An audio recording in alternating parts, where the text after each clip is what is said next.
guys, we are live right now. West Coast 1. West Coast 1, this is West 5, guys. We have 120. Average 12.8.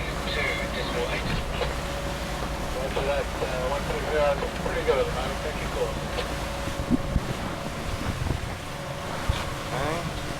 So have a seat.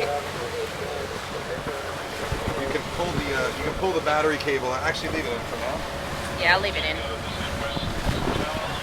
Turn the radio down a little bit, please, sir. Oh, I'm glad we closed those windows.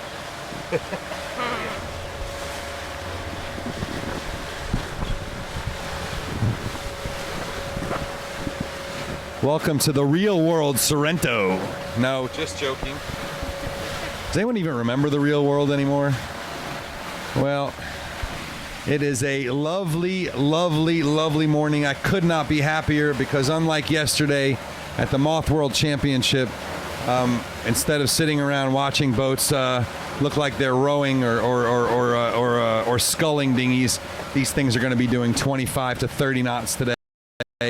This is the fastest dinghy in the world. We are on one of the world's ultimate sailing spots in Port Phillip Bay, just off the beach in Sorrento. And I'm Mr. Clean. Welcome to day 2 of the 2015 McDougall and McConaughey Moth World Championship. I am extremely excited to be joined today right there behind the camera by the lovely and accomplished Nick Douglas, fresh from her World Championship bid over on the other side of Australia. So thank you, Nick, for coming over. Make sure you check out what she's done on Adventures of a Sailor Girl on Facebook. And she'll be joining me on the mic. We'll be sort of switching on and off with camera duties. Point the camera left here for a second. Got young Charlie Heim, who's our spotter today. He helped us with camera yesterday. Did a nice job for a first-timer. And his dad, Robbie's been very helpful to all of us down the club. We've also got our good friend Mark on the, there he is, on the helm with a slightly more difficult job today than yesterday. See the windshield wipers going. And down below, Ronnie, Pope your head up. The fabulous Ronnie Simpson running the streaming shots. And big thanks to all of you for helping him out all day with the feedback that you've given us. It's extremely, extremely helpful. As you know, this is as grassroots as it comes, but no one else has yet figured out how to stream a regatta live, and we've come a long way because this is the one to watch. If you're going to watch a regatta this year, this is the one, guys. Every single sailor here is something special, and the top of the fleet is something insane. It's a level you just have never seen at the Olympics, at the America's Cup. The variety of guys here, the history, the technical know-how, the engineering and aerodynamic genius. Everyone, and guys here who've been sailing in the Moth class for 30 years or sailing in the Moth class for 3 months. It's all fascinating stuff. But before I go any further, I'd like to throw a big, big thanks out to the guys who made all this possible. Sperry Topsider. Down here in Australia, it's just a growing brand that's really gaining steam because it's such a waterborne brand. It was invented on the water by a pretty badass sailor named Paul Sperry. We've sort of followed them for years, and they kind of got into this leathery, preppy market for a while. But it's really refreshing to see them back to the exciting part of sailing, and that's what we're happy to help them get there. As long as they keep supporting events like this, we'll keep sharing their name with the world of water sports enthusiasts. It is an enthusiast day. Nick, take a little shot out here at some of the moths. These guys are just taking it very easy because it is every bit of 20 knots on the water here. Bright sunshiny day. The wind is from the east 120, so sort of a perfect southeasterly breeze. The prevailing wind here, in fact, it usually gets reinforced throughout the day by the cold air coming over from the other side of the peninsula, which is the Bass Strait, the infamous Bass Strait. It's why, even though this looks like a tropical paradise, the water's actually quite chilly, setting up that beautiful thermal. And so we are expecting 20 plus, and that's not the tough part for a Moth. The 20 knots is not what's so hard. It's the sea state. The Moths can handle a long, low sea state. They can handle a sort of smaller chop. but going downwind in this medium chop, it's a really difficult wavelength. Now right here we're looking at, it looks like Rome Kirby up front there, 4163. Not quite sure who this one is here. Romy, BMW Oracle sailor. 4163, verify that for me. Glenn Ash, no, USA 4163. And that's it, that's Glenny behind him. Okay, check your brightness. Yeah, it's really bright. Spin yourself. I'm spinning. 4163 is Bora, is that right? Copy. So sorry about that. So we had Bora and Glenn Ashby lining up. If you can go a little faster there, Skippy. Did you get it? Yeah, that's better. Okay, good. And watch the spray. You can come back a little bit here. Okay, so right now you're looking at Glenn Ashby just working to get it on the foils. Ahead of him is Bora Gulari. And they were out testing against each other. Glenn is a great friend to everyone here and just one of the nicest guys ever. But you see he's taking it easy right now. And in part that's because this breeze is the kind of stuff that you really need to take the boat easy. You don't need to get ahead of yourself. Go ahead and pan left for a second, Nick. Keep going, and there you go. We got another one over here. What do you got? You got a number for me? 10. That's Eamon. No, that's Philippe Presti. Oracle Team USA performance analyst, one of the world's top coaches, as well as being a fabulous multi-hull sailor. Philippe is absolutely in it for love of this game, here supporting the Team Oracle boys, but also just absolutely having a great time, and a really brilliant French sailor. Check your levels. It's pretty fun. What we're going to do first is we're going to head out to this blue course, and the blue course today has, they did a nice job splitting it up, but it's got a bunch of the top guys here. Pete Burling will be in the lead boat on the blue course with Goobs Jensen just behind him, and then Tom Slingsby, Bora Gulari, Rob Goff, who's the first Masters. Rob just over 45 from Tasmania. Hiroki Goto, top Japanese boat. The U.S. is Anthony Cotoon. And the U.S. is George Pete, and Britain's Paul Goodison. So that'll be your top 10. Phil Kurtz just after that, I think. That'll be your top 10 on this fleet. We'll stay here for 2 races. Then we'll run over to the yellow fleet, where we've got Nathan Outeridge, who's leading the regatta overall right now. Chris Rashley still with that injured back, but doing well. Chris had to get a special dispensation from ISAF to be able to sail with steroid injection, which is pretty cool. Joshy McKnight, who we saw do that spectacular port tack start. I don't think any of the other videos caught it.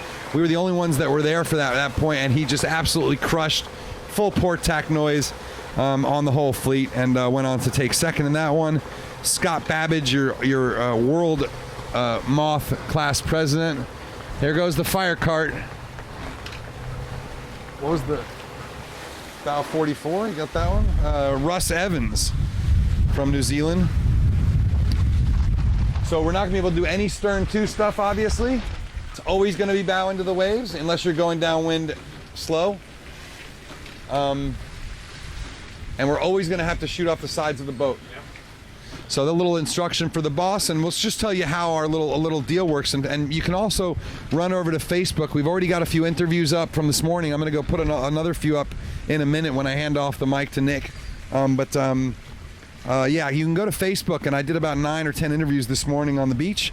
Talked to a bunch of the boys, talked to Glenn, talked to Goobs, talked to Slingers, talked to a bunch of the boys, and we'll get them up on Facebook.com/SailingAnarchy. I got a really cool picture of a little 2-year-old kid sanding foils with his dad on the beach this morning, and it's a fabulous atmosphere here at the Sorrento Sailing Couta Boat Club. And we've got more information about the Couta boats coming up to you as well. But for the moment, I'm going to hand the camera off to young Charlie, and I'm going to hand the mic off to Nick Douglas.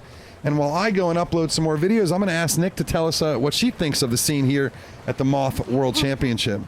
Hand that over. I can do that for you. Shall we swap? It's like musical chairs. And just, if it gets really bright, you can spin that knob like I showed you. Yeah. There, Charlie. Thanks, Alan. It's a beautiful breeze out here today. I think we've got almost 18 knots on the course here. Just blowing along the shore. Now what will happen today on the course, we're going to see a bit of tide against breeze, so a little bit of chop. We were discussing this morning, you'll see those interviews on Facebook with Clean, a little bit of discussion about changing over foils and rudders from yesterday. You're bouncing around like crazy, Charlie. Zoom in. Oh, it's too bright. It's too bright. Okay, we're just going to adjust our brightness for you guys. We're just adjusting Charlie into the scene. But yeah, it's a beautiful racetrack out here. We've got the two courses. The blue course that we'll start with for you guys is just off Blairgowrie for the locals. It's a little bit further to the north than the Sorrento Couta Boat Club, but the same piece of water here on beautiful Port Phillip Bay, which is one of the best racing spots here in Australia. We're very lucky. We've got lots of open water in Australia to race on, and it suits these moths nicely, though there will be a bit of chop today, as I mentioned, with the tide against the wind. So these guys will be looking to get nice and low on their foils, no launching activity, and the boats that can stay up and in one piece the longest will be the ones that will be victorious. So I had a little bit of a chat to some of the girls in the fleet, Rosie and Ray, this morning, and they're just hoping to stay upright, and you never know what will happen when you can do that. But it's great to see a great contingent of girls in this fleet. I think the largest girl contingent, not surprising given the percentage-wise how many boats we do have here, but awesome to see not only the international showing, but the girls as well. So we'll be watching that with great interest. Annalise Murphy with the radials. Oh, look at this. Sorry, I'm getting a bit excited. Maybe if we can pan over here, Charlie. Got some action going downwind. I think we'll have some good wipeouts for you today, guys. I think you definitely have to stay tuned for that. Hopefully no carnage, as in damage, but a bit of action nonetheless. But the scene here is fantastic this morning, just walking along the beach with the 170 Moths rigging, and so many people catching up with friends, meeting new friends, a lot of people that I haven't met before, and just getting to be in on the action is a wonderful thing. The Sorrento Couta Boat Club have definitely done a good job of making sure that they've got the facilities for all of these sailors and the support boats and the media that comes along with an event like this. Everyone just wants to have a piece of the Moths, and we're doing our best to bring you the best piece of the pie that we can, that's for sure.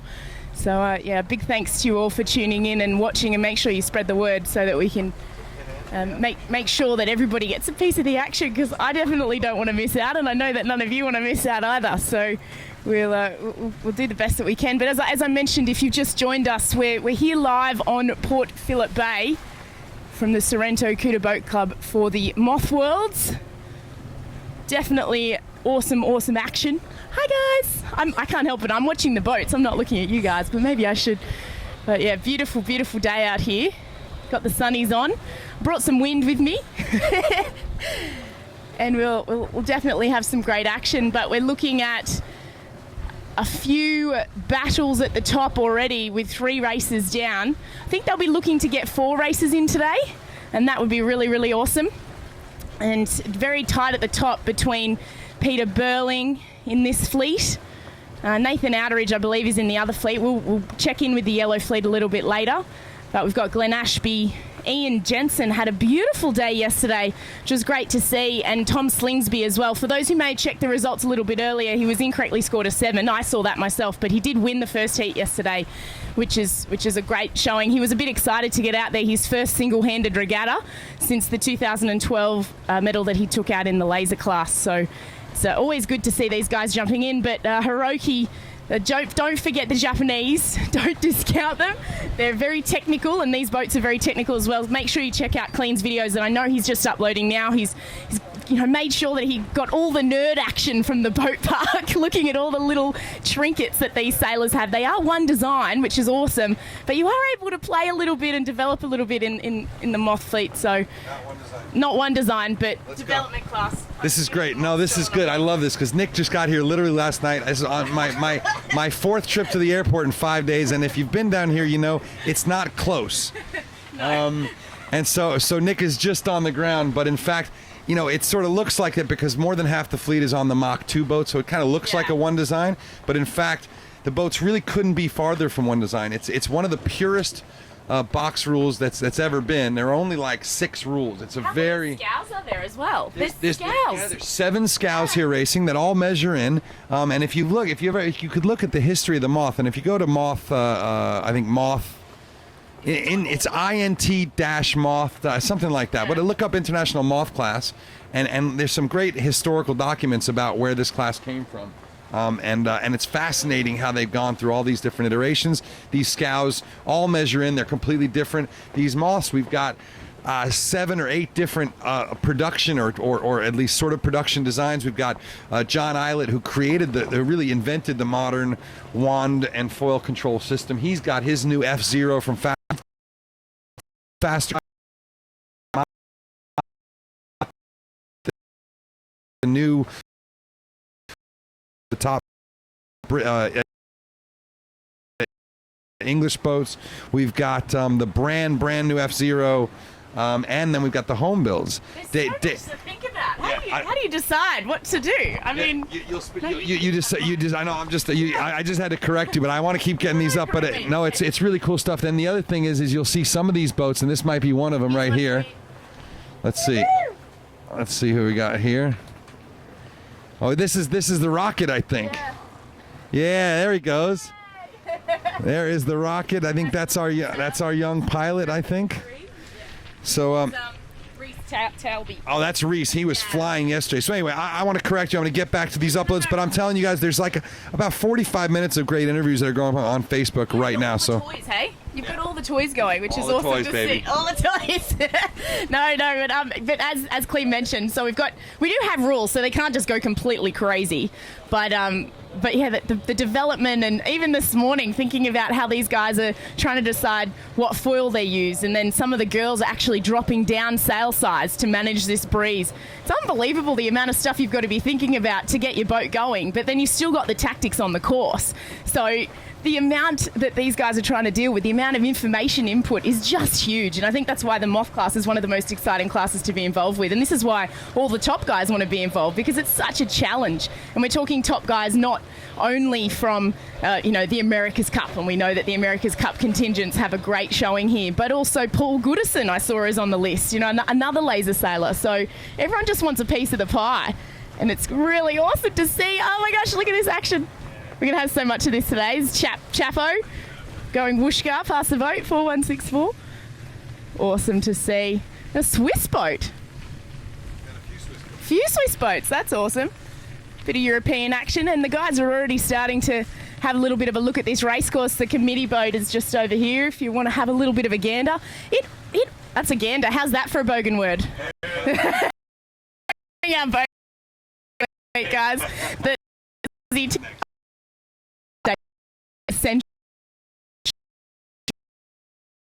version of redneck. So we try not to be too bogan here in Australia, but I think we can't help it. It's a little bit built into our culture. Is that how we say it? Culture. We've been having competitions with the most bogan Australian accent that we could get. This start boat's a beautiful colour. It matches the water. How good's that? It almost gets lost. But we will have quite a number of boats getting ready to line up here with the fleet split. I believe from tomorrow we might be looking at a gold and silver fleet if they get these 4 races in today that we are expecting, which will make it even more interesting again. But as mentioned, these guys are trying to decide on foil shape. That's due to the breeze versus the tide action, wanting to keep a little bit lower to the waves and keep themselves in one piece. Oh, we've got a capsize already over here. This guy may have a long day. I'm not quite sure who he is, but I'd missed his bow number. Maybe he's having a rest. Oh, Tommy Spithill whooshes past the back of the boat, flying on one of the Oracle Moths. It is Jimmy's boat, but we've got the Tom S on the sail. He'll like these conditions, actually, Mr. Tom Spithill. Bit of breeze, never hurt anybody. You will see quite a bit of signage on some of these Moths. It's amazing how much signage you can get on a foiler underneath those hulls. Bit of a mix amongst the fleet, as Clean was saying, between builders but also sailmakers as well. Here's one of our top Japanese boats, Mr. Hiroki. He might give us a wave. He's currently sitting in sixth position in the blue fleet. Had a good day yesterday.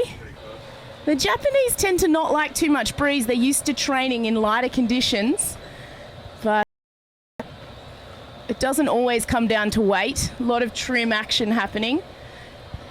The earliest to depower, they will just depower earlier, the lighter crews. We did speak to one Japanese gentleman this morning who said he wasn't at the top of the Japanese fleet by any means, but 68 kilos. He looked still quite fit for 68 kilos. No doubt some of these guys have plenty of power under their belts. But it will be a bit survival for some of the crews who are that sort of sub 70 kilos today, given that we're looking around 18 knots. There's plenty of white caps out there, hey Clean? Yeah, we're just let's go and switch back here for a minute. Let's have you, because we're going to go, not yet, you're good for now, but we're going to get ready to switch back here because now we're going to start getting into spotting mode and then really try and tell you what's going on. It always takes a few days watching this fleet to sort of figure out who everyone is, and their stickers change from year to year, but to figure out who everyone is, Nick, you got to keep them. They go too fast as well. Well, to figure out who everyone is and be able to identify them, and for the stories to develop, because right now we're still in this. There goes Johnny. That's I don't know who that is. Is that Bear or Bora? I will grab the list back, ladies and gentlemen. So, anyways, we're always trying to tell the story, and when you're in the when you're in the qualification fleet, he's got the Luna Rosa on the red bar under the sail, so you can tell him. But when you're in the qualification fleet, it's always a little bit of a mess because the difference between the front and the back of the fleet is huge. And as you may have seen yesterday, once the leader goes around twice and finishes, anyone else behind him finishes on that lap, and half the fleet in the qualification round anyway will be lapped. So in other words, they'll only do 2 laps, and everyone else will do, or in the top guys will do 4. That's Glenn Ashby, isn't it? Yeah, it sure is. That was Glenn Ashby having a little wipe out there. Or is it? No, that's that's 4216. Charlie Connor. Yeah. And Charlie is, I think, one of the really young guys in this fight. I think Charlie's only 17. And if that's the same Charlie, I think that we profiled him in Hawaii 2 years ago at 15 years old. Watch that guy. Yeah, this guy's going to wipe out. Oh, nope, got it. Nice. And you'll see they're very unstable when they're coming downwind in this stuff, because the chop is moving the bow wand around, and they have to make huge course adjustments. So yeah, we're about 4 minutes out from the warning here, according to my watch, my lovely Ron Stan watch. Here, take a shot of that. All right, look at that. And we just met Alistair last night. Ben Moon, of course, out here, and a great friend in the U.S. I think marketing, sort of head marketing guy, Ben Moon, who is running an Australian sail number, and he's an Australian true and true, but he's lived in Tampa, Florida. A lot of transplants in this fleet. Seems like almost everyone runs their home country, though, where they're born, even if they live somewhere else. Just like Kohei, we saw, who's been in Melbourne for 10 years, still rocking the Japanese flag. Japanese, exactly, which is good to see. That people have their roots and they're happy to stick by them. I mean, I think more than any other class other than the Olympics, this is a very nationalistic class. Competition, which the Brits have really lost already by all the so many good boys staying home, and shame on you boys. I know you're watching. Special offer, Peyton. What was that? I think it was a water bottle. It's all right, okay. No worries. So yeah, so there's the Ashes. We're trying to promote something between the U.S. and the Australians, and we're trying to think of something that the U.S. and Australia really has in common, but no one else does. And I was thinking like V8 motors. Maybe that could work. It'd be like the Holden versus Ford thing. That's bogan, by the way. It's super bogan. And I was thinking we can go get a little, you go at the model shop and they have like a little model of the motor. We can get the block out and maybe mount it on a piece of wood and spray paint it silver or gold and make it you have the Ashes and make it the motors and yeah, there we go. There goes Jody. What's his last name? Shields? Yeah. Jody Shields, Randy from Bang in the Corner, the famous Randy. And he's loving this stuff. He has a horrible, hate-filled day yesterday. He was dragging his big belly around, and it just wasn't working for him. Yeah, he knows it. It's not like I'm saying anything he doesn't know. And Jody is he is the guy. This is that's a 22 knot puff right there. There's breeze here, boys and girls. I can't get the boat up. You got this guy trying to right the boat, and that looks like Bora, two-time world champion right there, just having trouble righting his boat, or maybe he's going to check some settings.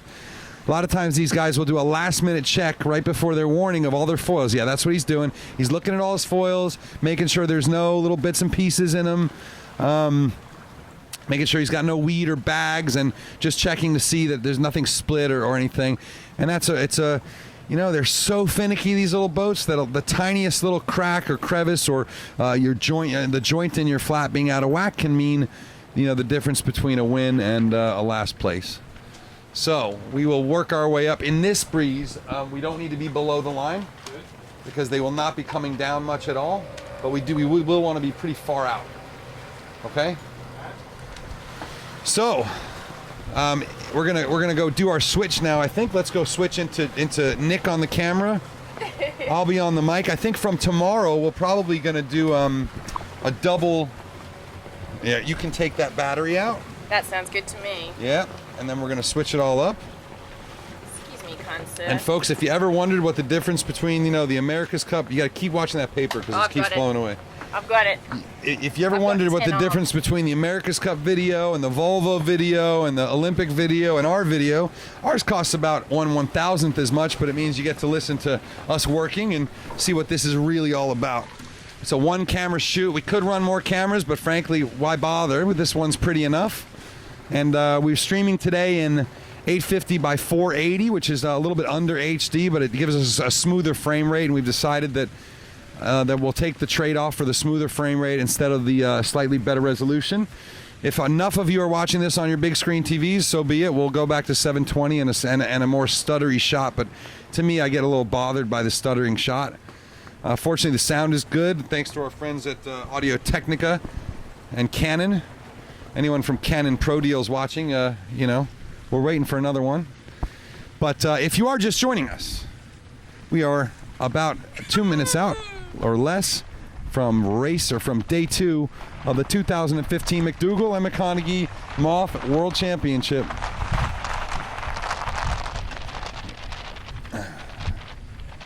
About 22.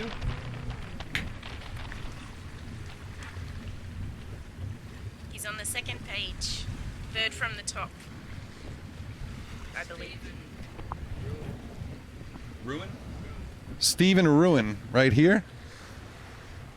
It's bow 22. A lot of guys would like to put a lot of colors on, and we certainly favor it because it keeps us able to tell the story from far away. 5.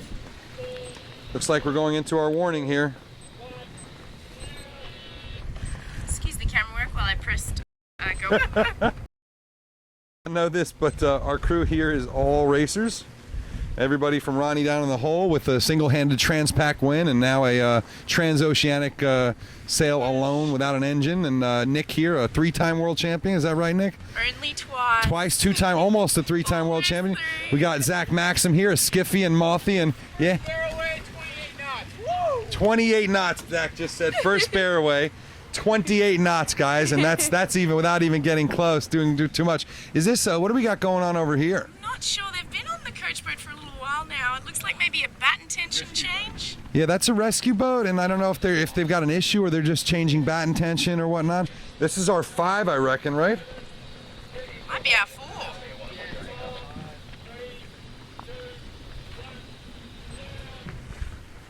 So I believe that was our 5. Can you confirm that, Charlie? Yeah, it looks like. Should have been a blue Moth flag going up at the 5.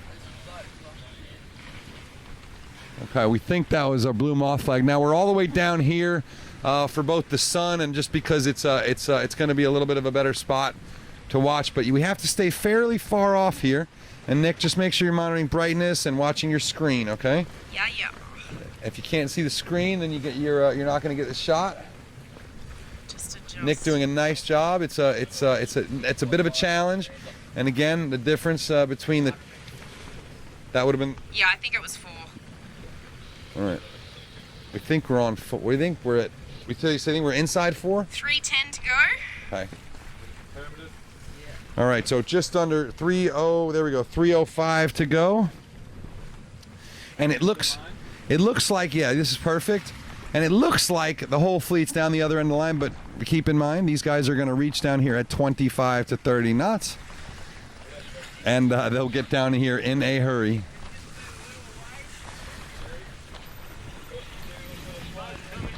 Okay, so just let yourself come down a little bit, they think. I don't know that that's accurate, but we'll see.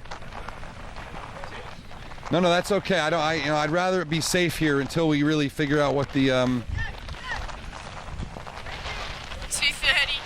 Whoa. Ned Goss, one of the fastest men ever to clock a speed in the Moth. Actually, the fastest, but not really verified. But the guys at Velocitech said the data was real. And Ned clocked 36 knots in a Moth on Charleston Harbor. Wow. Against the tide. So that's a big boy. Ned is probably about 100 kilos, a little less, probably 95, 96 kilos. That's a big boy. And interestingly enough, Nick, unlike a lot of boats, in this boat, as soon as you're up on the foils, you need riding moment. Oh, wow. Is this why they run it to windward all the time? Yeah, well, no, the reason they heel the boat to windward is actually, if you think about a conventional boat that's in the water, the centerboard or the daggerboard is giving you lift to windward, right? Yep. In these boats, because they're out of the water and there's almost no boat in the water, there's no lift in the water if they're flat. So they heel the boat to windward, which makes that foil puts it at a 40 or 35 degree angle, and all of a sudden it acting like a vertical daggerboard.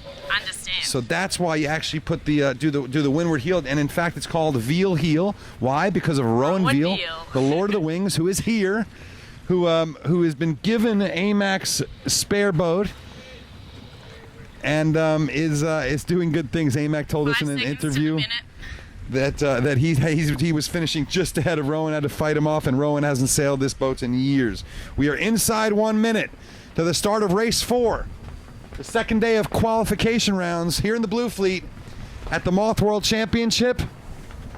20 knots of breeze, 80 boats on this line, and they're all coming at us. Just be ready to go in reverse if you have to. I don't think you will, but we'll see. Sometimes they come right at you after the start. And then there's a point where you just throw your hands up and let them go around you, you know? I'll try and keep you steady. Woo. Yeah, you can rotate a little bit. It's fine. It's perfect. Yeah, that's good. I like that. You can keep rotating left a little bit. No problem. Okay, we're, looks like 19, 18, 17. I'm going to just go watch your feet, Nick. Yep, no worries. Watch your left foot there. Radio. I'm just going to get a little radio noise here. Here they come. 6, 5. 5, 4, 3, 2, 1. Start. Looks like there was one guy that might have been over. Yeah, he looked quite early to me. He tried to slow. Clear start, they've called. Okay, I think we're safe. Don't go up too much here. They're gonna see. There, perfect. Yeah, there we go. All right, so who's that in the lead there? 3875, France.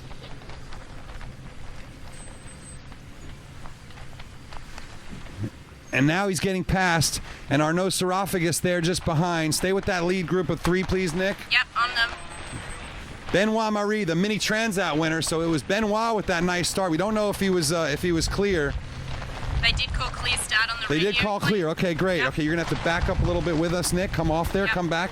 Or you're gonna get back. spray, and just shoot some of the other guys here. 4129. Who's that?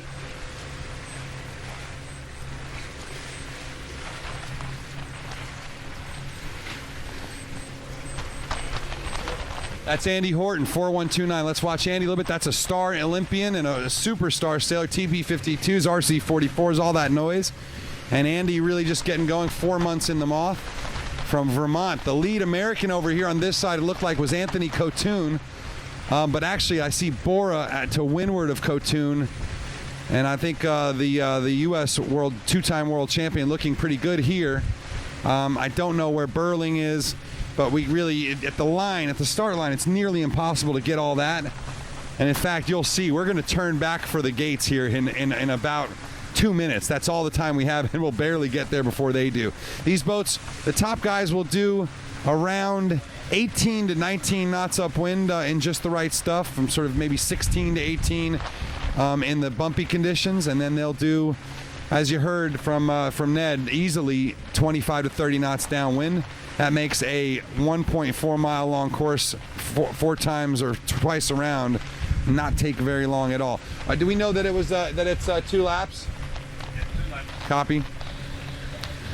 All right, so we're watching some Moth World Championship action, and again, apologies if you expected to see Formula One style ranking and digital scoring and all that. That's not how this goes. Even the scorers are running on paper, so it's often very hard to know exactly what's going on. The first couple days is more about the fleet getting to know themselves and the conditions and making sure their boats work. The guys on the margin really working hard to qualify for Gold Fleet, and for us too. It's all about getting to know everyone, getting to figure out the stories, and seeing how it all plays out, so that come the 4 days of action after this, we can really see what's going on and share with you all of that drama. So why don't you creep up a little bit this way, and we can shoot this back marker here. See, as soon as you can see him, let us know what the number is on that one, Charlie. So it looks like almost all the fleet got off the line. There is a couple boats back.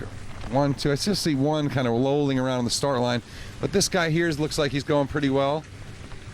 They're really lacking that left-hand side up the top.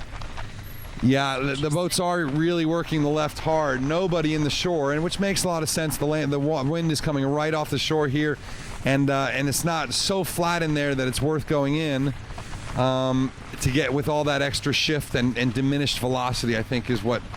I think the general consensus. You do have a couple guys working the right, and some of them are looking okay. See, there's a big spread already. It's interesting. There is a big spread already. There's always a big spread in the Moth fleet. That's what big speeds mean. We've seen it in the America's Cup. We've seen it in the... This looks like a Blade Rider. It does, doesn't it? It does. This looks like a Blade Rider. And Blade Rider, the production boat that really made all this work, that really started all this. And they're not very fast, and they're kind of tough to sail, and they do foil, and they've won a couple world championships, a few world championships, but definitely old tech. And you can look at the difference with the way this boat's sailing compared to the Mach 2s. They're smooth and high, and this boat kind of sitting in the water and barely out of it. And that's, I'm sure, partly technique, but it's also just the design. So I think we'll make our way back slowly to the gate mark now, if you don't mind there, Skipper. And let's talk about, and thank you, by the way, to our reader comments. Let's talk about the angles these boats sail, Nick. They're so fast, obviously, that they bring the apparent so far forward that upwind, they're still only sailing about what you'd expect from an AC-45. Oh, wow. Or another really fast boat, which is about 90 degrees. And in light air, quite a bit bigger angles, or they'll sail, of course, 50, let's call it 50 to 52 upwind, tacking through over 100 degrees. But again, even in 8 knots of breeze, they're going about 16, 17 upwind. So it's not like they get there slow, And then downwind is the really startling thing. The boats sail very deep downwind, and you wouldn't even know it. They look like they're not. The apparent wind is so far forward that the boom is only out. I mean, it's amazing. They ease a little bit of vang, and they sort of ease a little bit of sheet. Twist, yeah. The need to get the twist is essential. A little bit of sheet, a little bit of vang, but still the boom. When you see the guys, the boom is very close to center line, because they're going 30 plus knots or 28 knots in 20, right? Yeah. So they'll just go deeper and deeper, and in fact they'll jibe through, I'd say, around 60 degrees. Wow. At those speeds, and it's phenomenal to see. We'll see it here coming into the bottom mark. And I think what we'll probably do shot-wise, let me think about that for a second. Shot-wise, we will probably go outside both. Yep. So we'll be shooting in the sun. We'll be in the sun a little bit, but we'll be getting them kind of head on. If we shoot this side, they're just going to go, because we have to be up the course. To shoot off the side, it won't work right. So we'll do that. We'll try and do that and shoot the left side of the boat and see if we can get a nice shot of the guys coming around. 150 off the mark. Yeah, we can be a little bit closer there. I mean, they're a lot more in control there, as long as you're on the second mark and not the first mark.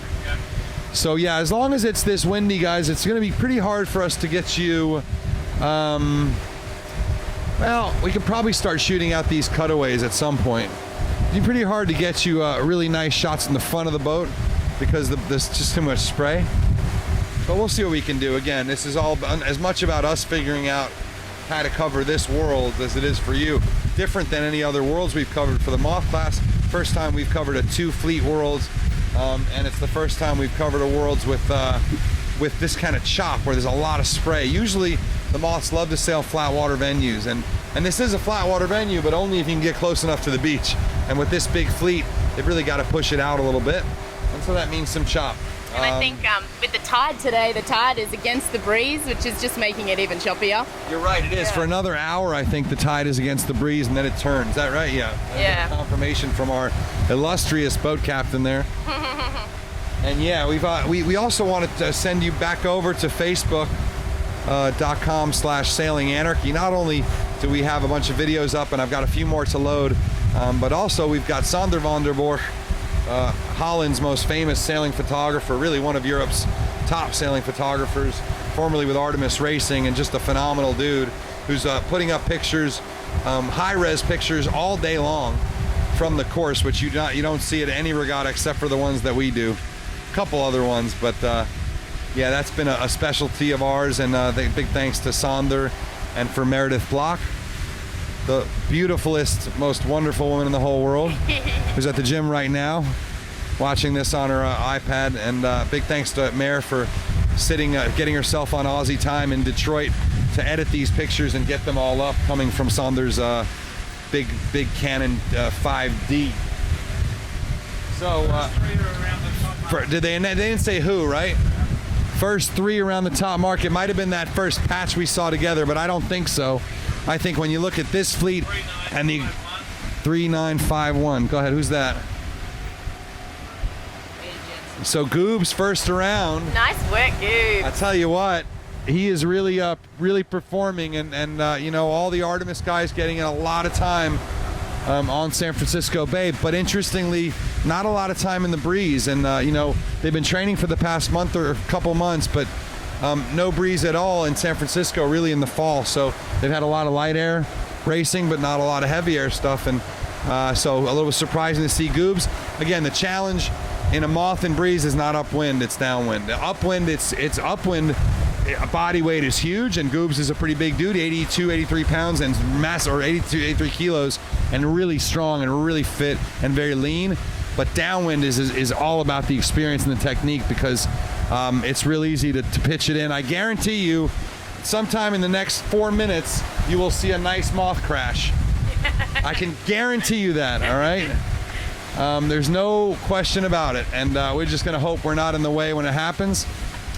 And you know what, Skip, I think you might even just go sort of 100 feet off them and cruise back and forth so we can keep shooting off one side or the other, you know what I mean?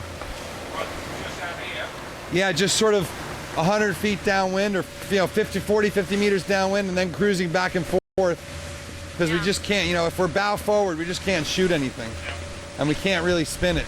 You can see the other fleet just on the horizon. Yeah, that's the yellow fleet over there. It looks like they're actually maybe quite a bit closer to shore. But yeah, I think both fleets, similar conditions. That fleet should have a little bit more fetch, a little bit bigger chop. You have less time than you think to get a bit closer. You can be well above the committee boat here. You know what I mean? Yep. He's irrelevant until the final lap. It's like you're really here, guys. But if you're gonna cross him, you just have to do it quick. We do Actually, have I a think- leader coming down here. I think you're gonna be fine going bow forward now and just kind of keep crawling up to the pin.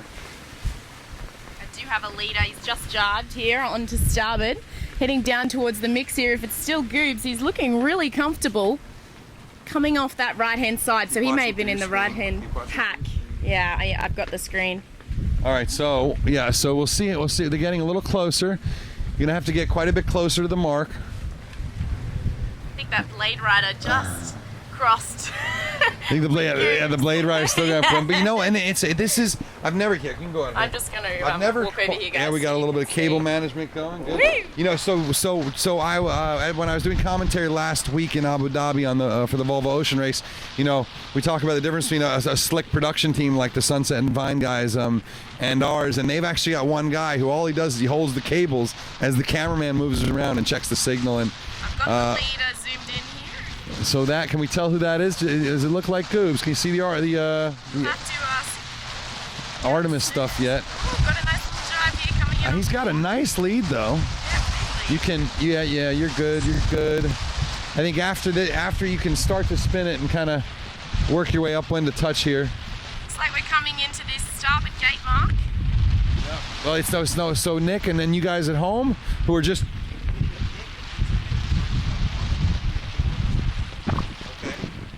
For the feedback, so we'll see if that microphone popping is hardware or software. Is it making it to YouTube? Right. So that is Peter Burling. Okay, so now you see how far away we can be? Let's get close. Okay? See how he goes around? See his angle? All right, so there's Pete Burling, Emirates Team New Zealand, heir apparent to the throne of Give It Up. A bit closer here. I'm gonna go. Yeah, flip the boat around and work your way upwind as you're flipping it. Yeah, you can go upwind here and then you can come back and we'll come across the other side. Peter Burling is leading. So now we've got, what can you see now? Can you tell who this close one is? Yep, Nick, switch sides. So second place coming around, we'll have it for you in just a second. And you can keep going upwind a little bit here too. Who do we got? 4. Is that Babbage? CST on the main. 4063, right? Yeah.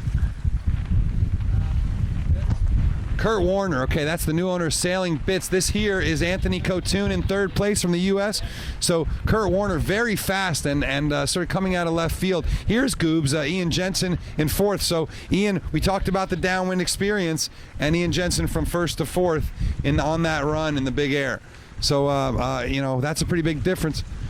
That is Tom Slingsby in fifth. Nice one, Tommy. He was very much looking forward to this breeze. We're still way too far away here, buddy. I don't know what the problem is. I'm zoomed right in. No, I know, I hear you, but I don't want you zoomed in. I want to be closer, you know? If you're zoomed in, it's jumping around for the folks back home. Swapping sides again, guys. Stand by. Now we've got our first GBR boat. Who do you got? We're a bit bright still. Okay, great. Paul Goodison coming around in sixth place. I'm really impressed with Tom Slingsby there. That was a really nice downwind run with all that breeze. And now we've got the pack starting to come together. Still no crash. Well, one guy off the floes, but no big crashes yet. This is often a place where it happens. The top mark is the other place that it happens. Japan 4095 and Aus 4003. That's the guy you chatted to. The Japanese. Is that Kohei? USA 4239. That is is that Johnny?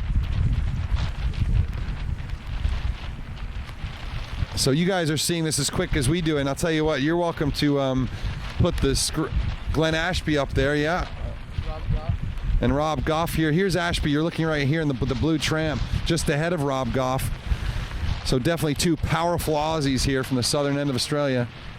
And that's Hiroki to windward, and this is who's 3968 here? One of the Oracle boats. That's Tom. It might be Tom Spithill. Tommy Spithill. That's Tom Slingsby there. That's Tommy Spithill. So it was yeah, all right. Now I'm getting it. Now I'm figuring it all out. 4164 US. So the US and Australia, the biggest fleets here, obviously the Australian fleet dwarfing. Yep. Yeah. You're pretty good here. Why do you keep going here? Keep going here. Keep going upwind a little bit. If you can kind of hold station where you were and just spin back to the right a little bit, it's better. Yeah, this is nice. And I think what we'll do is actually, keep coming upwind, and then after these guys come around, spin it, and then I want to take the upwind shot and have a look at the rigs and look at the difference in these rigs. Copy. So again, it's it takes a couple days for us to know who's who, and it's going to take you guys a couple days to figure out who's who. Your two-time world champion, Bora Gulari, he must have had a wipeout because Bora is in, I don't know, Bora is massively deep. Yeah. So you see the blue foils here? There's Bora right here, 4163. He's going really slow. And looking at his foils earlier, remember? Maybe. Yeah. Bora just going slow, and he had a nice start. And I don't know what's going on here with the two-time world champion. It's a shame to see, but he doesn't usually start out strong anyways. But I want you to look, and Nick, maybe you can pan out a little bit and look at the difference in the rigs. You'll see some rigs that almost look like they're standing straight up, and some that are very far to windward. And the difference there is these canting rigs. They cant to leeward on some of these boats. It stands the rig up. It makes a more efficient and powerful sail plan. The question is whether you need a powerful sail plan here, but it is super interesting to see all these different boats, many of them with the same exact rigs, but with completely different angles on their rigs. So that's the story there, and you can't chase moths, so it's not like we're going to go up to the top mark or anything here. We'll give you some top mark action during the week, actually, and maybe we'll give you some later today. But in this case, you just kind of got to shoot the start and wait 10 minutes and then shoot the rounding and wait 10 minutes and shoot the finish. And the whole races are targeted to take around 20 to 30 minutes. And I think right now we're at 17 minutes just now for this race.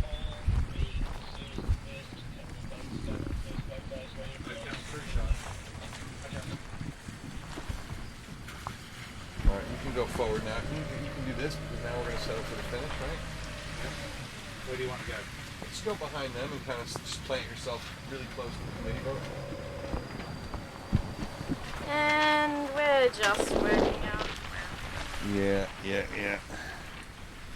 So you can, you have a choice with these conditions. You can be in an open boat and have the perfect shot and be wiping the camera screen every 3 seconds and buying a new camera every 2 days, or you can kind of protect it and get the best shot you can and try and show you guys at home a story. And yeah, it's pretty exciting stuff. I think in between races we'll let Nick and Charlie share their expertise here, and I'll get the rest of those videos up from this morning. But I think for me personally, as one of the Detroit crew, it's a little bit of a bummer to see Bora having a slow start to this regatta. He's really the U.S.'s best hope, I think, to win this Worlds. But look, there's no question that Anthony Couta can move this boat, and he's got a lot of power. He's a pretty big boy and pretty strong guy, and he's already won multiple world championships in other fleets. He's the 2-time U.S. national champion. So for the U.S. versus Aussie battle, it's looking good for Australia right now. But the Australia versus Kiwi battle, I think, is hotting up quite a bit as well. And we had some nice little chat up between Goobs and Burling yesterday, and Blair Tuke doing really well too. Got a little bit of a couple wipeouts here.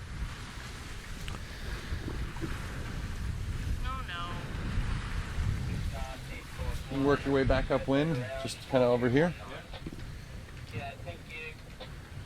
Current's not doing much now, is it?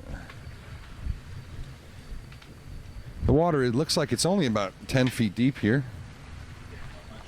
Not much more, and that's helping to make the chop kind of stand up a little bit. It's not terrible though at all. I think the other course might have a little bit tougher chop situation.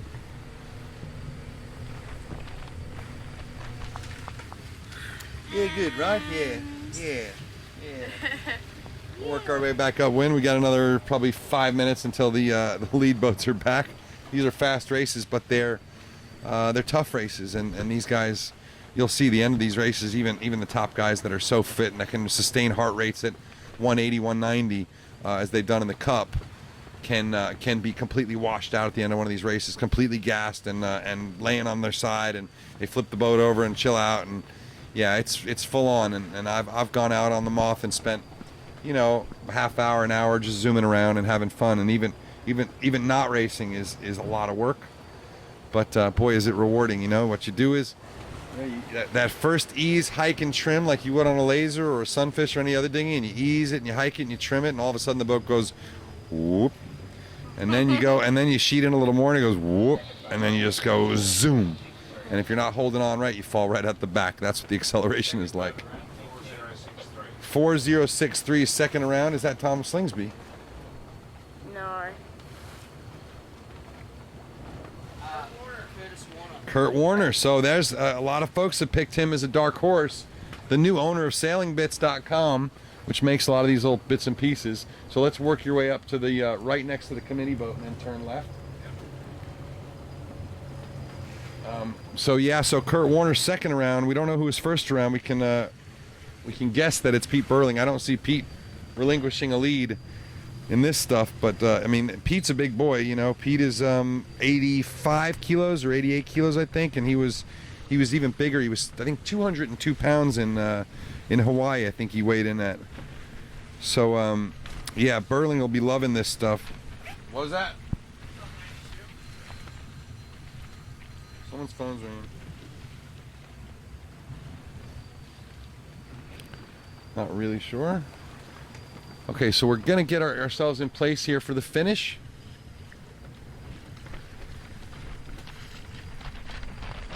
Yeah. All right, and for all you folks watching, the Patriots have beaten the Ravens, advanced to the title game for the AFC as the finish. No, not a finish. Is that a finish? No, not a finish. Not a finish. That's not our finishers yet, right? No, I don't think so. I think they're No, they're going upwind. Yeah, I agree with you. So Patriots win, and I know the U.S. Moth guys are going to be coming around here to this boat in between races. I guarantee you that, because they're all waiting for that. 35-31. I'll remember that one. And a big thanks to all of you from all around the world. I know there's a lot of you up early in the morning in old Blighty watching your boys go around, and seeing Paul and Rashley and all the boys from England. Thank you to all you folks, our French and Italian fans, and of course all the Americans. It's sort of prime time in America. It's about what, 9 o'clock or 10 o'clock at night, 7 o'clock on the West Coast, so pretty good stuff. And yeah, I think we were gonna have a battle of our own here coming up. 23:30. So if they're going for a 25-minute race, they've done a nice job. And Charlie, as soon as you've got any information for us, pass it along. And yeah, Yeah, mate. no. What was that one? No whackers. No whackers. Yeah, we're learning. We're getting it. We're learning the local. I tell you, by the end of the week, I'm gonna be fully accredited bogan. And I'll tell you what, the biggest thanks I have to you guys is actually you guys at the bar, at the Sorrento Sailing Couta Boat Club. You guys are awesome, and thank you for all of you for loaning us Charlie Ham. Thank you, Charlie's mom, for giving us young Charlie. He's doing a great job. His attention wanders a little bit, but he's 14. What are you gonna do? Seriously, I hope it's up there. If it's not, then hopefully the club will get their stuff together and get it up there. We got our finish right here. Here we go. New Zealand medalist, world champion Pete Burling. From the second to the top, he takes it. Burling clamps down. He loves this breeze, and he just proved that he's got exactly what it needs. Don't get too far away from here. You can work your way. Yeah. Big lead. You can probably go backwards if you want to a little bit. It's pretty light over here. This is, who do we got here? 4094-ish. So that, yeah, but that's a finish for him. Yeah. Are you sure it's a first lapper? Yeah. All right, cool. That's all we need to know. So it's a big lead. So to what a Burlington. league! Yeah, look at that. And the race ended at just almost exactly 25 minutes. So I've already counted 30 seconds. This boat may block us. Guys,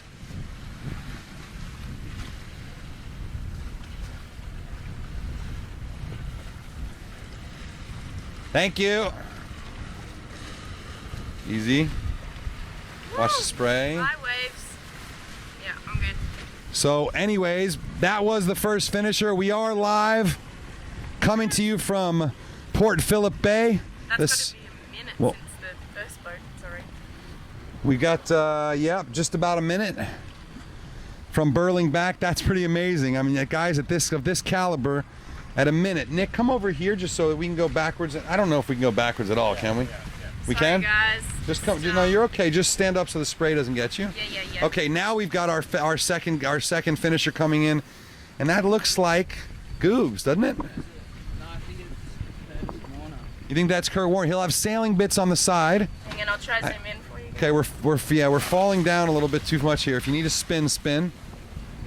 Nice job. That was a beautiful jibe. Look at that. 6'3", 4063. So Curtis Warner with the sailingbits.com boat. And behind him, it looks like, is that an ISV? Yeah, it looks like Anthony Catoon still in third. So, yep, Kurt Warner second place. Third place, Anthony Catoon. Yeah. And how about this French boat? Is this a lapper? ISV 4022. Here comes Anthony. First U.S. boat to cross, so America, Australia, and now the U.S. Virgin Islands, New Zealand, Australia, the U.S. Virgin Islands, Anthony Catoon, making it happen. Bit lumpy here, kids. Yep. Yeah. Yeah, no. So here we've got a French 3964. First lapper. Was that Benoit Marie? Might be. Ends with a 4. Now that looks like Nico, doesn't it? It's not remade France 49 something. Ends with a 4. And then I've got a red boat. Is this Slingsby? 32333. All right, so you'll see the Oracle Team USA number 7. That's Tommy Slingsby. So a nice, what was that, 4th place then? And then Goobs just behind him. There he is. Yep, Ian Jensen just behind. So that'll be whatever that is, 4th or 5th. And then a lapper, and then Paul Goodison will be behind him. The lapper. So in general, twice as far away as we need to be. Okay. And you've got to anticipate what the other guys are going to do and not let them process. But you need to just be way more aggressive where you are. Now you see Hey, the did distances. you guys write down like first, second, third, fourth, fifth? So I remember. No, I'm hoping that you're doing that down there. Yeah, I'll start doing that next. Cool. I was doing titles. I had like Anthony. No, that's fine. You're in the best spot to do it. Yeah, but I was So- like typing titles. As Peter Burling won, it said Peter Burling wins. I got you. No, that's great. That's great. I'm not 100% worried about it. A crash right at the mark there. And that was Rob Goff. This is 4239. That's not Bora, I don't Sorry, think. guys, we just got hit by a wave. That's going to be Johnny Goldsberry. Oh, really? That's Bora right there? Yeah, that's Bora. All right, so Bora back in. So I've got it all mixed up here. All right, we'll get there. As I said, Bora looks like he'll be in maybe 6th place or so, 7th, something like that. And this is that's Arnaud Sarcophagus crossing the line from Switzerland right there. 3671. Is that Goff? No, that's not Goff. Golf 7. Goff's back in this crash. Look at this. But go back here. Look at the carnage. Boom. 1. Boom. 2. This is 1 just popped up again. This is I think I'm going to stay at the jive point. I think it's a good idea, Nick. So yeah, look, there's no question. It's one of the things we love most. But go pan right for 1 second. Look at the finish. 4 boats finishing it, and I think Gleno got it. All right. Let's spin the boat. Splash here. Yeah, let's spin the boat. We can definitely not do the stern thing anymore. We're gonna have to wipe down the camera for a second, guys. Yeah, it was good. This is good. It was Tom good. Burton. We're getting it. Everyone's learning our trade craft here. Tom Burton just crossed the line. He won the Australian Laser Nationals last week. Say that again, Nick. Tom Burton just crossed the line. He won the Australian Laser Nationals last week. Currently ranked number 1 in the laser class. Right on. I think what we're gonna do here, I think, Nick, is let's do a little switch. Yeah. Let's get the camera to young Charlie, Alrighty, guys. and let's put you on camera to talk about what we just saw. Woo! Hi. So if you'll shoot just off here with the fleet finishing in the background, and Nick can explain what's going on, and I'll do a little bit of maintenance and get this camera cleaned up. So we're if you've just joined us, we're here live on Port Phillip Bay for the Moth Worlds from Sorrento, which is an awesome spot. We had a great finish. Pete Burling led by more than a minute, I think. We're just going to wipe the screen, guys. So if you get a bit of a flash, that's what it is. Clean. Mr. Clean is doing some cleaning. How does that work? But a great lead from Peter Burling. And in second, I believe... Who did we get in second there, Ronnie? Kurt Warner. Oh, Kurt Warner, of course. He sailed quite well, as Clean mentioned. He's one of the dark horses of this regatta. And then we had Anthony Catoon, followed by Slingsby, and then Ian Jensen. Goobs having a great regatta. It's quite a competitive fleet. There's no doubt about that. I think we're calling Kurt Warner a dark horse, but he's still quite an accomplished sailor. It's amazing. It's incredible, actually. But quite a bit of carnage at the bottom mark at the jibe point there. It's quite puffy. I'd say we're looking at between 10 to 18 knots. Before the race started, it was puffing up to 20, I would say, at some points, but not too often above that 20 mark. So these sailors are still enjoying it. They're not too much carnage as yet. Turn around and shoot. We're just going to get a few more of the finishers coming in here. Might get a bit of action. Oh, and we get a capsize just as we're talking about a bit of carnage. Good fun here. Oh, and another. We've lost two just at this jibe point. It's quite difficult to keep these boats under control turning through the jibe. I remember the days, back in the day when foiling was just taking off. Haha, taking off. How's that for a pun? And very sad, I know. But keeping on the foils during the jibe was quite a challenge, and then they were trying to stay on the foils during attack, and now it's part and parcel of being a good moth sailor, is being able to stay up on those foils all the time. It's amazing how things can develop and grow in a class such as this when you've got amazing sailors at the top of their fields really pushing the limits. I think that's why so many people love the moths. They're just always growing and changing and bringing in new people. There's the fire cart moth about to cross the line. And a close finish here. Even back in the fleet, we've got, and a little bit of it, just falling off the foils there, and that's lost in one position. I'm not exactly sure who we're looking at, but it just shows you all the way through the fleet. There's little battles going on, as with any fleet. It's always good to be out on the race course. And as the fleets grow and change in development, when we start splitting into gold and silver, we'll definitely see a lot more battles and a bit tighter racing amongst each of the individual fleets. We're just doing a bit of a flip here, so we might have to get Charlie to change sides, and try not to get seasick on the way. You can see here 3976, a few of the Moth guys will now be pulling up next to their support boats, getting some fluid, having a bit of a chat about the racetrack, working out what's more important, playing the tide. I believe the tide is now almost slack. There definitely seems to be a lot more breeze on the shore. It does tend to at this direction. You can see, I'm not sure if Charlie can pan right around, and you can see Arthur's Seat. It's that mountain in the distance, and this direction, the breeze does tend to come over the top of Arthur's Seat and then land onto the water and spread out. So you can get a few right-handers on that right side of the course, depending on how close the top mark is to the shore. As we haven't been up there, I can't actually give you an official word on that, but if you pan right, Charlie, you can see just some of the moths here lining up. You can see just how big this fleet is. It's pretty awesome, hey Charlie? Yeah. Yeah. Beautiful water. Loving it. Where would you rather be? Nowhere. Nowhere? Yeah, good call. There's nowhere else to be but here at the Moth Worlds, and for those at home who are joining us, it's great that you can be a part of the action. We're looking forward to the second race of hopefully 4 here with the blue fleet today. We might pop down and visit the yellow fleet as well. You may have noticed that there's not names popping up in this fleet like Nathan Outeridge and the like. They're actually with the yellow fleet, which are closer to shore, back near the club. We're actually more off Blair Gowrie side of things for the locals who might know the bay a little bit. which is just a little bit further north from Sorrento. A few more finishes here. If this breeze builds about 2.5 more knots, maybe even 2.5 to 3 knots, I think we'd get a bit more carnage. Not that I'm wishing that upon anybody, sorry. I really don't mean to. It does help with the action, but these guys, they're really learning how to sail these boats now. I mean, foiling's not new. When foiling was just coming in, you'd have a lot more crashes as people were learning how to control their elevation up off the water. That's why we get a few more crashes as the back markers are coming in here.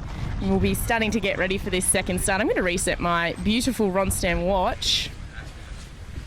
Thank you, Al Murray. And I think maybe what we could do to try and stop some of the mic popping is put some tape around this fitting. Is it still popping? Okay, cool, excellent. We don't need to solve that issue. Yeah, exactly. You have a really bogan accent? Yeah, and if it ain't broke, don't fix it. How's that? I think the key, at least from the TV shows that I watch, is that it's really nasally, right? Exactly. Yeah, hun. This is how I teach people to speak Australian. Are you ready? Yeah. You know crows? Wah, wah, wah. You just have to speak like a crow. Yeah, that's what I'm talking about. Yeah. We have an AP, a little answering pennant up. So an answering pennant is up on the committee boat. It looks to me like the breeze has swung a little bit to the right. So they may be shifting that top mark to account for that little change. We will soon see. I'm sorry I can't give you more commentary during the race of where the boats are positioned. It's a little bit hard trying to deliver a solid horizon for you guys at home. I'll work on that. Got one of the support boats saying hello as Charlie continues to shoot the committee boat. They're doing a great job. 120 degrees you can see on the back of the boat there is the heading. So a little bit...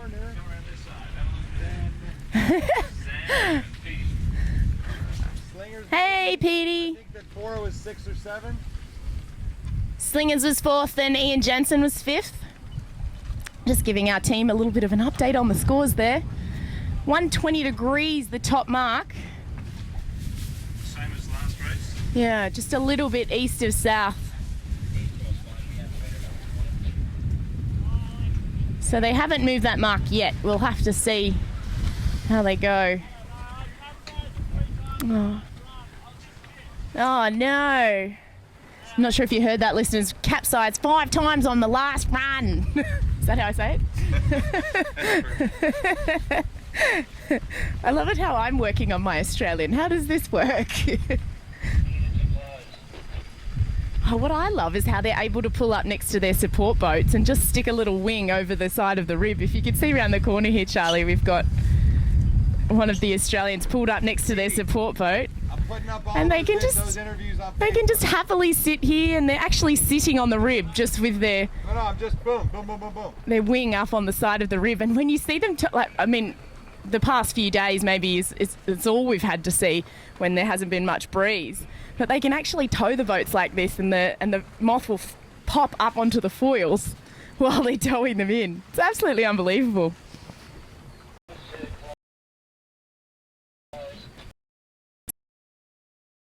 Seconds till the AP coming down, I believe, from the sounds on the radio. We do have a Moth in the water just to the right here. Have you seen?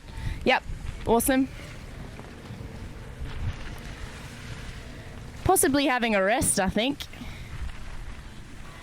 Take this for 1 second. Yeah, sure, go for it. Just give you folks an update at home. Race 1 on the yellow fleet. Not a big surprise. We've been talking about him all week. Josh McKnight takes race 4 in yellow fleet. Scott Babbage just behind. His interview this morning is going up in a minute. Nathan Outeridge takes 3rd, and Chris Rashley and Chris Draper, the 2 Brits, take 4th and 5th. So that gives you an idea of what's going on. No real surprises in the fleet yet, other than maybe Kurt Warner performing. But we've heard from the Americans all week that he's doing really well. So back to you, Nick. Awesome. Thanks for the update, Clean. Good to camera more steady, please. You need to watch only that.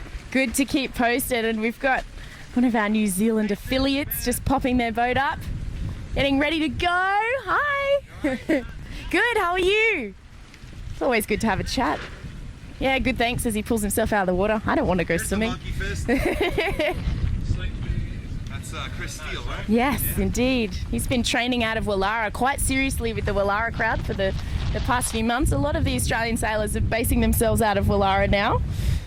Scott Babbage, Josh McKnight, who we just mentioned, who won the Yellow Fleet race. Talk about the conditions at Wallara. Yeah, the conditions at Wallara, I guess, are quite similar to here. A lot of the guys have been trying to practice in waves. So sailing from Wallara, they've been chasing ferries. They've been training as much as they can in the wavier conditions to get used to the chop that might be here on the bay. So Scott Babbage, Josh McKnight, they've been out basically trying to make it as difficult for themselves as possible due to the conditions that were expected here. I mean, even though it is quite an open bay, that also means, because it's quite a big bay, you've got a big fetch, so you're more likely to get a bit of build up. And then, as we mentioned, that tide versus the pressure, it's also quite shallow. I think we can see the bottom. If we have a look over the side here, you can almost see the bottom. So this is why it gets quite choppy, which makes for some difficult conditions. And you can probably hear the wind coming across the camera there as well. It is starting to build. We do have more solid white caps here. And as I mentioned, that 2.5 extra 3 knots, we might get up to the 20, solid 20s, and see a little bit more action. But it will also mean bigger splits in the fleet. So we'll be looking at potentially some more DNFs, which is not what we like. We do want to encourage people. But I mean, the top guys are just sailing so quickly. And we did see in that last race, Pete Burling had a lead of, I would say, over a minute, which is pretty epic. It's a nice little lead, especially when he wasn't that far ahead at the top the first time. He took that lead down the run, as Clean said. It's, you know, that a lot of people think that aren't as experienced as these guys in other fleets. Maybe you think that you get to have a rest once you go around the top mark, but that definitely isn't the case. You're playing your tactics upwind and downwind, especially on a course like this where it's quite puffy. You've got to be really conscious of those waves all the time. And as we mentioned earlier, that Arthur's seat really does play quite a part in this breeze direction, with the breeze dropping off the land. So, you know, anything can happen, especially when you're not only considering that you're trimming your boat for the wind on your sails, you're also trimming those foils that are going through the water. So they've definitely got a lot on their hands, as well as, so I've thought previously that maybe sailing wasn't an athletic sport. I challenge them to have a go on a Moth. Go the Patriots won! Clean mentioned it, Philip. I have no idea what Clean is talking about. But you know, if there was the footy going on or the cricket going on, you guys would be doing the same thing to your boys, right? Yeah. Well, it's not AFL season. I'm fine. It's sailing season now. It's all about what's going on here at the Worlds. And if you've just joined us, we're live from Port Phillip Bay for the Moth Worlds. We're with the Blue Fleet at the moment. And thanks so much to Sperry for all of their efforts in helping this really happen for you guys. I mean, we know it's a bit rustic, a little bit bogan, but we're bringing you the action live, which is what it's all about. I mean, where would you rather be when you're looking at this gorgeous water? And we did just drop an answering pennant, I believe. So we're coming up to the next gun for the second race here with the Blue Fleet, looking to get 4 races in today, which is really going to make things interesting. Just to recap, I believe the top 4 were Burling, Warner. In third was our USA boat. Was the first USA boat across the line, and then Slingsby and Ian Jensen. And on the Yellow Fleet course, the top 5 on the Yellow Fleet course, Josh McKnight took another win over on the Yellow Fleet, and we're going to probably have to swap very soon so that Clean can jump back on the camera. I hope you're enjoying your little break over there. I'm loading video. You know I never stop working. He never stops. I know. I'm just giving you a hard time. It's good fun. I don't think any of us ever stop. It's why we can bring you what we bring you. Here we go. I'm just going to grab the time for you guys. Ready? And that would be the warning signal. We'll make sure that we count you into this start. And I'm just going to have a little bit of a look down the line, see if I can get a bit of a thought on which, I can see why they all started at the boat last time. It definitely looks boat favoured to me. We do have a numeral pennant 2 flying as well, so that's 2 laps for you guys, just to get a bit of an update on what will be happening with the course. So the same course as last time, twice around the top, and then back down here to the finish, hooking around that gate mark. So it definitely looks boat favoured to me. So that leading pack that we followed off the pin before, that explains why they weren't in that top bunch around the top mark. Very, very boat favoured, especially if we're looking at probably looking to stick top right. But a very tricky racetrack. I'm not saying that that's exactly what will happen. Disclaimer. And if I could keep the boat on the foil, you know, that'd be awesome. Here we come into the 4 minutes. Syncing my watch. I just synced it down to 3 minutes. Damn it. Oh, no.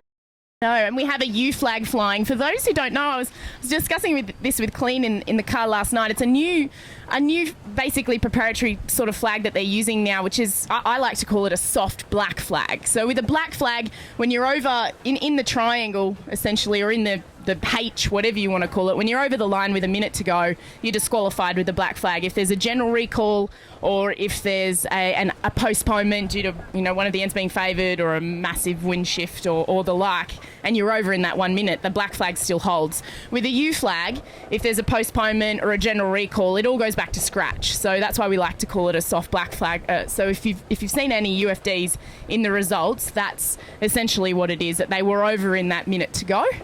But I guess it gives the race committee an option if they are at error, or if they are at fault with having one end particularly biased and they want to start again, then the competitors aren't penalised for being over in that 1 minute to go. We can see everybody starting to line up here at this boat end, as we discussed. See if we can find a few of the key players for you, but everyone's still milling about. Plenty of time to go. It doesn't take them very long at all to get to the line, and once they're up and going, there's no stopping them. It's all about timing in this period, you know, when we're thinking about not only positioning yourself, but then thinking how far have you got to go to get yourself launched. 2.5 minutes to go now until that gun. 3573. Let's switch it up. And we're switching. And you switch that, and then look up sail 3573. Alright, I don't know which one you want here, Charlie. Up at this boat end. We'll look and tell you who that is, who's being taken to shore. Back to me with Sailing Anarchy, the On the Water Anarchy perpetual shit show production of the 2015 Moth World Championship. We are 1 minute, is that right? 1 minute. 1 minute to go. It's 1:52. This is that's what I thought. 1:52. No drop of the U flag yet, guys. It's still coming. Colin Spence from Australia. Thanks, Ronnie. So Colin Spence from Australia being towed in. We're not sure exactly what happened yet, but you can see them all lining up here. There will be some brave souls coming in on port, but I think with a little bit of right bias right now and the U flag up, maybe not all that much bravery. We're inside, I think... 123. 123, that's what I got. Okay, good. Clearly Nick is a world champion crew and I am not. I only call out 420. I don't know if maybe the Aussies don't know what that means. But I don't know what that means. good. This is coming up to the 1 minute. You can probably hear the radio. 5. 3, 2, 1, go. Cool, so you can push in, see where they are. Just remember not to interfere with them. That's our guy. Can you get that media boat behind you to drop further back, please? Tell him to go back. See the guys here lining up. All right, this is pretty good right here, guys. Yeah, beautiful spot. So, I don't know. I don't see Burling over here just yet. He'll probably be waiting quite late to come in for the duck to the boat. Where is he? Put it on Burling. Yeah, right here with the KA, with the big KA and the Zyke. Got him. So Pete Burling, let's see how the guy who just won the last race, let's just watch his whole start here. Stay all on Burling. Copy. So you can see him all the way up at the line here. Spin right a little bit. That's good. Okay, great. And we can see Aus 3990 coming in off the foils. Now Burling not getting, he can't get to leeward now. He's got a boat just to leeward of him. He's got Arnosophagus to leeward. And there he goes, but up on the foils, that 4056 boat, I guess all clear. And look at that. There's no space. Oh, man, it's a tiny little hole they're going through at 20 knots. Here's Philippe Presti. Watch him go ducking, and he's trying to get upwind. There he goes, taking it upwind. You have to pick your spot to go upwind. It's one of the hardest things is to go from a reach to a beat because the boat just slides out from underneath you. And Philippe Presti with the really exciting one. What'd you see there, Nick? Really great shot to look at that windward setup that you were talking about in the last one. The canting mast, yeah. So we'll just kind of stay and watch it for a minute. Just goes dead upwind here. Yeah, I've got a competitor behind. Yep, copy. There we go. There's some Japanese. There we go. He's got the Hayama Japan Moth Worlds 2016 sticker already. And that's Hiroki, isn't it? Oh. No, I don't think No. so. I think Hiroki's got a red hull. Got a red hull. Okay, that was a difficult one there for that Japanese competitor. Already promoting the Moth Worlds in whatever it was in Japan, Hiromi. Anyway, it's supposed to be a gorgeous venue with big rolling oceanic swells and sort of moderate 10 to 15 knot breezes. But really cool stuff. And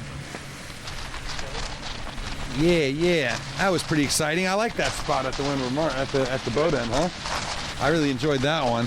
Yeah, that was a really nice spot, That was especially with the boat favor. That was a beautiful little start, and you really saw even a guy like Burling just get swamped when you go and you get on the line and stop, like you could in a 20 or 30 boat fleet with no trouble. In this fleet, it's really hard to get the bow down and go foiling because people are flying in behind you. Even if they fall off the foils, well, they're to leeward of you now, and it's not like you can go crush it, just go drive into them. You have to be able to put the bow down 10 or 15 degrees to get the boat up on the get the boat flying up in the air. So it looks like as usual, most of the guys kind of stay on starboard, minimize tacks, and send it out away from the land, but probably a good 10 or 15 boats out here on the right. And yeah,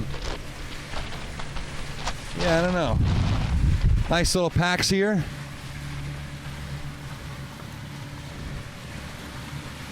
And I think that the top mark will be pretty exciting. We'll probably shoot the top mark.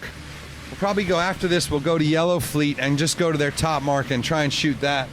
We're just trying to organize it better so that you always got some racing to watch. But these races are so quick that yeah, it's fine. It's fine. Yeah. He really is starting to creep in.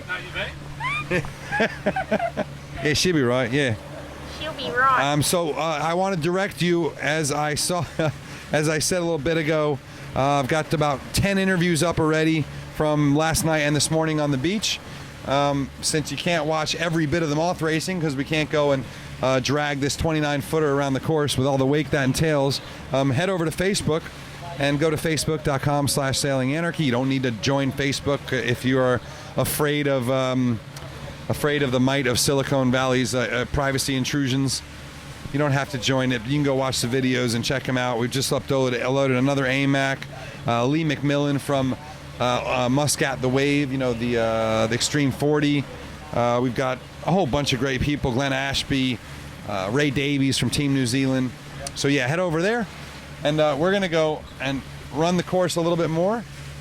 And I don't know, Nick, what did you think about that? What do you think about these starts now that you've seen your first Moth World Championship start? Oh, I think it's really awesome to see them all. Let me shoot you for a minute. Shoot me for a minute? Shoot you for a minute. Oh, okay, look at this. I think it just shows how, there's my phone going down on the ground.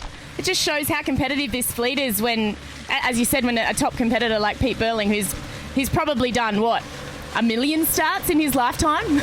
and still that timing isn't necessarily always going to be on par when you're thinking about getting the boat going up on the foils and also going forward and having that correct trim and picking the right end and making sure you pick the right side. It's quite interesting here. You can see a lot of the boats, actually, nearly the majority of the fleet are on port, so there must be in a bit of a left phase at the moment. But this racetrack is incredibly tricky. When we're thinking about, you've got two spots here in the land. I'm not sure if you can see here. So you've got Arthur's Seat in the middle, and you'll get the breeze coming over between these two hills here, but also the breeze coming over this lower point over here. So basically, the middle is death. We don't want to be going up the middle of this racetrack, but geographically, you'll see these guys will all probably want to come in from this starboard ley line. They'll get quite a bit of breeze coming off this shore here on this side, but definitely a boat end start at the moment. It's interesting that the committee's letting it stay boat favoured. Usually a race committee at this calibre would be wanting to make it pin favoured because you want to keep the boats away from the committee boat. And we did see quite a few have difficulties there finding a hole to duck through and get into that line. And some of them will leave it late. You know, sometimes it's better to start late at the boat and be going and up on the foils than getting smothered and dropping down off the foils. That can be quite costly. So my impression too, Nick, is that this race committee very much wants to get these 4 qualifiers off. Right. They weren't able to get all the races they wanted in yesterday, and they want to get them off. And you know, I think all the Mothies would agree. Let's not wait around 20 minutes to reset the line. Let's go racing. It's not gonna, you know, yeah. Yeah, so I mean, it just means that you've got to play that extra thing into your tactics. Do you wait a little bit longer and try and dip into that hole, or do you set yourself up on the line with the option to go forward with the risk of getting smothered? So I mean, it's you know, it's like any racing really. Risks pay, but sometimes you've got to manage those risks, especially when you're a top competitor. Pete Burling can probably dig himself back a lot better than some of the other competitors. So I mean, you can't afford to not start at the correct end. When you're giving away a boat length at the start, you're giving away a boat length to every single boat in the field as such. You're not just losing one length. So it's really important to make sure that you nail that start. There's also the fact that especially for the qualifiers, it's more about not losing, I think, than winning. Yeah. You know, and then they carry some portion of the score forward, but and I think that guys like Pete and Bora and Rashley and, you know, those guys, they know that as long as they get to the top mark within the top 20, they're going to pass 10 boats. Oh, for sure. You know, and they'll always sort of be able to, you know, that really elite top 10 is so much faster than the rest on the downwinds, and that really makes the difference. A disparity of sometimes 4 or 5 knots between the top 10 and the next 10. You know, it's serious stuff. I think yeah, it's all about risk management as such when you're thinking about top level sailing. But Lost its foil. oh no! And now they're trying to go find the foils. The boats are trimmed. Everything's cool. Sailor's okay, but Okay. That's expensive. If you just heard that there on the radio, we've just heard that one of the boats here on the racetrack has lost their foils, unfortunately. So I'm not sure whether they hit something or whether they haven't attached them properly or whether there's just been a failing. But the sailor is okay. Rest assured that everybody's safe, but it's still not something that you really want to hear. It's ruined somebody's day in a big way. Hey, show us that shirt. Tell us if you like that Sailing Anarchy gear. This shirt, oh look at me. Look at my tan line, it's horrendous. Hang on, I'll stand up, that's a bit better. Ta-da! You know, it's pretty good actually. This shirt's really comfy. So's the hat. Good work, Sperry. Looks great, Like, Nick. oh, well, thank you. Turn around for us. Turn around? Okay. Some shorts, actually. Little shorts, yeah. All right. Nice. You look like an ad. How did that happen? Product placement 101. And we've got the guys here, they're definitely out on that right-hand side, as I mentioned, trying to get a bit of breeze off the shore there. And hopefully they'll be ripping around that top mark very, very shortly, and we'll swap over and I'll grab that camera so that Clean can take you through the bottom mark commentary. No, I think I want you to commentate. You want me to commentate while they come around the bottom mark? One a little bit. Oh. I think we're just The master. You don't have to be too close. Just trying to position ourselves. It's quite difficult, really. Here's the what? that's the Mary Celeste, the Moth without a sail. Oh, no. The Moth without foils. It's just sitting there. It's now become a prowler. Oh. Yeah, exactly. Look, it's fine without foils, apparently. This guy's doing a brilliant job. This is the Moth that doesn't have foils. And look at him go. I think I would be running from side to side. He's going sideways Yeah. and down back. He's headed off to Geelong. I think. But look at him go. I mean, he's upright. He doesn't want to go over because there'd be no way to get it upright. Just like seeing down in the water. Yeah, Do we I have was Ian trying to Jensen zoom lead in around the at top 9,000 again? Is miles that what I away. just heard? Ian Jensen's first round. Ian Jensen, first round the top for the second time today. Hopefully he can hold it together down the run and we'll be able to Not gonna film him happen. coming around the bottom. You don't think? No. Clean doesn't have any faith in Ian's running ability. I've got plenty of faith in Goose, but there's just no way. There's no way he can hang with Burling in this stuff. He's so good, and he's been at it for a couple of years longer. You know. Yeah, and I think it's interesting. You think we've got all of these sailors who are fantastic in their own rights, and it's just another level of technicality, I guess, when you're thinking about the Moth, and it just shows you how important it is to train in the class that you're sailing. And those that We've got little notes coming backward and forward. What's happening? We've got giggles. You'll find out about it later. Oh dear, I'm a bit worried. We'll be ready for this action at the bottom mark. By the way, that was from there. Oh, that was from there. Oh no, what's happening? I'll tell you later. I'm in trouble. No, I'm in trouble.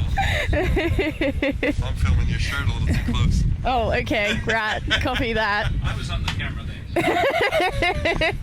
Then Marie's gonna get you in trouble. She knows. She knows you're a perv? We do have a red sail, an oracle sail in that front pack as well, so that might be Slingsby. He does love the breeze. But we do have a boat that's a long way out in front again. We'll have to see who that is. They're going back down that right-hand side, so there must be a lot more pressure on that shore. As mentioned before, they're liking that right-hand side, especially off the boat. But whoever that is that's in the lead, they're a good 20 boat lengths in front of the next person back, which I believe is probably Tom Slingsby looking at that red luff on that mainsail.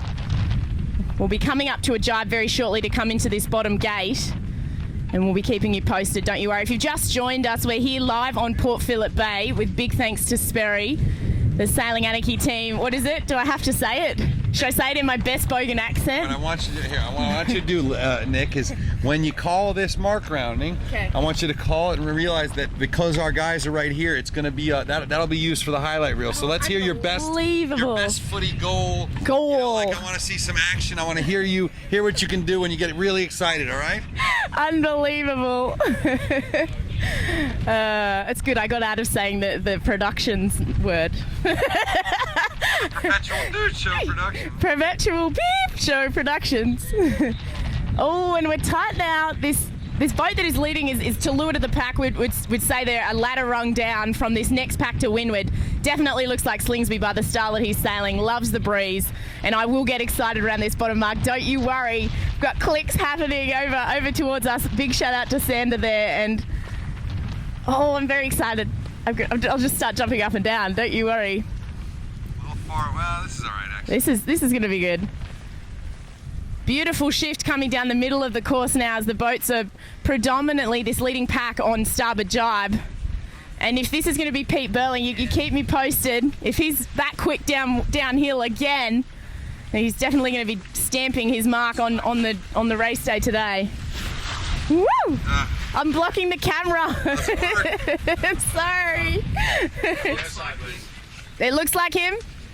It does look like. That is him, yep. Yep, and this is Pete Burling. He will lead around the bottom mark for the second time today in this second race. Awesome effort by Pete Burling to come through. What a jibe. He stays up on the foils, looking beautiful. Well, I'm talking about the boat, not Pete Burling in particular. And there he goes. He's around the mark. Pete Burling leads. And around the second mark. Here we go. And he'll head back up, probably straight out to that right-hand side again, which seems to be paying. We've got Slingsby down here to leeward. Go, spin quick. We're spinning quickly now, and we've got another boat just to windward. Burling leads race 2 here with the Blue Fleet at the Moth Worlds. I believe that Tom Slingsby will be third around this mark. Goobs has managed to get Slingsby back down this run. Slingsby was leading him. Awesome effort between these two guys. They do love each other, even though we've got the Artemis colours followed by the Oracle colours. Goobs is second round the mark. Ian Jensen. Oh, Tom Slingsby's done a much better mark rounding. I wouldn't be surprised if he gets Goobs back on the next tack. They'll be fighting it out here. And in fourth, who do we have? Katoon is in fourth, followed by another USA boat. Bora Galari, twice world champion. He follows round in fifth. And I just waiting for Charlie to give me an update. Curtis Warner, who came second in the last race, and Rob Goff rounds out the top 7. Here we go. Paul Goodison, gold medalist from the UK, followed by a red boat. I think that's Hiroki, the Japanese sailor. And next around the mark, another Australian by the looks. Starting to lose a little bit track. We're a little bit far away from this top mark now, but just to give you a recap, Tom Burton here is coming around now. Clean's got that, and we're spinning around. Just to give you a bit of a recap here, the Sailing Anarchy Beep Show Productions. Pete Burling leads for the second time today around this first bottom mark. Comes Ashby. We've got Ashby coming down here. I don't know. Well, ooh, a nice little wipe out here if we manage to grab that. Got it. Awesome action. As this fleet continues to come into the bottom mark, the pressure's definitely increased. I'd say we're looking at between 20 and 22 knots now. Absolutely epic. Chris Steele coming in here with the red sail. We were with him just before the start of the last race. He was having a bit of a rest. He's coming really wide on this mark rounding. Not sure why that is, but he is quick. Must have been using that puff to the best of his advantage. And we can see here that the leaders are definitely heading back out to that right-hand side. And liking that right-hand shore. Get a little bit of a lift off the land. Screen clean. So Pete Burling did lead to Goobs and Tommy, who are fighting it out at the bottom there in 2 and 3. It'll be interesting to see whether Ian gets Slingsby back up this work. Goobs has led round the first 2 top marks, so he's definitely liking the beats here on this Port Phillip Bay racetrack. We've got some more action coming in here too. An Italian boat. Are these the 2 twins? Are these 2 Italian boats? We've got one Australian boat and one Italian boat. And here's Tommy Spithill in Oracle number 4 coming around the mark. Definitely still tight racing, even though we're probably midway through the fleet now.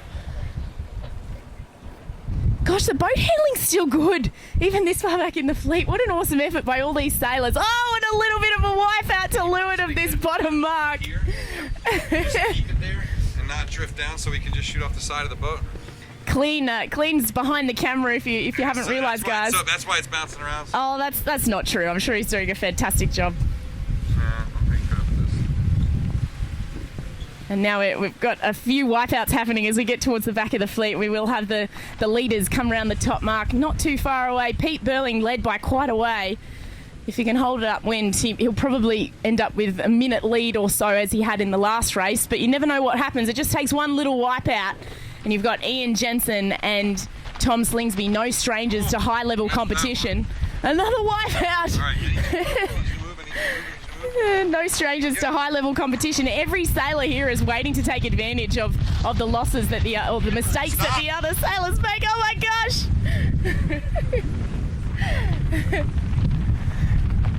Pressure's definitely increased. That 3 knots we wanted for a bit of extra carnage. Although, sorry, I don't want carnage. Don't want broken gear, we just want action. No broken gear, but just action, hey, Clean? We want carnage. We want carnage. When do we want it? All the time. At least there are no sharks out here. There are, actually. There are? Just not 5-metre ones? Hobby. No. Well, we're just too far away. We're a little bit far away, guys, to bring you some action. We'll have to have a bit of a chat, and we're going to swap sides until the leaders come back down this run again. So you can get the gauge you need, because you know. You can see the yellow fleet down to leeward as well. That looks like they're into race 2 as well. So the race committee will be happy to get 2 races under their belt, 2 out of the 4 that they want to get in today, so that we can go into gold and silver fleets tomorrow, I think is the plan. Yeah. Oh, and here we've got a few windsurfers popping out. When the windsurfers are out, we know there's a bit of breeze on. It's exciting. At least there's sunshine. It's meant to be quite rainy today, and we've managed to get away with it. We've got a French boat here coming into the bottom mark.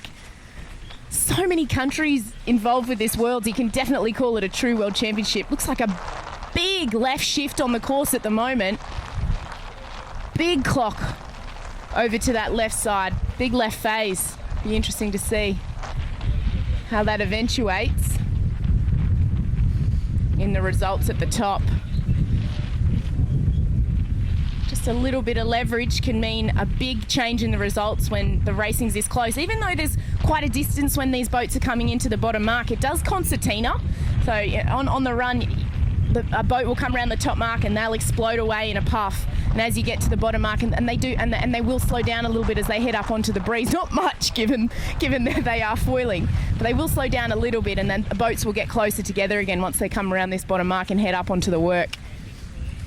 Hopefully we'll have some action. I can see there is a boat approaching the top mark now. Hopefully we get a confirmation on the radio very soon. Can I get you to untape?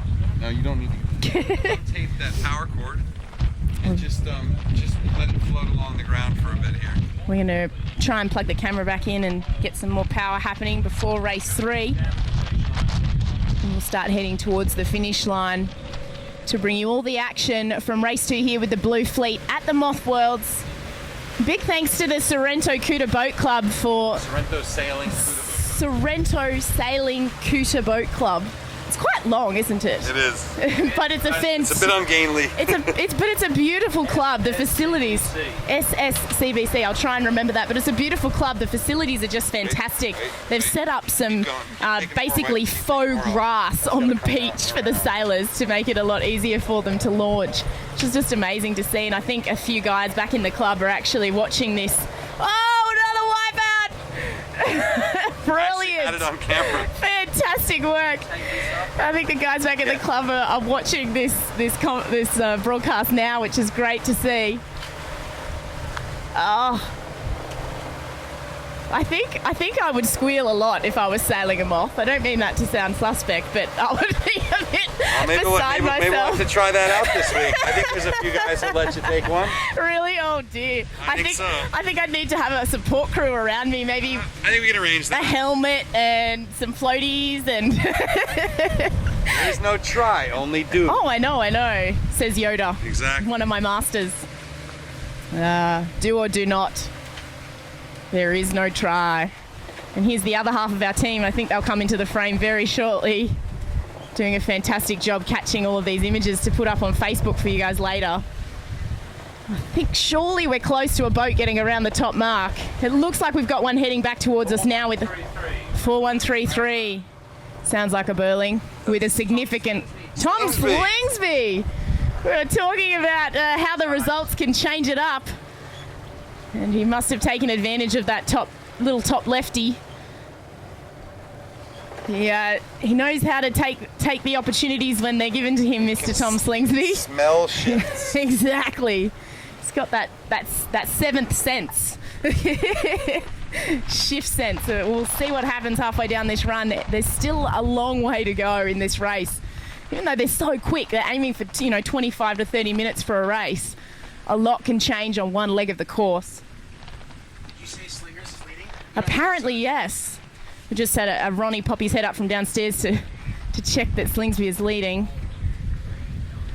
I'll try and eyeball that red luff. It's quite handy, actually. Thank you, Mr. Tom Slingsby, for having that fantastic red luff so that I can spot you all the way up the course. I can see him now.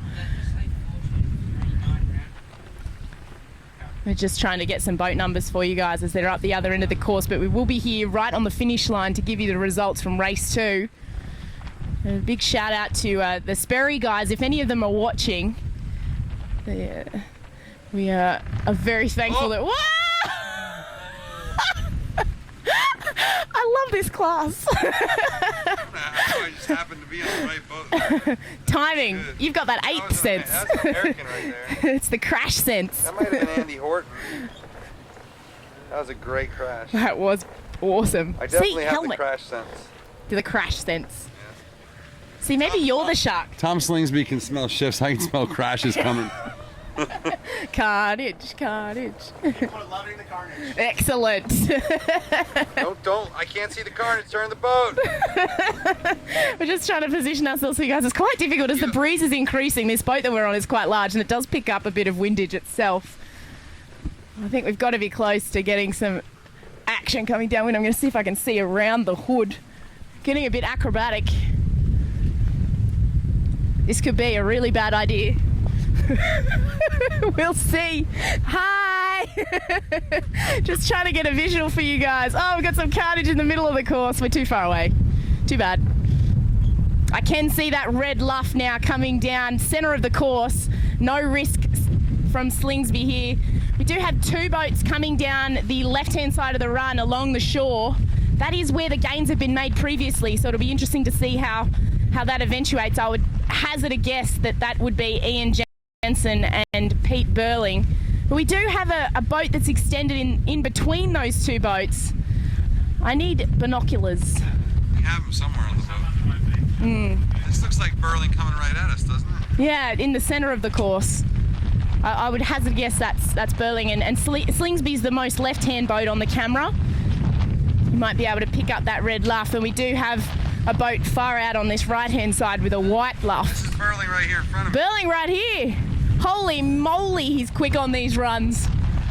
Yeah. And round Burling comes to finish first. He's that quick, we didn't even realise he wasn't one of the vac markers. Here he's about to cross the line for his second win of the day in the Blue Fleet. Congratulations to Pete Burling. I guess he's showing them how it's done.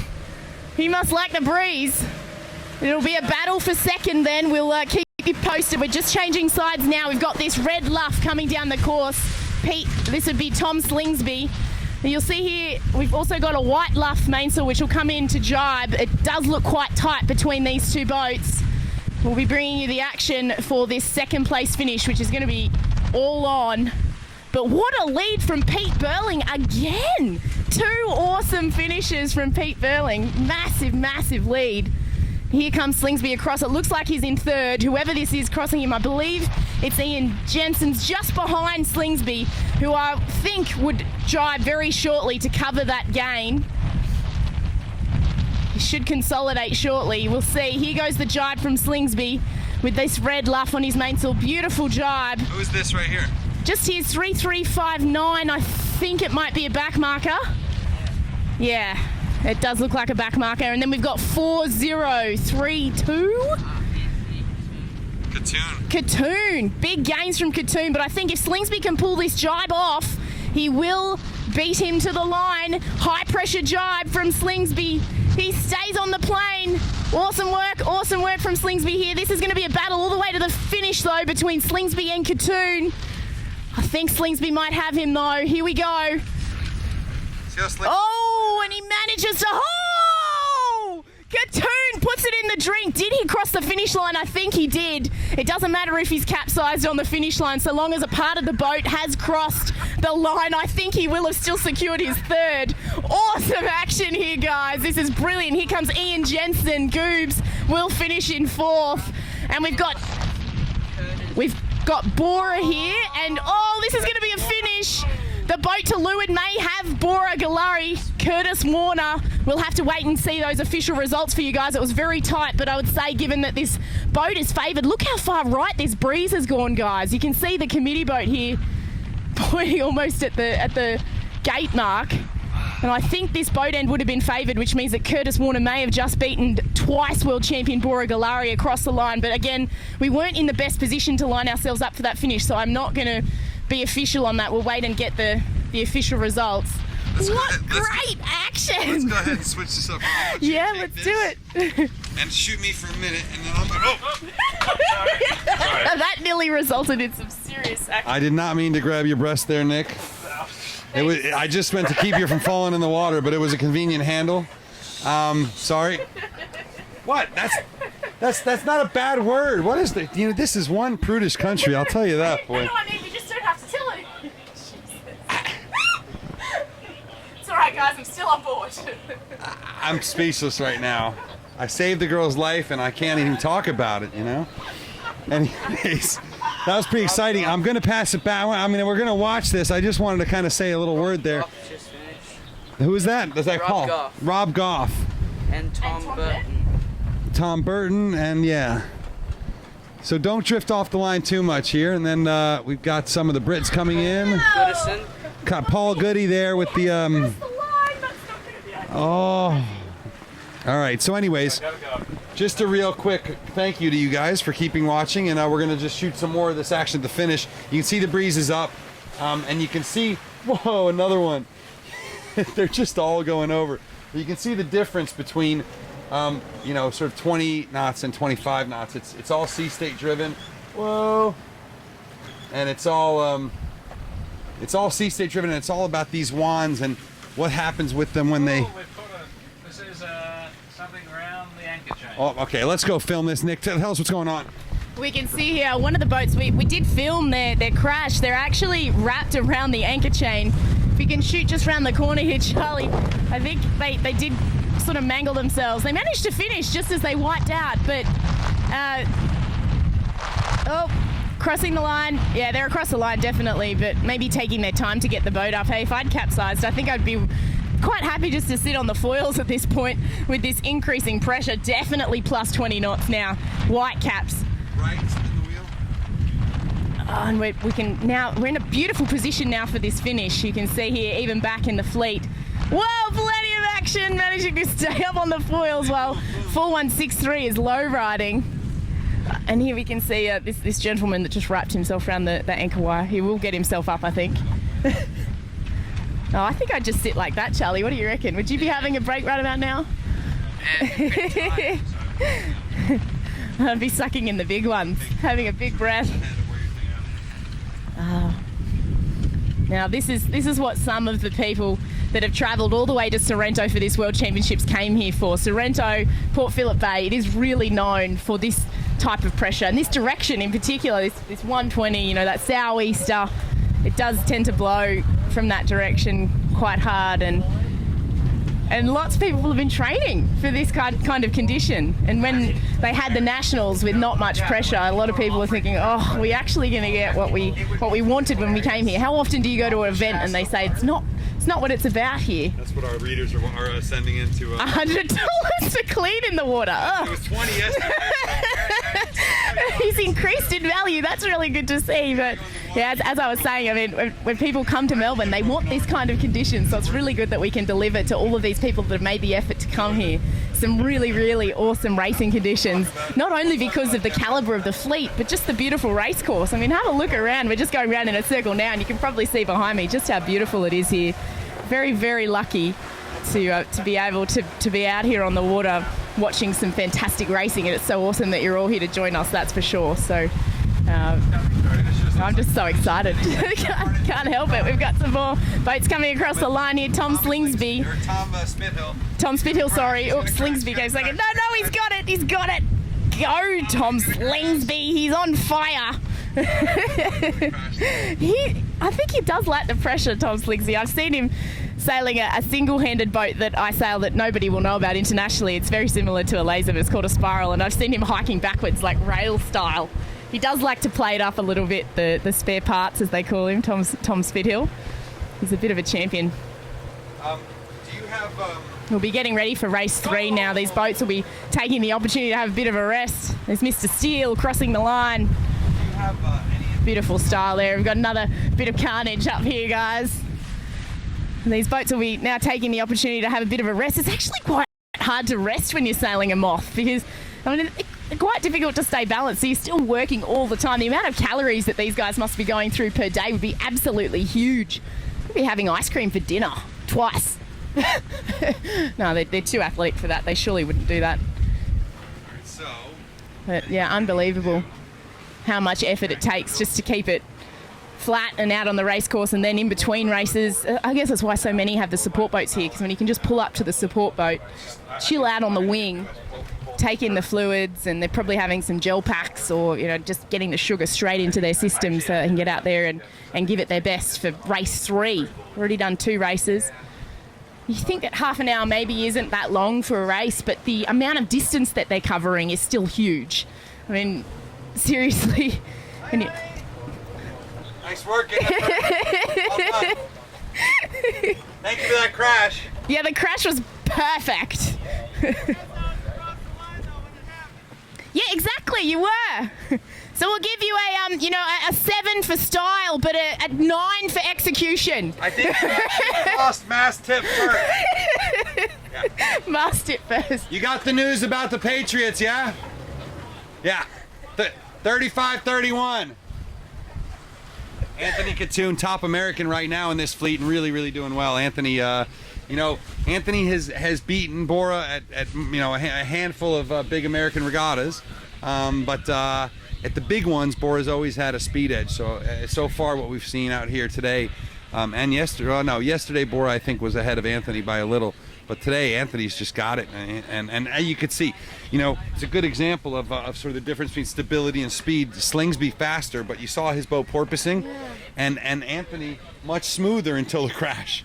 So it's an interesting trade-off. It sort of reminds me a little bit of the Team New Zealand BMW or Oracle team stuff. But yeah, I mean, the breeze is on, and it's a lot of fun to watch these guys. I think we're going to go make our way over to the Yellow Fleet. Yeah. Go check in with a different group. That'd be good. That could be fun. The Yellow Fleet, we've got guys like Nathan Outeridge, Josh McKnight. So here we go. I'm just going to give this over to Clint. Yeah, let's do this for a second. I think I've got my, Freddie Loof is the last interview. Freddie Loof, Swedish gold medalist in the Star, is going up. That's all the interviews up on the web, facebook.com/sailinganarchy. Gentle. Maybe we'll go right to the top mark. Yep. Just go to the top mark. Perfect. At the top mark, we should be able to be above the mark, shooting off the stern. All right, so that's what we're gonna do for you then. But right now, I'm gonna let you, right now I'm gonna let you know that Pete Burling was the winner of that last race. That is race 5? Yeah. Race 5, the second qualifier of the day.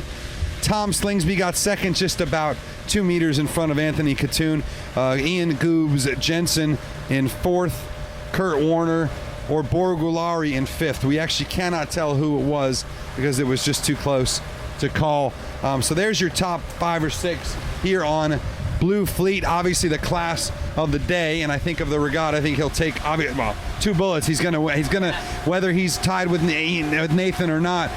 He'll be right up there. He'll see certainly he's winning this Blue Fleet.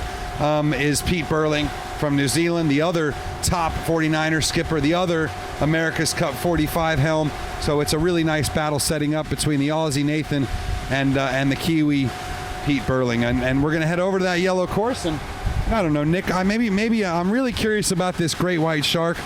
All these sailing anarchists will know that, and everyone who's on Facebook will know that that you may have lost your world championship because of the fact that in the really good breeze, the stuff you love, that big breeze in on the west coast of Oz, that a 5+ meter white pointer.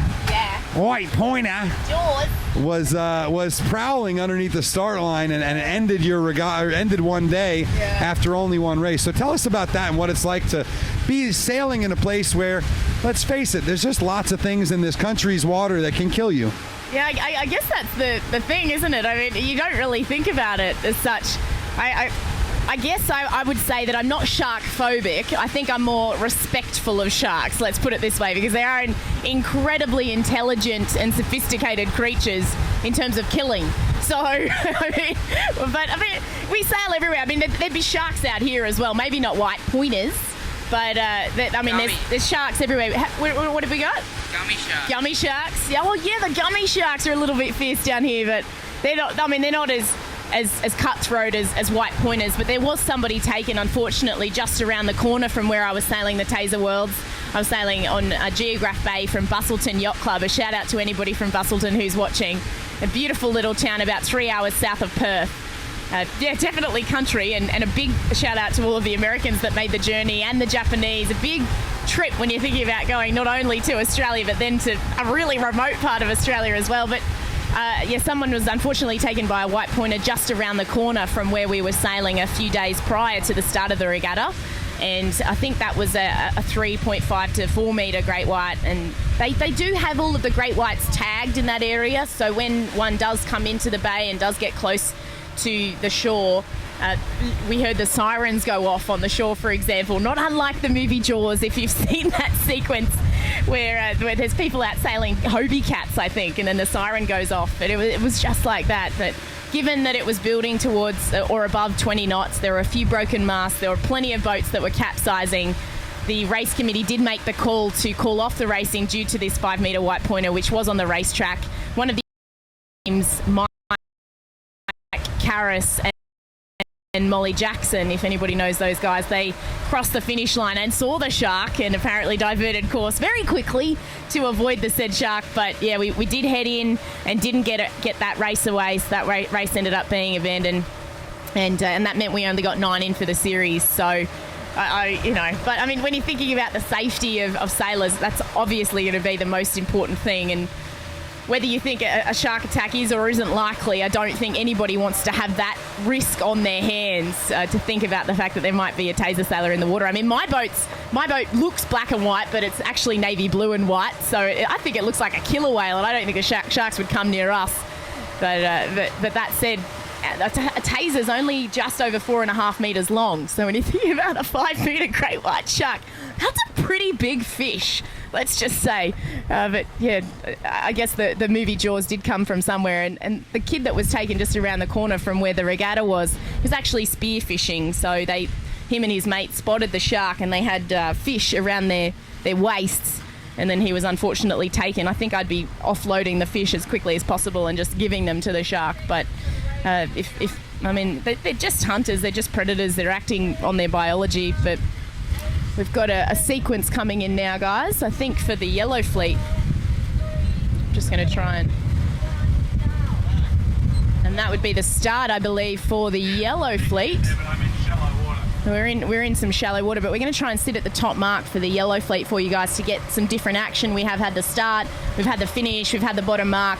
It's definitely time to get some top mark action, I think. And enough talk about sharks. Who wants to talk about sharks, really? But it's pretty interesting, really. I've never, ever had a race cancelled due to a shark. We had 123 boats at the Taser Worlds, and to have racing called off at a World Championships is one thing, but then to have it called off because of a shark, I'm never going to forget that. I don't think anybody that sailed in that fleet will forget that, and I don't think anybody in it will forget that either. You can actually get to the point where a dangerous marine creature, as the race committee was calling it, resulted in racing being called off for that particular day. But, I guess them's the breaks sometimes. I'm just really enjoying looking out at this racetrack though, and we're just trying to get ourselves towards this top mark now. We do have a stray moth just out here. I'm not sure what course he's on. In between courses. That was blue fleet, not yellow. Oh, that was blue fleet that was getting ready to start, not yellow. But I can see them lining up. I'm not sure if you can see in the distance there, Charlie. You can see the boats starting to line up here on the yellow race course. And it might give you an idea, like down near that headland, they're right on the horizon, and we're up near the top mark. So it gives you an idea about the size of this racetrack that we've been looking at. And they're doing 2 laps of this course in 30 minutes, which is just unbelievable. The distance that these boats are able to cover is just huge. If you just joined us, I know I have said for quite a while, we're here with the Sailing Anarchy team on beautiful Port Phillip Bay for the Moth Worlds, thanks to the Sorrento Sailing and Couta Boat Club. Yes, I got it right. It's a bit of a mouthful. No and. Oh. Sorrento Sailing Couta Boat Club. Yay! I got it! I won't get it wrong again. But yeah, it's a beautiful, beautiful day to be out here watching some sailing, that's for sure. And at the end of today, we'll be looking at going into the silver and gold fleets. So we can see just around here, Charlie, we'll try not to get spray on the camera, but you can see the top marks here. Bright orange on this course. We had the blue marks on the other course. We've got bright orange marks on this course. We'll just sit here at the top mark, ready for some bear away carnage. I'll say that in my best Australian accent.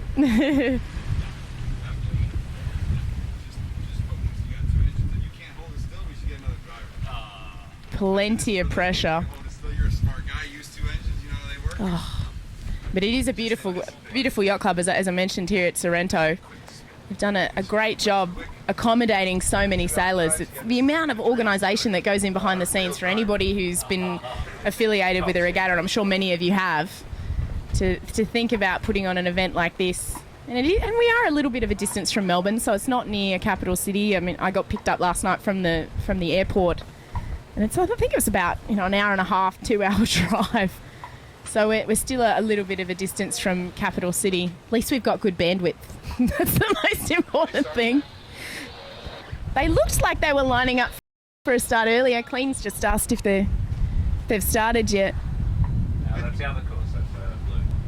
Well, you could see them on the horizon. I was just saying to the listeners at home, it gives you an idea of the capacity or the size of this course and the ground that everybody's covering. We want to be on 73, I think. Yeah, we're on the jump, thanks.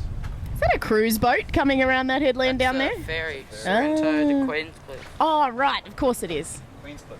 For those who don't know, Port Phillip Bay is quite an expansive bay here on the southern tip as such of Australia, the mainland. And it's so big to drive from the north side of the bay to the south side of the bay would take about 2 hours. So there's a ferry in between the mouth there. But that's why the tide really rips in this bay. It's such an expansive bay, and all of this water has to get through has to get through this little gap. So we do get a bit of movement here. I think we'd be coming up to a start for the Blue Fleet. We can see them just around the corner if we want to have a little bit of a look. For those who may have just joined us, we're here with the Sailing Anarchy team. Thanks to Sperry for making it all possible.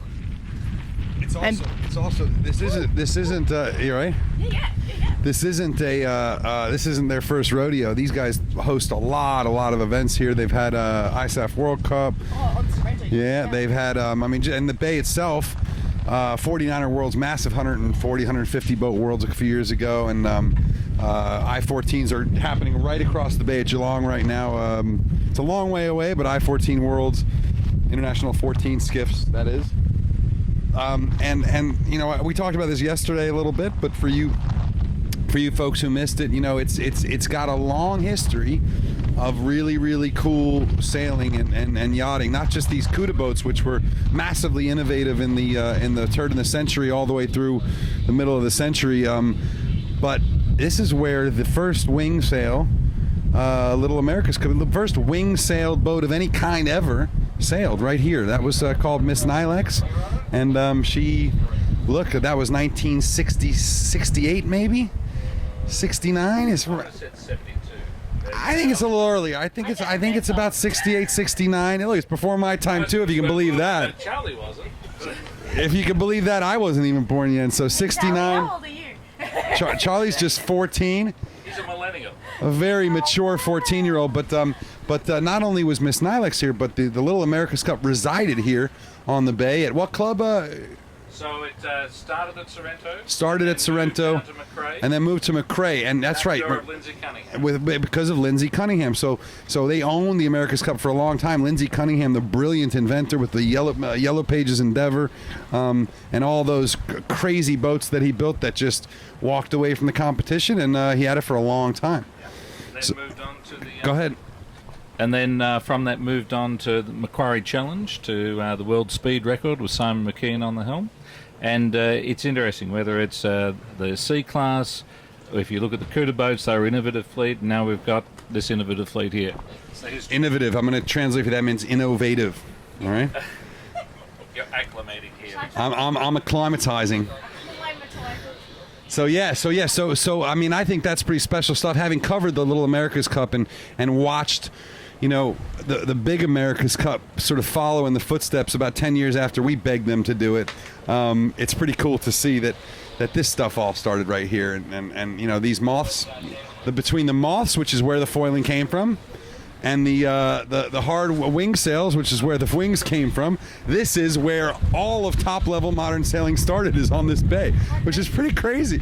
I mean, here we are in like the summer holidays for Melbourne, in a corner of the world that is, let's face it, not easy for anyone to get to, and this is where so much of it started, and they were doing it 4 decades ago, a lot of it, or more. So it's fascinating stuff, and you got to be proud to be Australian, Nick. I mean, you know, for a country with less people than live in New York State, you really do have an unbelievable maritime and high level sailboat racing heritage. Yeah, we're incredibly lucky. I think that word, that innovative word, innovative, is. I think it's part of our culture. I think because we're so expansive, and because we've got all this distance between us, and because we maybe don't have as much access to infrastructure, it's something that's sort of built into our culture, is that we have to be forward thinking, and we have to be you know, keep giving ourselves the best ability to make it easy in what can be difficult situations. I mean, we're talking about, I just came over here, and some people are saying, I just came from the other side of the country, and some people are saying that the internet maybe isn't ideal in this part of the country, but where I was, there was no bandwidth at all. So, I mean, this is better internet than I can get anywhere in America. Oh, really? This is better internet apparently than Clean can get anywhere in America, which is. But we can't get good internet anywhere on shore. On shore, yeah. We've got better internet on the water, so it just shows you that the innovation starts on the water. Oh, we can see here, maybe just past Clean, actually, there's a start happening for this Blue Fleet racking up again at the boat end. They're loving that right-hand shore. But I mean, here on the beautiful bay, and I mean, we were just talking about Australians, and I think we've invented quite a few things. It's also integrated with laziness, maybe. We have to be innovative because we also like chilling out a little bit, having our barbecues and having a beer after work. So we have to be innovative to make sure we've got time to relax. It's very important. But Australian, in terms of sailing and heritage, when you think about the fact that our entire country is surrounded by water, it's pretty integral to everything that we do, the ocean. And most of our population is on this east coast and on and around the oceans as such. So, Nick, while we're up here, talk about the you've done something innovative yourself. me? Which is you've brought the first live sailing radio show to the internet, and first with Sailing Chicks with Nicks, which lasted for a little while, and now you've got your own show and your own portable studio. And why don't you tell us a little bit about Adventures of a Sailor Girl, or Sailor Hurl? But we'll talk about that later. I know you got to run with it sometimes, Sailor Hurl. And I guess Adventures of a Sailor Girl started in 2004. It was an MSN Space back in the day, and I needed a way to communicate with my family and friends. I think we've got a start happening for the Yellow Fleet, but I needed a way to communicate to my family and friends when I was sailing around the world, and then that translated into a blog and then a Facebook page, and then before I knew it, it was on radio, which is pretty awesome. And this year, as Mr. Clean just mentioned, I did a live broadcast for the Rolex Sydney Hobart. I did some interviews leading into the race and then the start. I was so lucky to be able to talk to some fantastic sailors who took the time out to chat with me, and then I may have gotten really excited at the start itself, and It was pretty brave conditions out there. It was lots of breeze, and the spectator chop on Sydney Harbor with, I don't know, there's something like 2,000 boats out on the harbor, and add that with the with that big strong, what was that, a westerly or we had a sou'wester, sou'wester, and it is, I mean, it's amazing in there because there's huge ferry boats running around at speed as well. And even you think about the Comanche, she's pulling a huge wake, and so you've got big chop, and then you've got 5 to 6 foot spectator wakes, all coming from every direction, bouncing off the foreshore and back. And I was up in the crow's And you were in the crow's nest, going through an arc of about 20 degrees, and it's not a surprise that you had to send a little bit of your lunch to the fishes. The good news for Adventures of a Sailor Girl is that you are not a video broadcast, because I can tell you what, I would be filming you. I would have kept going. Nick, I'll take this for a minute. I think maybe we'll give Charlie a break and let him start to do some spotting duty. I think we've got some binoculars out yet, or not? Do we not have them out yet? So Charlie's going to locate the binos. Gotcha. And we just were watching a little tornado go by. There's quite a few tornadoes on the beach, and the lovely old Olympic tornado. Got a lot of tornado superstars in this fleet, or several for sure. Lee McMillan out here on what was Rob Greenhalge's new boat, but Rob decided to keep his old boat, maybe partly because he knew he might go to the Volvo Ocean Race. So Rob not here, but Lee from the tornado class, obviously Glenn from the tornado class, and so the Moth class, I would say, is a very, very sound mix, just of sailors from almost every discipline. And if you're on Facebook and you saw, I did a little quick chat with Freddie Loof. He was extremely excited for the breeze because he's a big boy. And Freddie, of course, gold medalist last time round in Weymouth in the star class. And Andy Horton, you've got to think a world champion or a pretty very, very top sailor in the star class, and Andy Horton. Plenty of big keelboat guys. Stefano Ritz, Russian. So you've got the big keelboat guys, and then you've got all sorts of dinghy guys. It was Tom Slingsby and of course Paul Goodison and many other great laser sailors here. So you've got the single-handed dinghy guys, and then we've got 420 and 4 plenty of fleet. ACAT, lots of ACATers. Obviously 8-time ACAT world champion Gashby, as well as guys like Ben Moon, multiple U.S. and Presti from France, and plenty of other of those lanky ACAT guys. they're all lanky, it seems like, except for Glenn Ashby. You look at Glenn and he does not have, he's, you know, appeasing superstar, but of course we've seen really take over the America's Cup 45 series and the Moth, which is the skiff guys. And we've got a lot of them. Obviously Nathan Atteridge, Pete Burling, Blair Tuke, Goobs, you know, Chris Draper, Simon Hiscox, Borgulari, all 49er alumni. And that, I think when you talk to them on the beach and you ask them what is it that's the single most important thing that makes a great Moth sailor, it's about reaction time. And it's the same thing about in any foiling boat. The speeds are so much faster, the maneuvers happen so much faster, the G-forces, the loads, the acceleration, everything is so much faster than any kind of boat, that the guys who have internalized that reaction time, that have figured out how to make those reactions happen without any delay and without any hesitation and to fully commit, are the ones who excel in this class, and we see it over and over again. And maybe that's why Jimmy Spithill didn't show up. You know, this isn't really a place for match racers. I hope he's watching. It's perfect time for you watching if he's on the West Coast. I think he might be.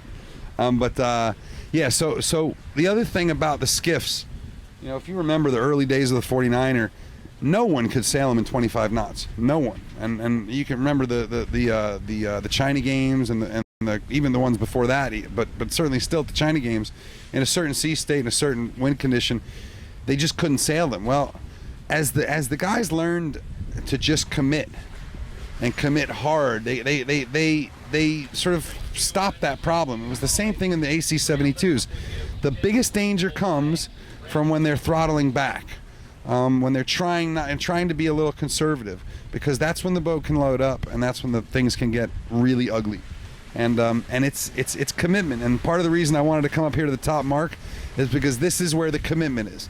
The bear away here, and one of the things I'll tell you, Mark, while we're up here, is at most regattas you kind of hang out at the top mark in between the two marks and call it 3 or 4 boat lengths to windward, because you go around the top mark, they bear away, and then they go down. These boats don't bear away very well. And in fact, I've seen them come 200 meters past the top mark just to find a wave or just get everything right to bear away. So they actually don't turn and reach off. They just keep coming upwind, and then when they get the right spot, they turn all the way downwind. And it's an easy way for you to get caught out if you're a spectator boat. And so we'll guard against that. But again, why I wanted to show you this top mark is because this is the commitment spot. And those who can commit go downwind really fast, like Pete Burling. And as we've seen, that guy turned, he was in second place at the top mark, and by the finish, he was a minute ahead of the fleet in a mile. So that's the difference, as you can see. It is phenomenal. And think about how fast you need to be going relative to the other guy to open up a 1 minute lead in 1 mile or 1.5 miles. It's phenomenal. And the biggest part of that is that first bear away, because while everyone else is kind of sailing high and trying to find the spot to go down, the guy who just throws it down and can keep it up and keep it on the foils and gets his body weight in the right spot and maybe muscles it down when he has to with all those kinetics, he's the one who's gonna have like a huge lead just after the first bear away.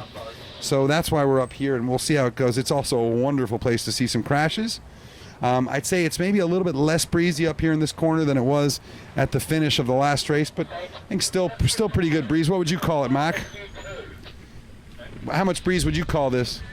I'd say this is about 10 to 12. So yeah, quite a bit less breeze. I think where the puffs coming in are still, I think that's the thing, is right here up against the land, we've got less breeze overall, but I think the disparity between the lulls and the puffs is quite large.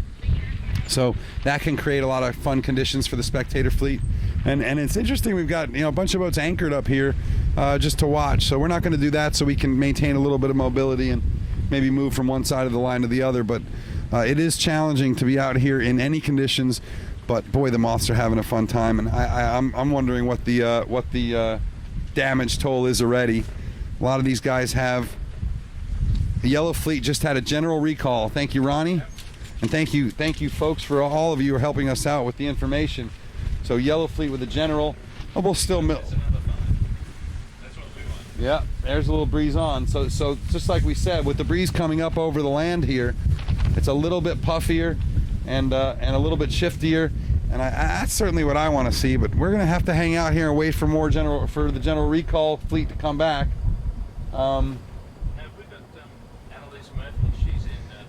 Annalise is out here. Sure, I think most of the women are in the yellow fleet here because we only saw a couple girls in the other one.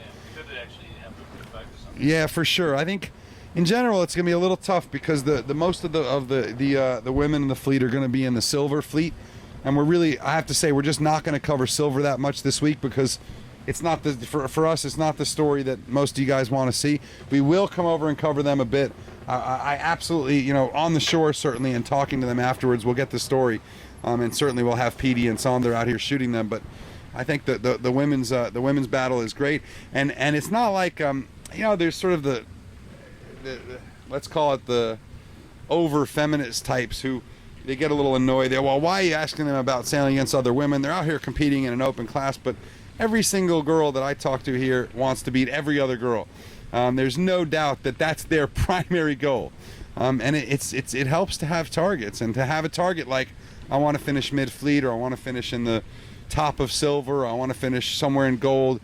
That's a great goal, but it's nowhere near as immediate as I want to beat that girl right there. It's an easier target. So there's no question that these girls, and many of them are friends, and many of them have sailed together and against each other in all sorts of different classes. Annalise in the laser at the Olympics, plenty of match racing girls here. Rochelle and Catherine Knight, and some spectacular female sailors here. They you want to take a break, Ronnie? Come up and chill with us for a bit. Come on camera for a minute here, Ronnie. But anyway, we will get the girls a little bit. So maybe check in with us. What's today? Today's Sunday. Yeah. Maybe tomorrow or the next day we'll spend a couple races on the silver fleet and try and cover most of the women's battle, and of course the scow battle, which is actually really fun too. If you haven't been listening all day, we've got 7 classic Moth scows, some of them actually brand new builds, one of them with full foil configuration. I want to see what that guy does up here. All the scows are in this fleet today, and they've been keeping them together the whole time, even through qualifiers, because none of them obviously is going to make gold fleet. So we'll see some scow action, and we'll focus on that a little bit. We've got a start coming up in yellow, and I think we're going to have our producer Ronnie Simpson come up here and have a little chat. Come on. You're good right now? All right. Ronnie just wants a break. You're not here to watch the racing. But I think Cleanie spoke to Rosie this morning, and she finished her first Moth race ever yesterday. She was just excited to finish. How cool was that? Did that one go up on Facebook? Yeah, that's all on Facebook. That was Rosie Collins, and I think Rosemary Collins, I don't know. Yeah, Rosie Collins, and she was talking with Rochelle, and Rochelle Martin. I don't remember. Yeah, Ray Martin. Yeah, Ray Martin. Rochelle Martin is maybe not the easy win, but one of the very top women for sure. She's a baller, and yeah, go ahead and run. Being brand new to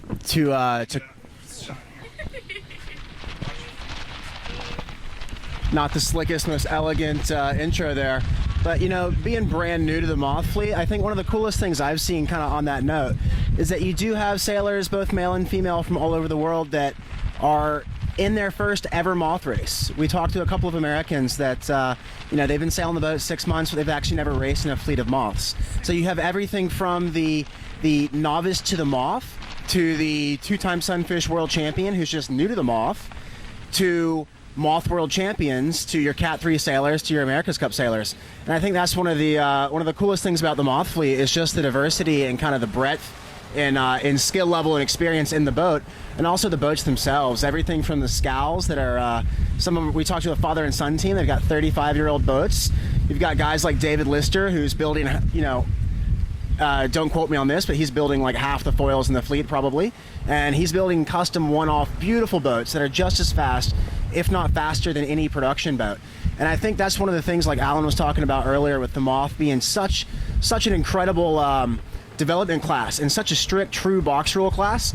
The Moth class has been around for over 80 years, started just down the road in Inverloch, which is also in Victoria here in Australia, and it has kept on going, and it's actually just begun to reach its peak, both in numbers and in importance, ever since the boats went to foiling.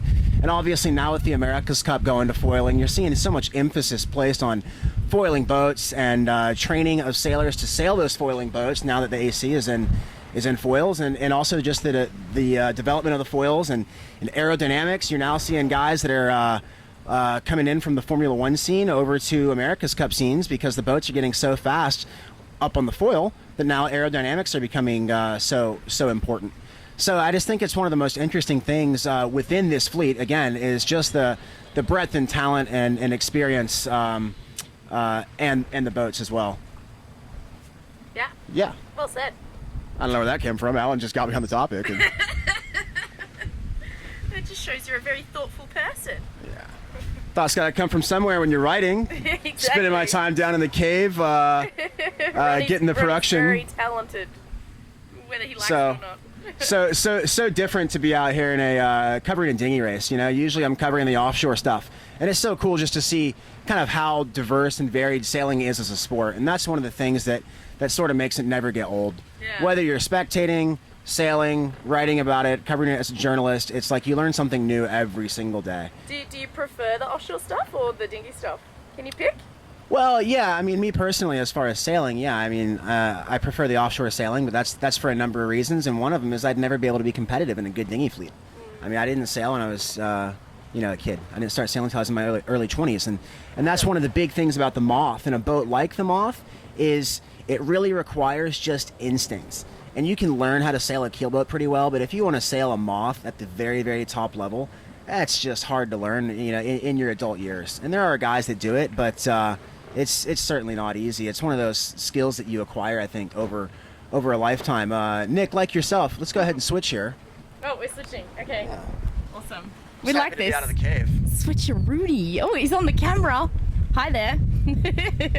And so, Nick, I mean, you just got second in the Taser Worlds, and what's your sailing background? Because a lot of people are commenting just about how much you know about the dinghy racing and everything else. Yeah. Yeah. Well, I guess I don't remember when I wasn't sailing. My dad seriously raced lasers, so when I was little, if he wanted to go sailing, he had to take me with him. So this is from about the age of 10 months. So I'm very, very lucky that I'm one of those people, I guess, that's been able to fall in love with this sport from a very young age. So yeah, I just feel so lucky every day that I found something that I loved when I was that young. But yeah, I grew up sailing on the laser with him when I was quite small, up to about the age of 2.5, even 3. I'd go racing with him when it was windy enough. I was Vang trimmer. And then I got into a Manly Junior, which is an Australian class, which is a dual hander, sort of like an Opti, but 2-person boat. It's got that square bow with a kite. So I sailed the Manly Junior for a little bit, never raced it. My first serious regatta really was the Taser Worlds in 96, 97, which was just Ram Yacht Club when I was 11. So I've done every national since then with my dad in the Taser. So we've done 18 nationals in a row together, and we've done 8 worlds now, so I'm very lucky. So with all that dinghy experience, a lot of these guys, big 80 boat fleets, Yeah. breeze on conditions. What's going through the heads of these guys as they're dialing up in the pre-start with a big fleet? Well, I mean, it's always risky. I would be thinking about managing the risk as such. I mean, when we're talking about guys like Pete Burling and Tom Slingsby, they're used to big fleets, especially sailing lasers and 49ers.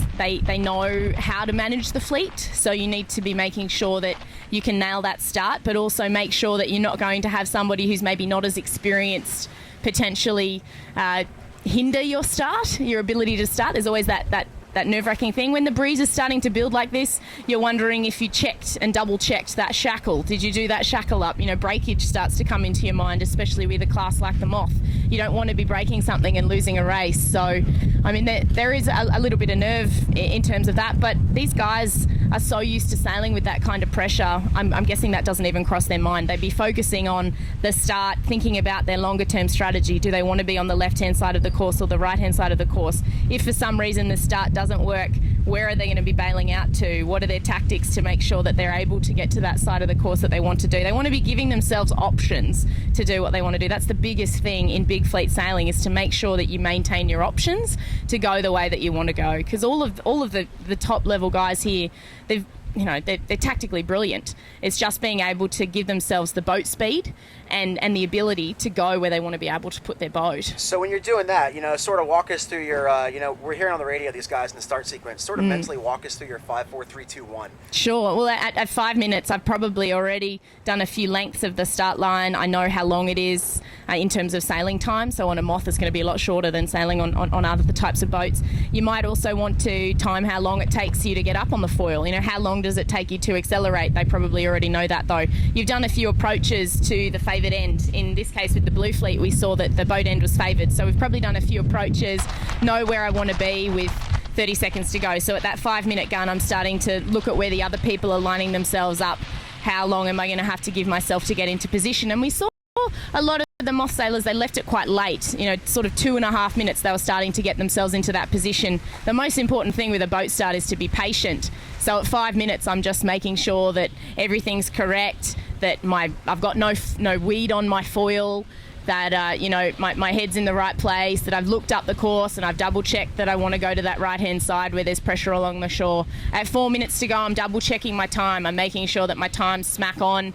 I'm making sure that I've got my headings. I'm making sure and double checking that the favoured end is still favoured, that the shifts are still playing the way that I think, checking whether there's been an oscillation in the breeze and which tack I want to be on when I start. Do I want to stay on starboard tack for a significant time after the start? Then coming into that 2.5 minutes, I'm starting to line up and get myself into that approach. Do I have a nice gap to leeward where I can accelerate into that hole and take off and make sure that I'm going to have a clear start? Is there someone right up on my windward hip that might sail down onto me? Are they experienced enough to hold their lane? And at that point, at 2.5 minutes, you're starting to think, okay, am I in the spot that I want to be in, or do I need to shift? Do I need to move? Do I need to back out of here and go further towards the boat, or do I need to, has it swapped to a pin favoured line? Do I need to be thinking about changing that approach? And then coming into the minute, basically everything's set. By a minute to go, you should already be in that position, and you're getting ready to take off. And I think these guys they're trying to accelerate from about 15 seconds to go. So they're making sure that they're back from the line far enough to go, so that with 15 seconds to go, they can be starting to accelerate, so that when the gun goes, they're up on the foils and they're advancing towards that side that they want to get to. So, yeah, I guess that's what I'd be doing. Thanks to the beautiful Nick Douglas, the sailor girl, walking us through the pre-start mentality from a world champion. Yeah. So Nick, can you help call us here? We've got Yeah, sure. Here at fleet headed out to starboard. The lead boats have just put their first tack in. They've banged the corner. They're making. Yeah. You want to go ahead and take this? We've got a bit of a split fleet, actually. We've got some out on the left and some out on the right, so it'll be interesting to see what happens when the boats do meet. You can see here just as Charlie's taking over the camera. Thanks so much, Ronnie. Interviewer extraordinaire. We can see here there's really quite a decent split in the fleet. Got boats out on this right-hand side, and Charlie's got them now, and then he might flick back to this left-hand side. So the tactics on this course could be very, very different to the tactics on the blue course, where they're definitely playing that right-hand side up near the shore. Whereas here they're in a lot more open water. There's not as much play from the land.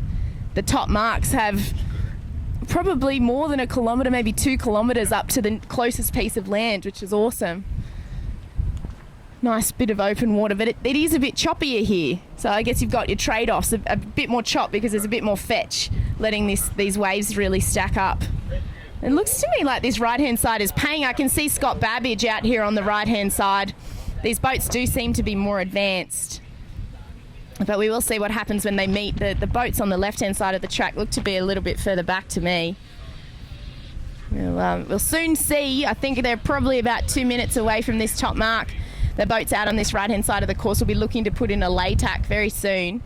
Tacks are quite slow. Even though they are foiling through the tacks now, you still don't want to be doing more manoeuvres than you have to. So, really interesting.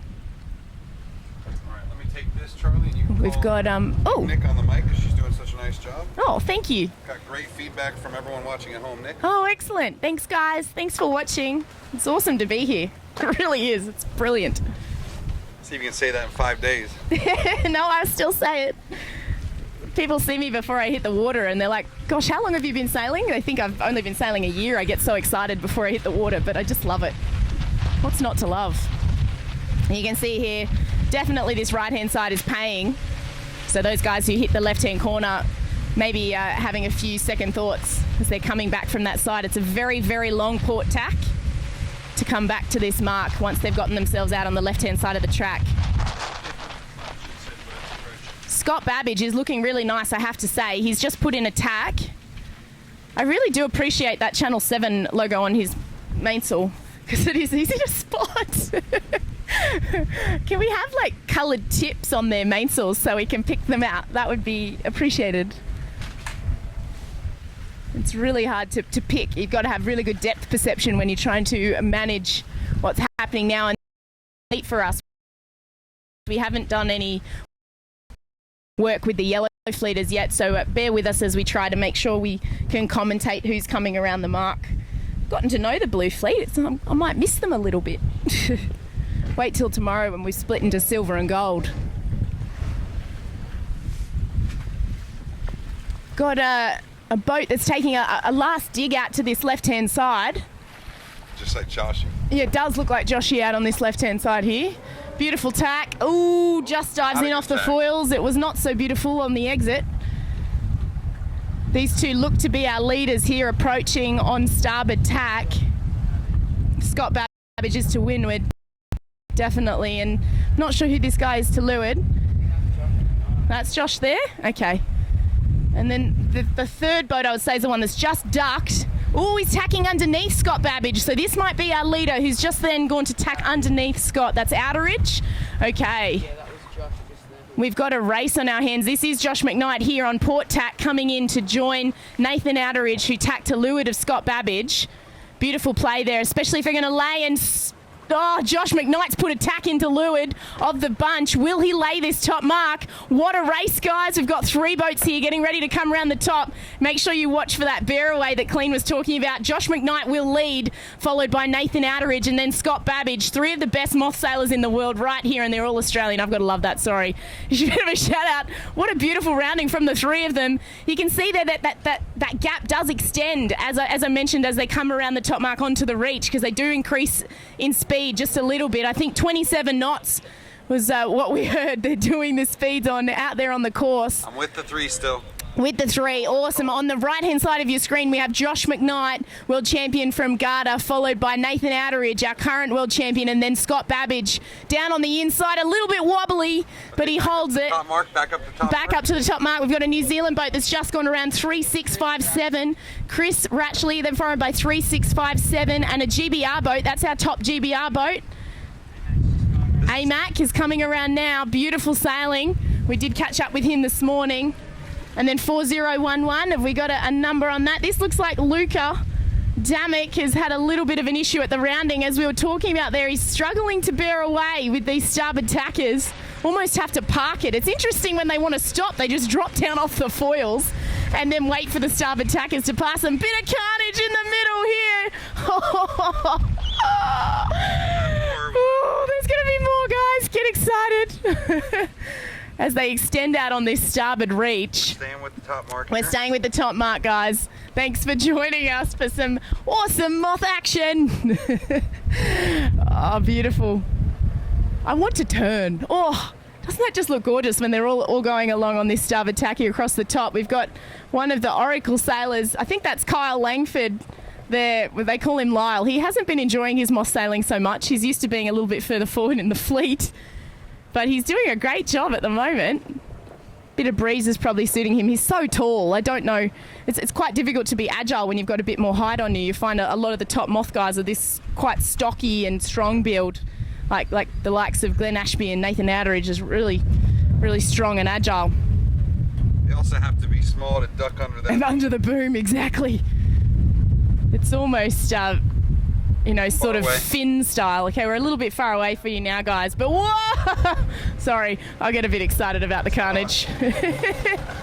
We're just going to turn around and try and get a little bit closer for you. But just to recap, here with the yellow fleet at the Moth Worlds, this is race 3 for the day. And Josh McKnight, I believe, has had a win already today. He did tack to leeward coming in on the starboard approach below both Nathan Outeridge and Scott Babbage, three of the world's best moth sailors. And they are leading 1, 2, and 3. And we will stay at this top mark to see what happens once they come around on the second lap. Beautiful work and beautiful racing by many in the fleet here. We've got another Japanese competitor. We're just back with the top mark for you now. I believe this is one of the prowlers here, just to leeward of the bottom marks. Oh, I think this gentleman's just had a capsize. He's lost his hat back there.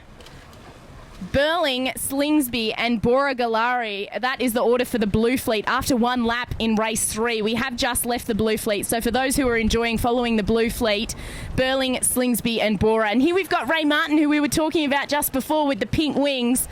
She was involved with the women's match racing program leading into the 2012 Olympic Games, and she's also Scott Babbage's other half, so she might be cheering him on a little bit as he's in that top 3. She's struggling a little there. She's going for the Vang now. She needs to get that Barraway in. Come on, Ray, you can do it.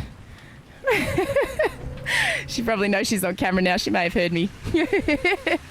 She's doing a great job nonetheless, though. Come on, Ray. She's up on the foils. Exactly that Barraway problem. Yeah, that we were talking about. And some of the girls just don't have the weight even to get it down. And there's that commitment. Oh, good girl. Oh, a little bit of a bounce. And she's out of the boat. But, I mean, at least now when she gets the boat up, she's borne away. Maybe. We'll see what happens. Here come the tail enders coming into the top mark. Awesome effort from everyone here. It's not really too much of a split, though. I can see a capsized boat in the middle of the course down the track.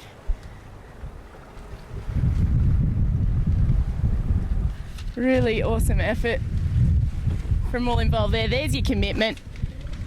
That looked a bit scary, but he's done it. He's done the Barraway. Little bit of hesitation. I think your heart must get up into your mouth in those situations where the boat starts to do that sort of porpoising, as Clean mentioned with Slingsby before. Sorry about the camera, guys. Oh. No worries. All right. He's got the backwards cap rocking. Another little capsized boat on the starboard ley line here, and here comes a Barraway. It's good. There you go. You can do it. Excellent. See how he's not too far up above the water? It sort of means less chance to be unstable. I think that's a bit smart. Also got ride height adjusters, and one of the first things they do at the top mark is they bring the wand gearing down if they can, and they bring the ride height down. You don't want to be too high when you're going downwind. You want to try and damp the motion. So that's one of the things you see when they go upwind. They try and get as high as they can to get as much windward heel as they can. When they go downwind, they try and keep the boat low, keep the boat stable, because it really is about dialing back. I mean, if you let them go, they'll go 30 knots until they flip you out of the boat, you know? Yeah. You got a great little battle at the back of the pack. Who's this? Any ideas? Oh, can you see 4029? Keep coming right up to the back of that race committee boat, please. Yeah, 4025 it is. 4025. We're just going to get a check on who this is. Awesome battle at the back, and then we've got some blue wings. I'll try and get an eyeball on this for you guys. This is testing my crewing abilities to spot the top mark / read sail numbers. 36-something-7. Looks like a girl. Yeah, that's one of the girls. Tonight might be. I know she's got a GBR on there, but. And then bow number 102. Definitely a little battle going on there. Any of the scows spotted yet? Yeah, where are the scows? That's what we're here for, right? Yeah, exactly. I want to see a scow. 4198. Yeah. Oh, that's yeah. Another Aussie. There's lots of Aussies. Scott Cotton. Ah, okay, I know Scott. He sailed a 470 previously with the Australian Sailing Development Squad. And the Melgers, yeah. Oh no, he's in the drink. Oh, maybe he saved it. Just saved it.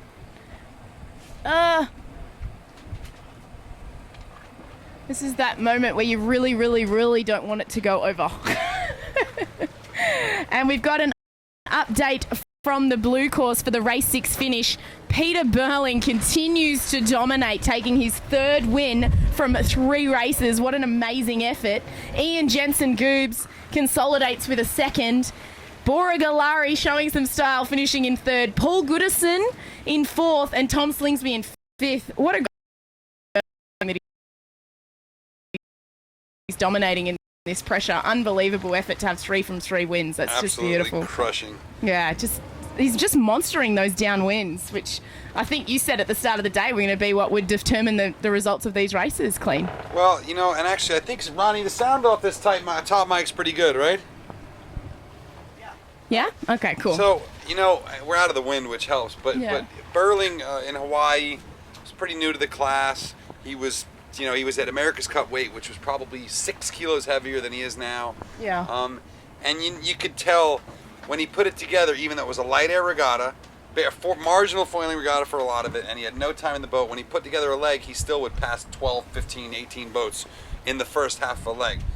So you always knew as soon as he put the time in that he was going to start crushing, and he's just showing that he is the talent of his generation. Yeah, he and I don't really think is. there's a lot of doubt that if Emirates Team New Zealand knows what it's doing, and I know Daltz, you're probably watching, but if Emirates Team New Zealand knows what it's doing, I think Dino might get the ease off the helm, and Dino, you know, and no harm, no foul. I think you probably agree with this one, but this Burling kid is just phenomenal. 24 years old, isn't that right? Yeah, he's a baby. Wow. Which is He's just, very mature too. Yeah. So, yeah. And I think you see that. I think sailing's quite good. 2 Olympics before he was 22 and he won it. 2 Olympics before 22. Ronnie's just yelled up from the bottom. I mean, just incredible. And you look at someone like Nath. You know, I was talking to Nathan Outridge yesterday, and talking to Bora too. And you know, these guys are all younger than me, and Nathan is in his early 30s, and Bora's sort of 38, 39. These guys are all ready to, you know, when can we be in the Masters fleet? Because the Masters fleet is 45. Rob Goff, who was third at a World Championship a few years ago, is in the Masters fleet now. AMAC and I mean it's so brutal. These boats sailing at this level, there's so much risk of hurting yourself. When you fall from 25 knots to 0 with a shroud mark, a shroud-shaped bruise from your head to your shin. That'd be me. And I tell you what, you know, even a guy like Nathan Outridge, even an incredible athlete like Nath, he's battered and bruised at the end of every day. And a guy like Burling can handle the recovery a lot quicker. Yeah. And it's a young man's game. And gone are the days of the America's Cups and top-level sailing where you could be, you know, in your 50s and still calling tactics at the back of the boat. Gone are the days where those guys really have a place in these boats because there's not enough people on any of the, you know, whether it's a Flying Phantom or a GC32 or a Moth or an AC72. There's no space for an old thinker, and even someone as fit as we saw Grant Dalton in the last race. There's no substitute for youth.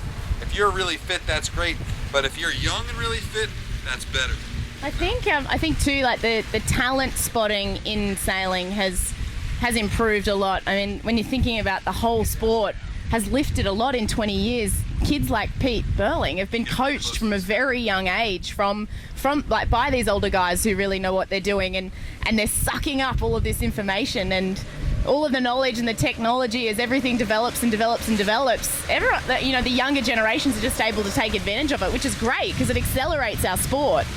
But it is, as you say, the younger kids are just able to have that strength and also the nous. I think we've got the fleet now approaching back to this top mark. We see Scott Babbage on this on port tack. What do we got here? We've got a scow! Excellent! Yay! Who's our first scow, Junior? 4177. Let's spin it around, we'll track them. Look how far. I'll spin around, we'll track them. Look how far. Charlie, who is that scow, please? 4177. We're just going to get a name of the skipper. You can see how far extended the rudder is out the back of the boat. So old school. Here they come for the bear away. And for those who are watching who may have sailed Moths in the past, this in its day was the heyday of Moth sailing. Beautiful scow. And I believe this one's a brand new one. Wow. James French. Do we want to track it and see when it falls? Yeah, look, this is the foiler, that's right. Yeah, we're gonna just see if we can. We've got 3038 as well coming in, number 2. Coming in on this port hand lay. Wow, let's see if he gets up. Oh, excellent action. It just shows you that there's a place for the Scow Moth in this fleet. There's such a great race going on behind. I think we've got slow down. We got the 4 boats here. We got Scott Babbage. And Scott Babbage leading by a mile. Too far away. So we have Scott Babbage coming into the top mark here. Babbage has gone around everyone, hasn't he? Yeah, he's managed to go from third round the last top mark, and he will lead around this second top mark going into the finish. If he can hold it together, he may have a win on his hands. And coming in second position, I believe, is Nathan Outeridge. I'm just trying to get an eyeball on that. And then third will be Josh McKnight. So he has gone from first to third following the last run. Scott looking quite comfy here, extending on starboard. And here comes the Artemis Moth, Nathan Outeridge, easing his vang a little bit there as he goes for the bear away. About to pass that second Scow Moth. You can see the speed difference there. Look at that old versus new. Unbelievable.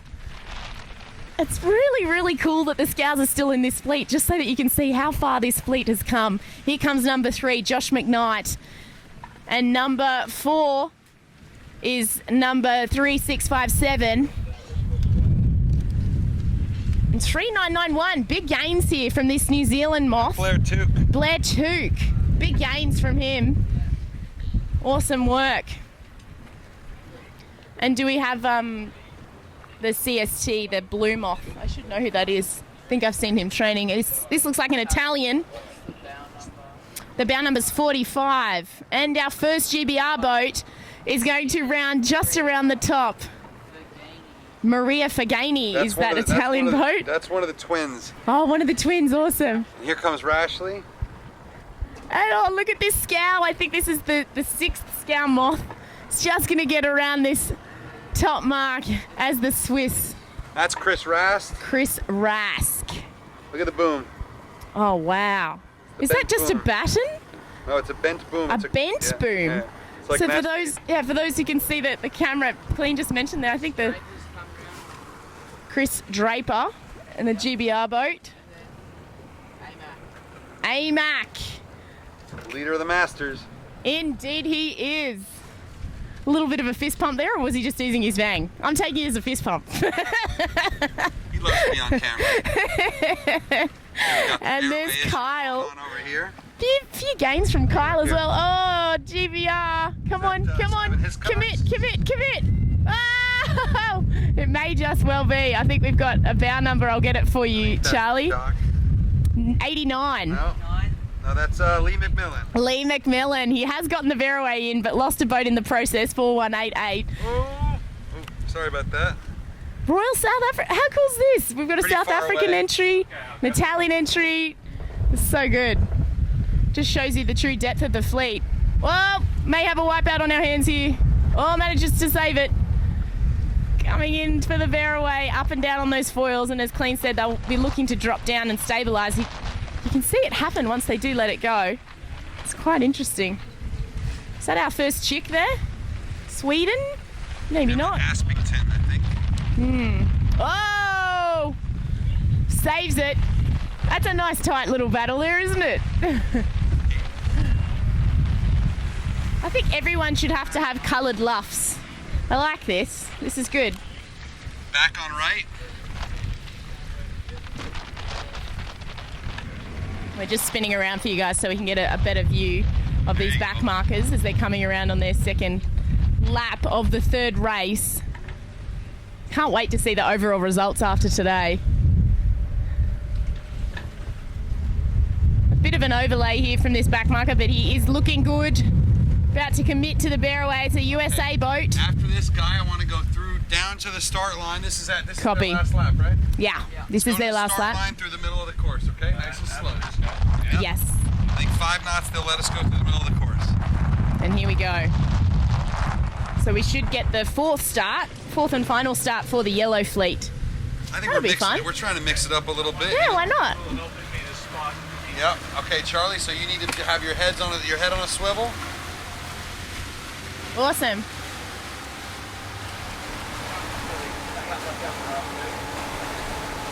So for those who may have just joined us, we're on race 3 here with the yellow fleet. First around the top mark was Scott Babbage. You've got to be happy with that. Going from third to first on just one lap, followed by Nathan Outeridge. It's interesting because I've now seen Scott at 5 or 6 of these, and You know, he has been trying to win a Worlds harder than just about anyone in this fleet for a very, very long time. Yeah. He's a spectacular sailor. He's fast in all conditions, which despite being a light guy, and he's only about 70 kilos, he's very light. Despite being such a light guy, he's fast in the light and he's fast in the heavy, as we see right here. And exceptionally smart, I think. Very, very bright, very, very crafty. Scott's problem has always been that something always goes wrong on the last day. Okay, all right. So anyway, here, you shoot me for a minute. Okay, we're swapping. Pass the parcel. Babbage's problem has always been that the last day, or he's maybe slow down a little bit. You're towing a big wake. The last day, Babbage has just never been able to put it together, and he's had a lot of second places. He's had a lot of thirds. He's had a couple fifths, and right now he's sitting in fourth, I think. But you can see he's clearly got the speed to go and roll over Nathan Outeridge, who's probably 5 kilos heavier than he is, as well as Goobs and Joshy, who a lot of people think that Joshy is maybe one of the fastest Moth sailors there is, period. So yeah, it's great to see Sky. Honestly, if Bora can't win personally, and of course Team USA, Team Detroit, US Moth Force, yeah. If Bora can't win it, a lot of guys have as a sort of a sentimental favorite Glenn Ashby, just because he's just the biggest gem of a guy. If there's two guys in the fleet that everyone loves, it's Glenn Ashby and Loic Perron. So Glenn would probably be my second sentimental favorite as well, because you just can't help but fall in love with the guy. I remember when we covered the Little America's Cup in Newport, Rhode Island, and we asked Glenn to wear a headset for his match race final for the Little America's Cup, the C-Class International Championship, and Glenn wore it, and he commentated from the wire the whole way around the race course, and we brought it into our feed, and we had it live on the web just like this, but with a lot lower quality and a lot less good-looking crew.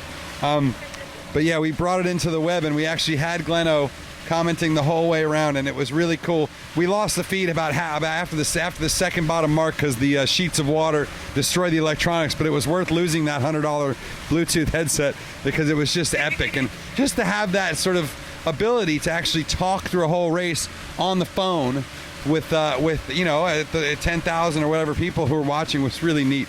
So I'll always have a real warm spot in my heart for him. But really, from a point of view of a storyline, Scott Babbage, the class president, a guy who's worked, countless hours to make this regatta be what it is, along with all the volunteers, along with everyone at the SSCBC.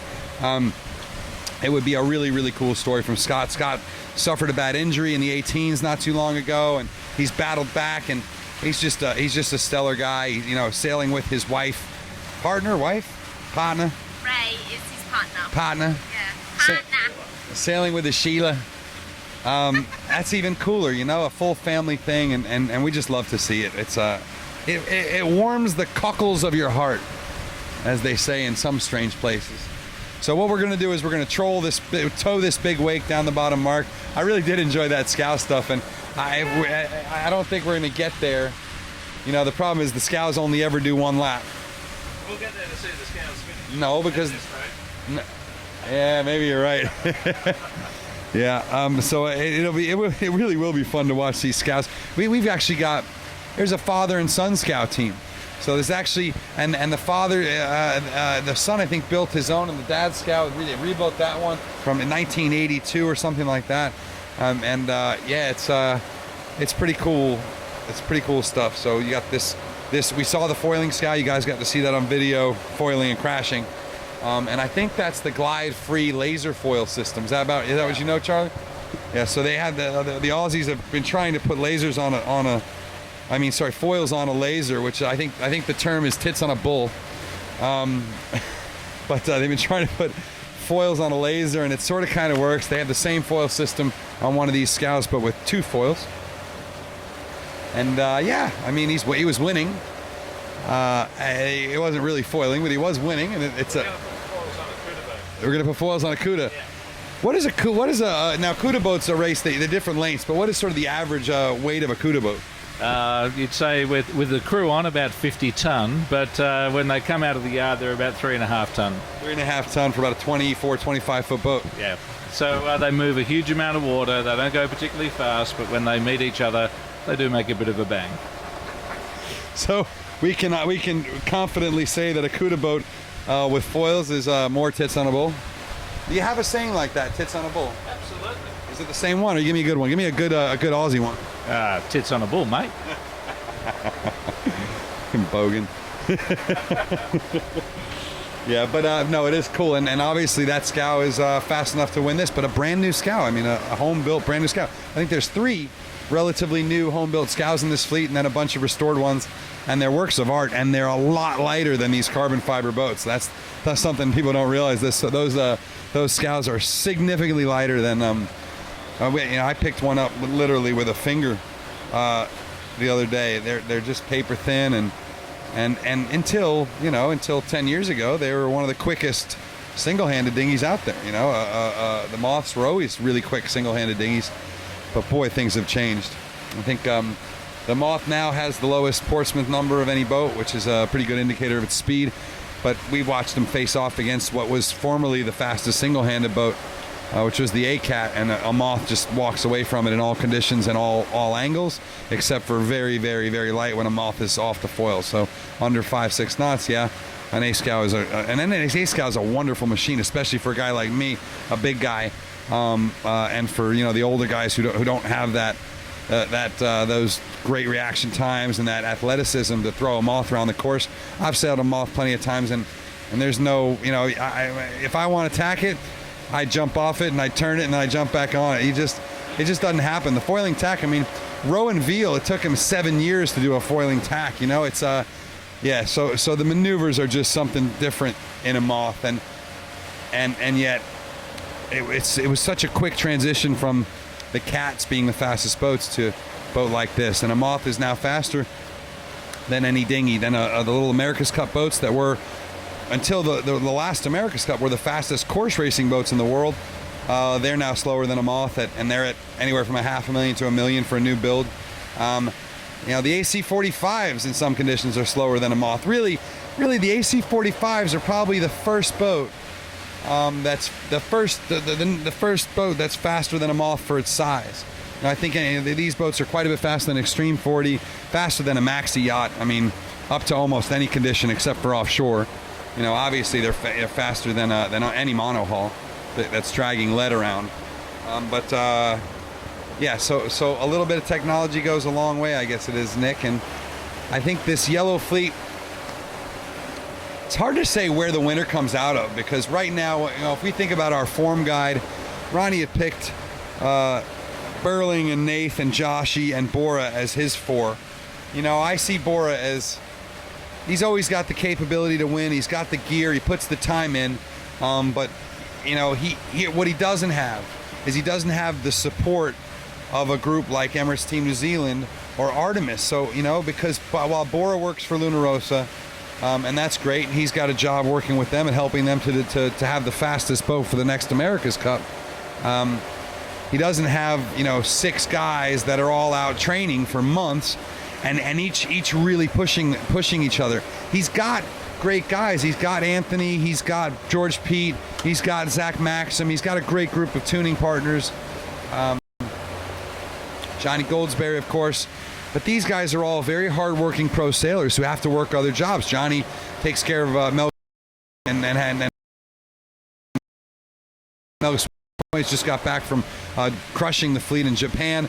Bear is working on big boats and was in the Melgus 32s down in at the Worlds in Miami. These guys have to actually travel around and work their regular jobs, and so they don't have the luxury of doing 6 days a week on the water like Nathan or Pete or Blair or Goobs has, and that makes a huge difference right now. And I can see it. I can really see it out there. Bora or Anthony or any of the Americans out just yet, but you can sort of see the writing on the wall. And these guys and they are, and the Australians shining overall. Nick, we've been down here a day now. Maybe you can hand the camera off to Charlie for a little bit, and we'll see what you think, having looked at the fleet in depth now. Yeah, I mean, It's really hard to know because I've only seen them sail in one type of condition, I guess. And I'm sure that we'll get a variety of conditions over the next. I think we've got a lay day on Wednesday, but that depends whether they get their full program in. But we've definitely seen that Peter Burling is a standout in this pressure. So, I mean, if this pressure's due to stay in, and I think it is for the next few days, then we could end his lead further. But, it's going to be really interesting to see once we get the gold and the silver fleet split, because then we'll really see the races as such get into it and all of the top in one pack, and that can change things.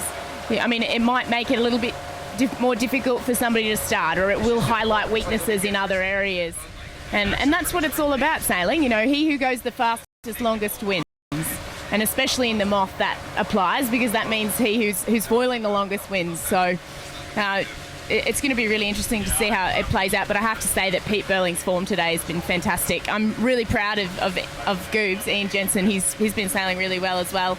But, I mean, you have to say that I know that Scott Babbage and Josh McKnight have been doing a lot of sailing, and they've been putting in the hard yards in Sydney. So given that I'm a Sydney girl, I hope that they do well. But I'm really impressed with what I've seen from Pete Burling. I don't know him that well, but it's going to be really interesting. And that's what a World is all about.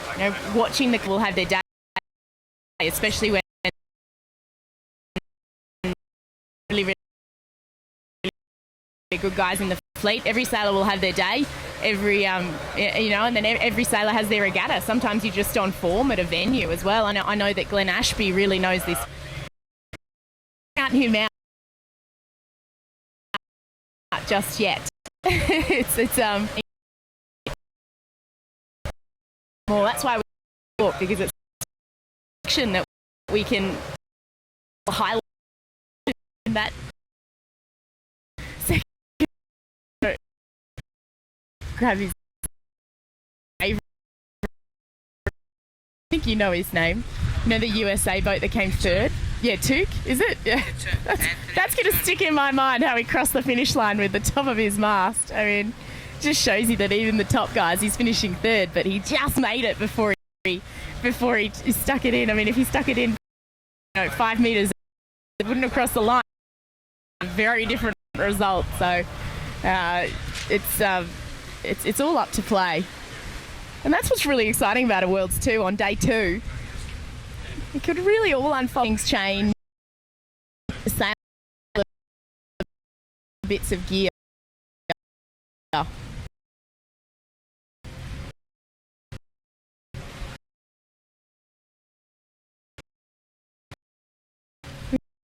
can see here one of the sailors just having a little chill out session. We can grab over here, Charlie. He's just having a little drink. Just turn the boat over. It's a lot easier to chill out with the boat on its side than try and keep it upright.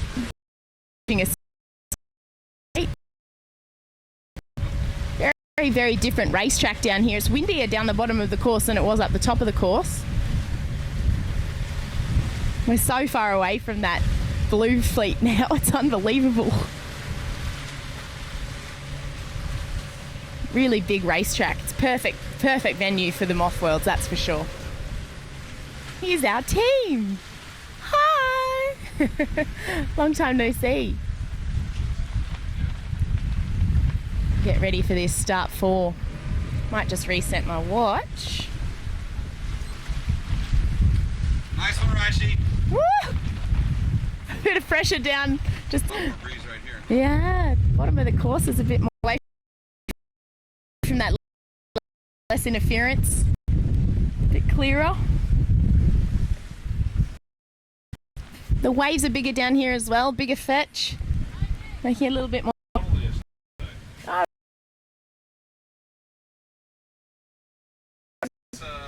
It's Kirsten Norris. That's right. She's in the Australian Navy. Oh yeah? Yeah, indeed she is.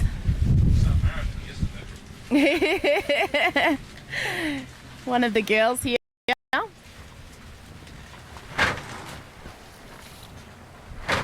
It's a nice, interesting cloud bank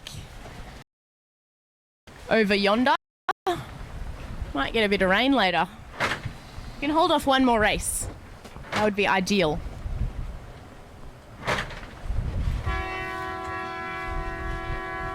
AP down.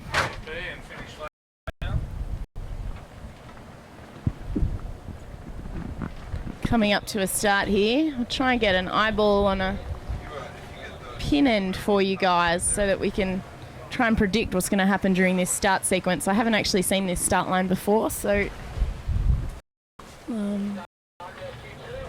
try and eyeball it. And coming in and out. So apologies for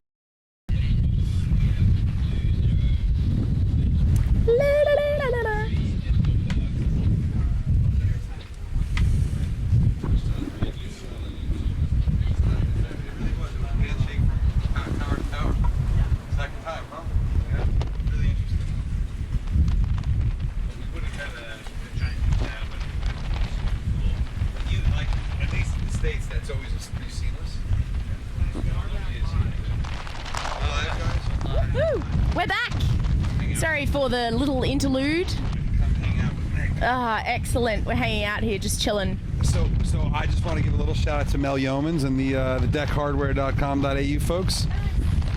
Thanks for watching, all you guys, and really all you guys for watching and sharing all this stuff with the world. It's very helpful to have everyone sharing it with their Facebook fans and all their pals. And there's another Luna Rosa guy goes by, Chris Draper. So yeah, it's super helpful to all you. You know, I think. Hi there.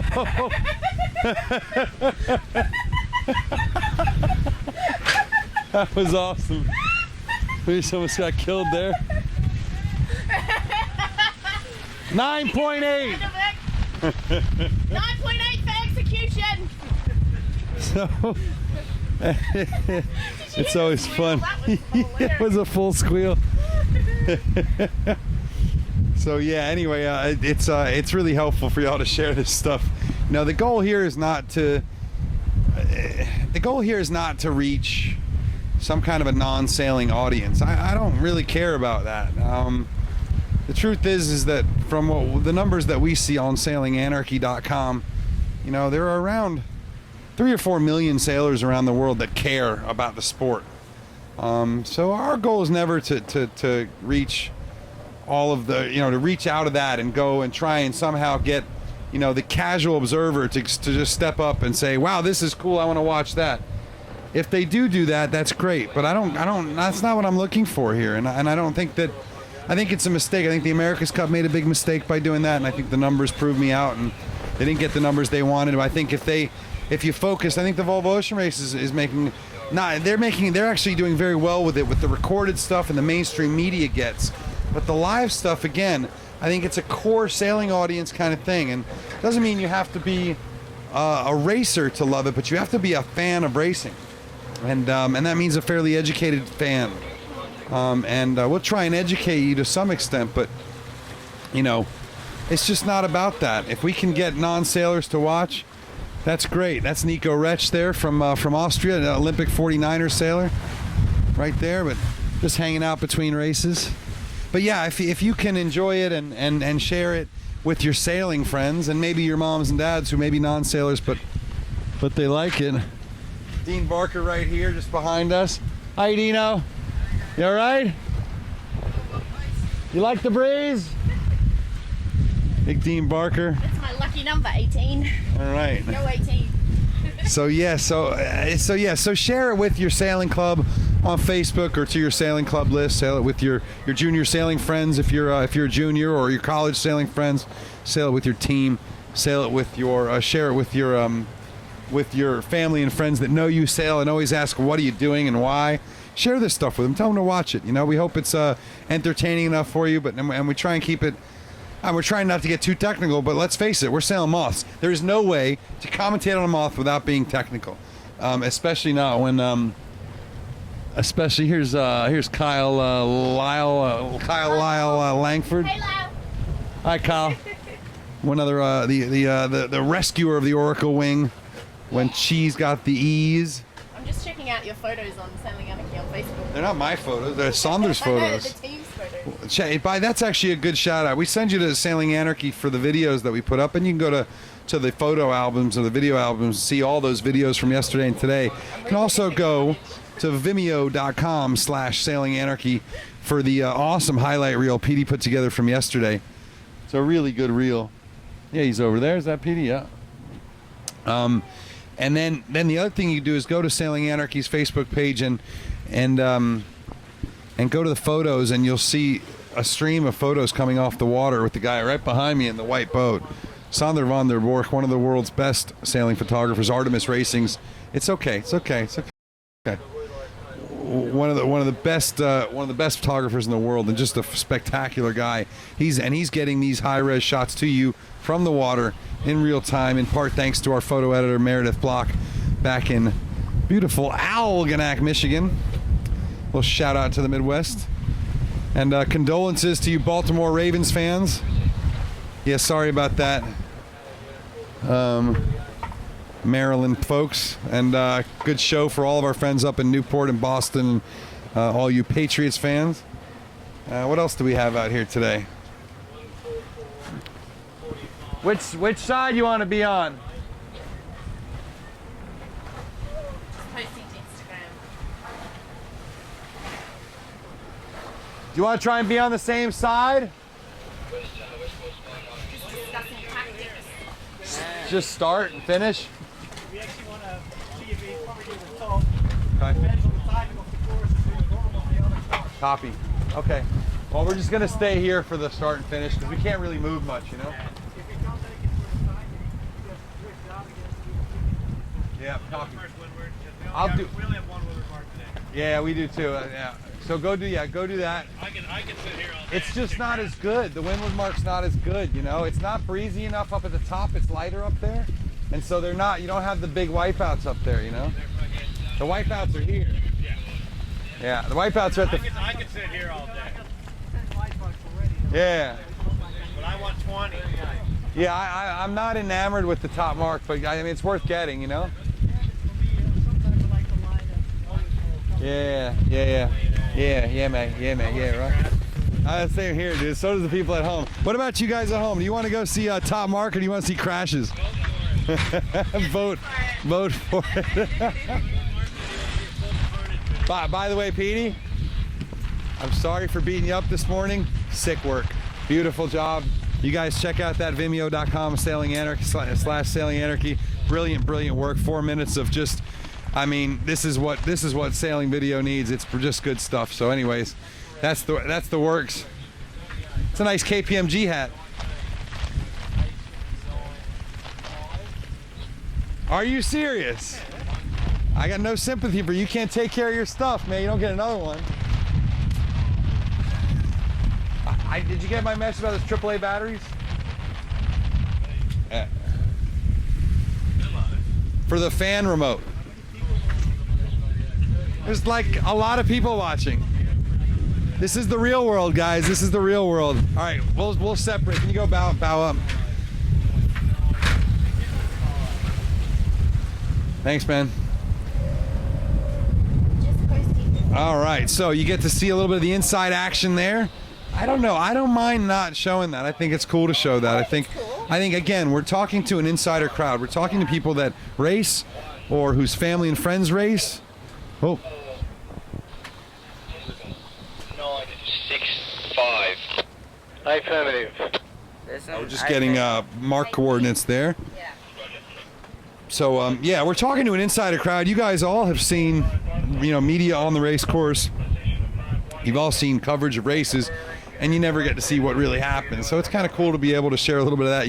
We're trying to coordinate where we are, because when Petey does the wrap reels, if he can do it with Nick or my commentary over the top, when he's got the same shot, it just makes it much more exciting. We never have time to do voiceovers. We don't finish our job until 3 in the morning, guys. And that may be why when you see official media from folks or official videos, they don't have quite the same energy to them or love goes. It's not really about that. It's about how much time you put in, how much experience you have, just like these boats.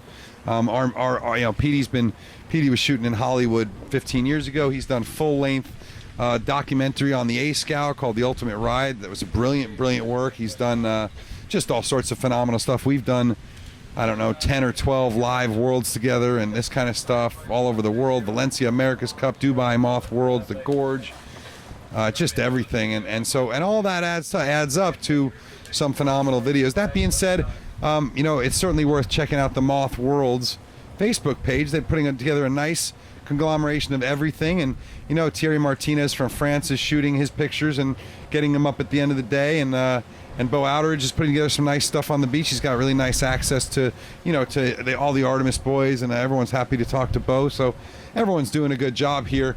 But we do what we do, and the reason Sailing Anarchy is the biggest in the world and the best in the world is because we work really, really hard at it for a really long time, and because we have folks like you watching this feed and commenting on the forums and sharing on Facebook to tell us what we're doing right and what we're doing wrong. The conventional media and the sort of old school, they don't have that. They do what they do and they go home and they go to sleep. Speaking of feedback, Sonder is killing out the Facebook Sailing Anarchy. Yeah, all right, so yeah, good feedback. We're getting feedback from all you watchers saying that to make sure you go check out that Sailing Anarchy, Facebook.com/Sailing Anarchy. Click on photos and check out the stream of stuff coming from Sonder. And Sonder and Meredith Block, two of the first to figure out how to get those high-res photos off the cameras onto the web quickly. A lot of people played with it for years, but no one really did it right. And Mare figured it out a few years ago at Charleston Race Week, which we hope you'll check out if you're anywhere in the... can you go bow too, please? Just try and keep the bow into the wind all the time. Thank you, sir. A lot more chop down here. I guarantee you this is the place we want to be for this last race. There is no question. It's only, they're only 2-foot waves, but they are absolutely, it's the door. See, look down how it's held in. It's a powerboat, dude. So yeah, it's, that's an ocean sailor right there. You wake up at 2 in the morning, you're like, stop. What is that banging noise? Put an ankle right back to sleep. That was just some very ocean sailor thing to do, Ronnie, making things bang less, because when you cross the ocean on a Cal 27, you need to keep things from banging or you're going to lose your mind. It's a Cal 227. Cal 227. It's still Lapworth, right? Yeah. Yeah. Anyway, cheers. Yay! This is maybe the first On the Water Anarchy production where we don't have a bottle of vodka ready to go. We'll have to solve that problem today or tomorrow. Cappy, you got an idea for the forecast tomorrow? Have you heard anything yet? It's going to be a little bit lighter tomorrow.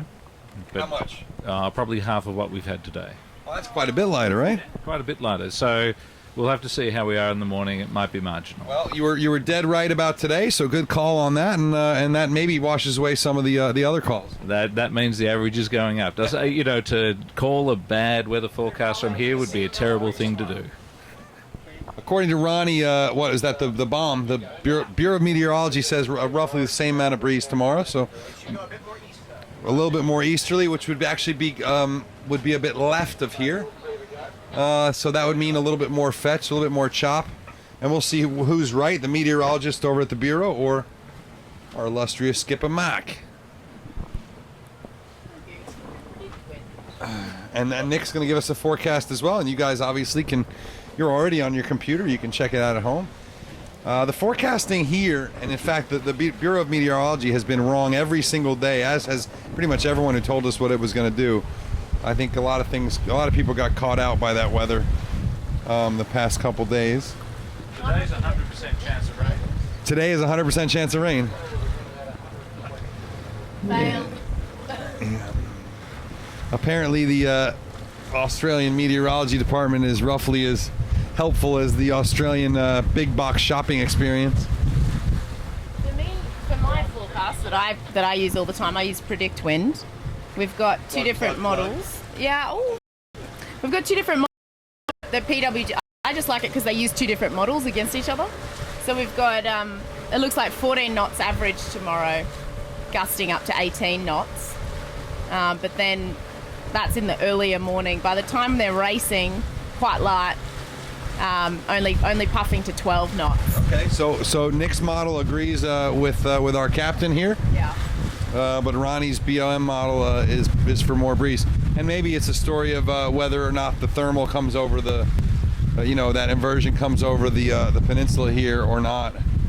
It is amazing how cool this air is. It's if you're right next to the shore and you're where the land heats up the breeze. There's a little pocket of warm air right on the beach and just a little bit out, and then you get out of that and all the air is coming over. How wide is the peninsula, Mark? About 2-3 kilometres. Right, so a mile and a half, 2 miles, that's it, 2-3 kilometers.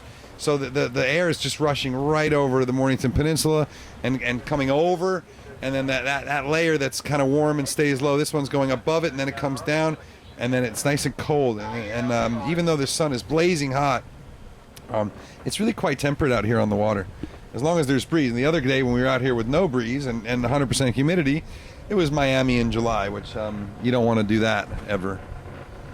So yeah, but what a lovely place to sail. I take everything back I said the past few days.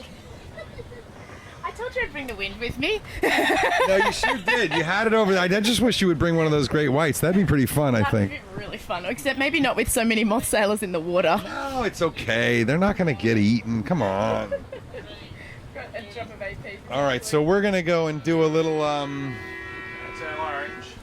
That's orange, so we've still got a little way. We're gonna do a little bit of I think boat end. Yeah, I think boat end again. That's an easier spot. Right, yeah. It's an easier spot because you can be a lot closer without affecting the racing at all. Still it's 120 down here as well, which is interesting. The wind reading is the same for both courses. 120, huh? Setting at 120, yeah. So that's still that southeast course. So this time, folks, we're gonna try and get you to the boat end, and we'll go sort of 30-40 meters outside the boat and about a boat length above it, and that usually gets you pretty clear out of the way. And you can actually be 2 or 3 boat lengths above it until they start, and then you can creep back in case that you have any guys who win the boat and then tack out immediately. So I think we'll maybe have Nick shoot this one, and I'll do lead commentary. And remember, as long as you're up in here shooting, you can actually talk right into the mic, because everyone loves you more than they love me, guaranteed. I got to stay on this because I got to keep my brand going, but but Nick, there's a reason I brought you here, and it's because you do a great job. I hope Kilo and our boys at the 18 footers are watching, because you need this girl, you really do. She's great. She's the next generation of sailing commentators, and we're the folks that are trying to drive up that passion and get you guys excited and really keep this media blitz that the last decade has helped to introduce to sailing. So AP is still up. We still got plenty of time here, but it's helpful to have always helpful to have a driver sort of check it out beforehand and see what the current's doing. And I think the current's moving pretty good now, isn't it? yeah, it looks like it's starting to grip with the wind now. With the wind, yeah. Imagine if it was moving against the wind. Hey, what end's favored? Look at this. Well, Sorry. Where's the Very boat favored. But look at where's the pin boat? the pin boat is The directly pin's not behind. laid yet. There. No, the wind is over there. But look at the committee boat and what the tide's doing to it. Yeah. Unbelievable. Yeah. So we've got to have wind against tide then, don't we, Mark? We do. So we do. So all right. So that's why these waves are building up down here. So a starboard tack. Hold on a second. A starboard tack will take you into shallow water. Port tack will take you into Sorry. deep water. So they Watch want it. Watch it. Hey, Luca.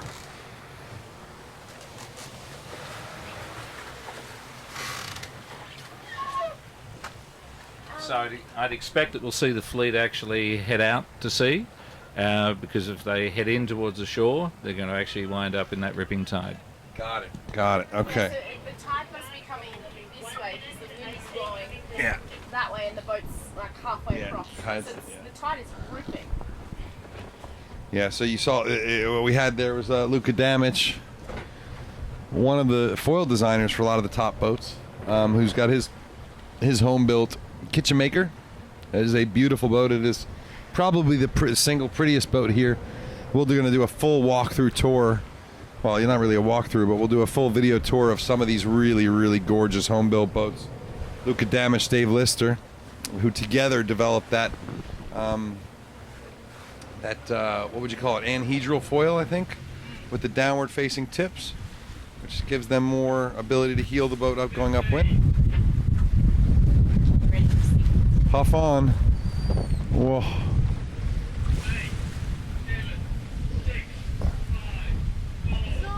minutes.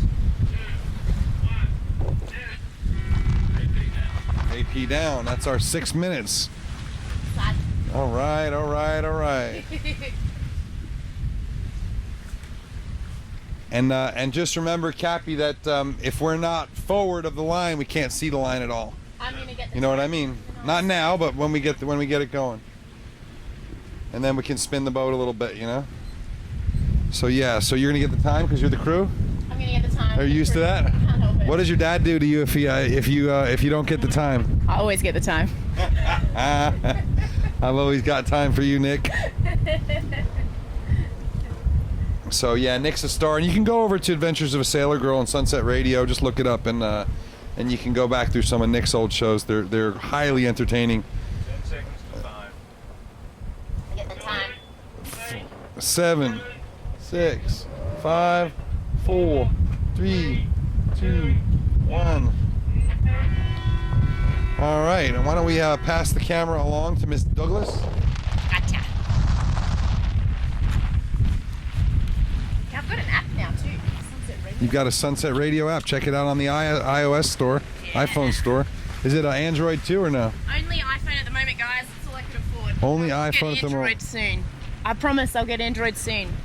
Does anyone have an Android phone? I've never even seen one. What does that look Yeah. like? I just can't afford both. You know. And what does your app do? It just plays my old shows, but you can also listen to live shows. But the Hobart one's up there, so if they go to Adventures of a Sailor Girl on Facebook, you can find the link on one of my past posts, and it takes you straight to the App Store. The app's free, right? It is free. It's my present to all you adventurers who just love the sport as much as we do. Isn't that lovely? I try. 7, 6, 5, 4, 3, 2, 1. Yeah, so interesting what the current's doing even with our boat. It's sort of moving us into the course a little bit. And pretty cool. Bit of cable So- management happening. So just so you know, for future reference, this pretty boat here, this pretty Can you follow this that boat? is Nico Retsch from Austria. Very quick sailor. Just have to jump my shoelaces so I don't die. Okay, ready. Please don't let Bo get in between us and the shot ever. No, nothing against Bo, but we've all got to get the same stuff up, you know. You just got to try and respect each other.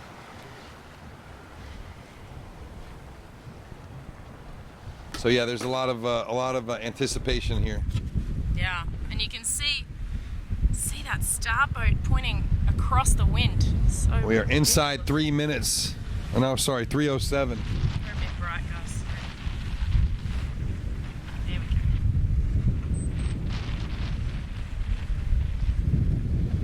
There's a look at Bo Outridge and his team. Take a shot of Bo here. Hey there, guys. Bang the corner, Bo. And his coverage team. And yeah, they've got a nice daily highlight reel going up every day at the facebook.com/mothworlds. Feels a bit pinned. Go ahead and like it. See if we can get them up to 10,000 or so by the end of the week. Oh, we just got the Yellow Fleet Race 6 result. You got to see the top mark. And in fact, Scott Babbage was able to hold off Nathan Outeridge for the finish there. So Scott Babbage first, Lister, that's who that was. Outeridge second, Dave Lister in third, Chris Rashley in fourth, still performing well despite the back surgery, and Josh McKnight in fifth. And we're sorry for that delay, folks, but we're doing the best we can. That was McKnight. Yeah. Yeah, I think Josh must have had a capsize near the finish. That's the only thing that would really explain that.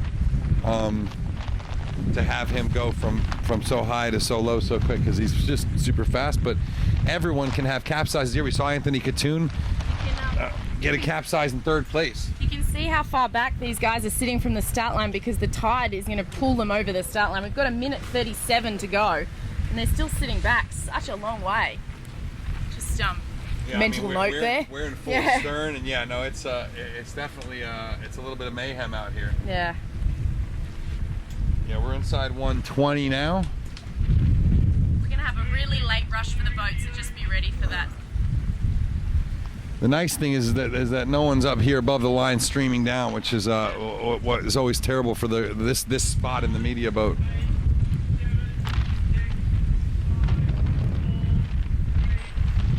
Probably want to go back on right. You got one guy behind you. Good, Scotty Babbage coming in on a port approach.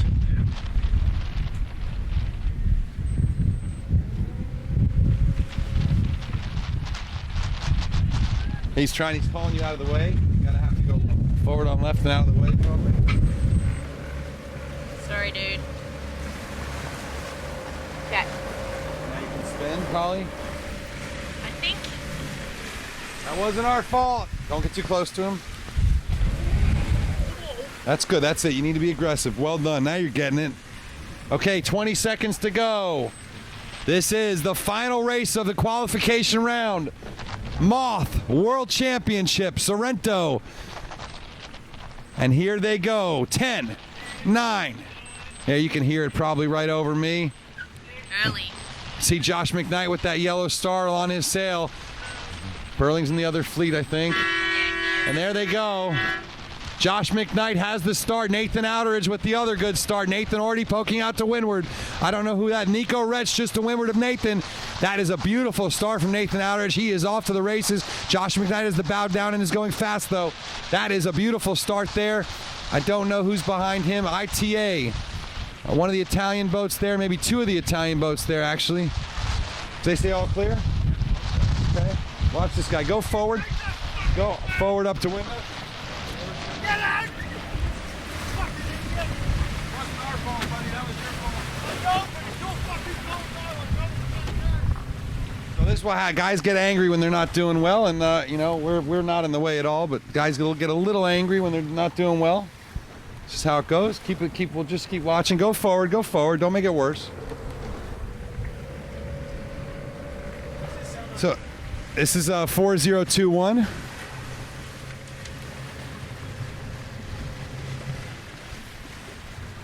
And so this is frustrating to be out here. It's the end of the day. You're tired. You're beat up. You can't get the boat on its feet. The whole media's out here shooting you. It's not really a fun time, but this is Moth sailing, guys. And if you think you're going to come into this fleet and clean up in 20 knots and chop, I think that our friend from Austria is showing us, what's the name? Looks like they're lacking the left. I think our friends from Austria is showing us that that's just not going to happen. At the top right. So. The last one. Oh, I can't zoom. It's too shaky. And he's still not able to get up the steep. I just want to keep shooting this, Nick. Yeah, for sure. I want to show them just what a challenge it can be in this fleet. Yeah, it is a real. And just how hard it is to sail a Moth in this kind of breeze. Yeah, he still can't bear away. This is the problem. He can't bear away because the boat's not on foils. How are you going to bear away? Well, nope, not going to happen. These guys. So he tacks. You got a mark on your left side here. Oh, do I? Oh, he does. Yeah, there you go. Keep going upwind. So now we'll see if he can jive. Maybe he's going to go home. Yeah. So I think that yelling or getting angry on the course is not going to help you, in this situation, and it just kind of makes you do sillier things.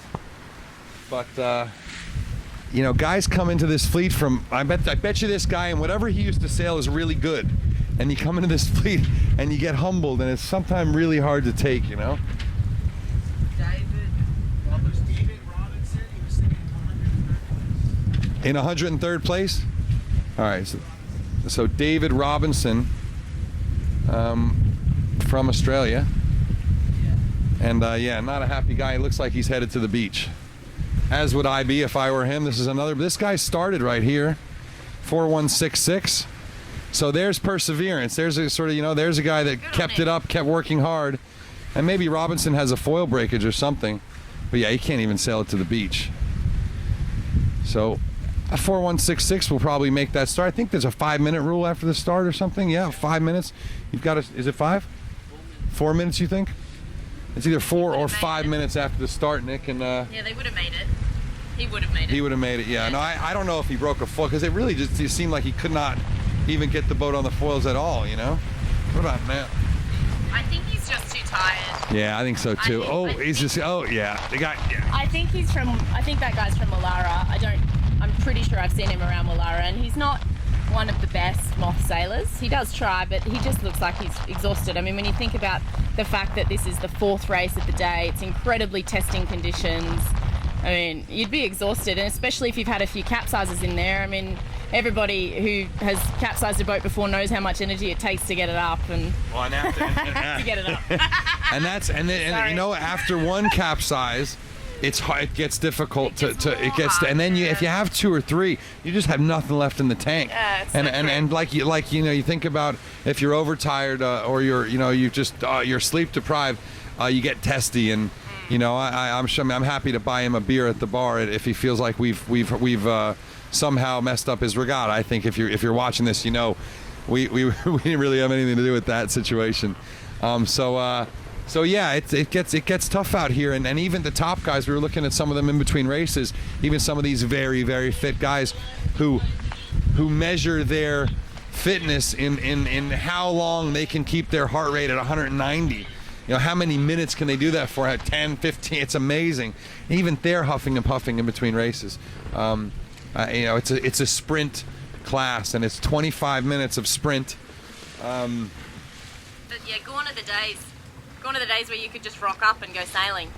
Yeah, I was just saying, gone are the days when you could just rock up and go sailing. I mean, you need to do a bit more work to be competitive in one of these classes now, or especially the Moths. Yeah, but I think even as easy as the Moths, as a Mach 2 sort of out of the box has become to race, this condition specifically, okay, which is not consistent wind, we're sort of 15 to 23, but up and down, and then this very specific wind on chop condition. So we've got 1.5, a half a meter waves, maybe 1 meter waves at the most. Try and get across them for you guys. Yeah, but they're very close together, and they're very steep.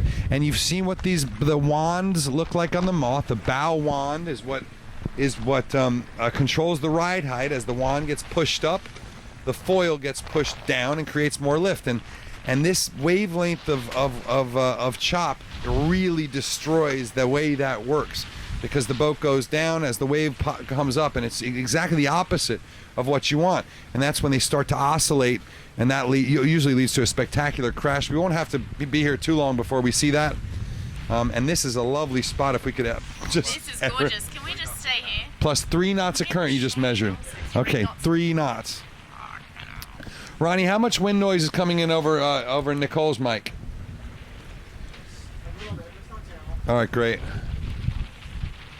Big thanks to Canon for this lovely new Legria G30 camera. This thing is awesome. This is a good angle for the waves, actually. You know, the racing may be terrifying, but the quote was just on Moth Worlds. The racing may be terrifying, but they're also having a lot of fun out there. If you watch the Moth World's Twitter feed, Annalise Murphy just posted from the committee boat, "I'm absolutely terrified. I'm having so much fun downwind, I'm crying." That's awesome. I mean, it's obviously just heavy conditions. That's awesome. Hold on. Don't use that. Don't use that. Oh. Don't Sorry, use that. Stand by. All right. So that's pretty cool that Annalise is hanging on to the committee boat and telling him and posting something on Twitter. It is terrifying to go downwind in this stuff.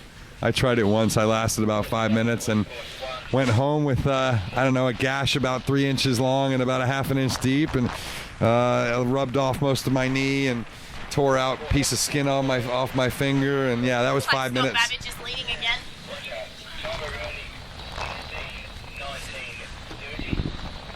So in this case,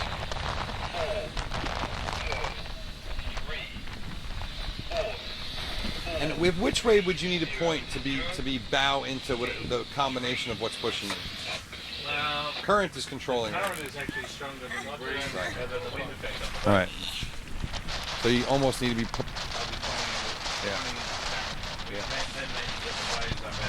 Well, as long as you don't have to go in reverse, that's okay. I don't mind rocking it too much right now. You know, I just want to be close. You know. And the only I'm worried about is that we get close and then we just get pushed in. You know. But I think now that you understand how aggressive you have to be, it's starting to get a little better. There's no smooth in this stuff, whether you're in a sailboat or a powerboat. You got to muscle the boat through the waves. And that's what we're headed over to have a look at here. Oh, I thought he nearly went in, but he didn't. Hi. I'm just checking the lens. Okay, cool. You can probably come off the battery right now. Cool. Chill out. The boat keeps swapping. I can't. We're just getting into position here. Got a scow on its side. What is that? Yeah. Okay. What do I need to do? You're just not talking to it. I don't mind a little wind noise. I'll shut up. It's just it gauges your level based on what it hears, so it's kind of, when you talk, the wind noise gets big. Attenuator.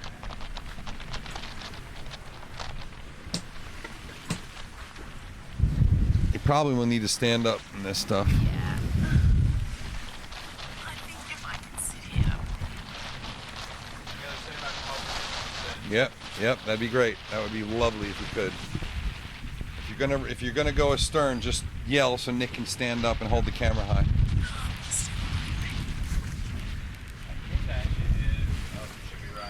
Yeah.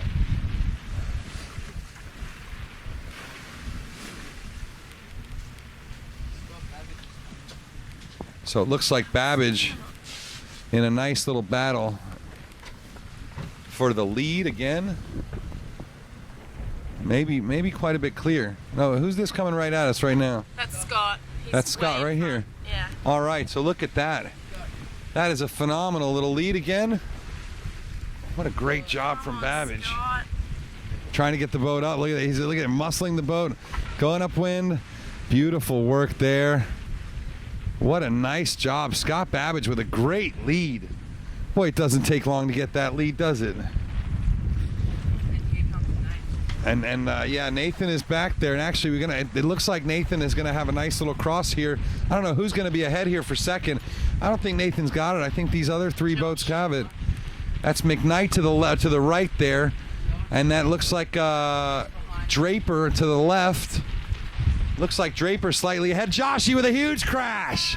Oh yeah, Chris Draper rounds in second. What a nice one from Drapes. Look at him go. No, that's not Draper. Who is that? Is that Lister? Is that Lister? Yeah, I think it's Lister. Dave Lister, that's who it is. Here comes Nathan Outeridge, and this is Chris Rashley, and then Josh McKnight. So Dave Lister called the fastest man on foils by more than one world champion. What a nice job from Lister. I saw the blue and I thought it was Drapes, but yeah, that's another home-built boat, a beautiful one. Maybe a right-hand spin here? Yep. Yeah, I think so. Left, forward, right, aft. And here is looks like Lee McMillan. Yeah. And right behind him is the Kyle. number 3 boat, Kyle Langford. Kyle was talking about how much he wanted this breeze, and then Draper's right here. So yeah, we're just flipping around here, and here we got Chris Rashley. Chris the Rasta Man coming in from Switzerland. That's sprayed, Nick. Yeah, you can keep going. You see what their line is now? Now you can kind of keep going forward and kind of, yeah, there you go. And here comes Ireland. Oh, look, he's got a little clover on his sail. Hey, Mac. AMAC here in about 8th or 9th. First master. And here's Oz 4011. And then Sweden 3666, Freddie Loof. Oops. That was that Hiscox? Not sure. Can you tell me what bow 62 is?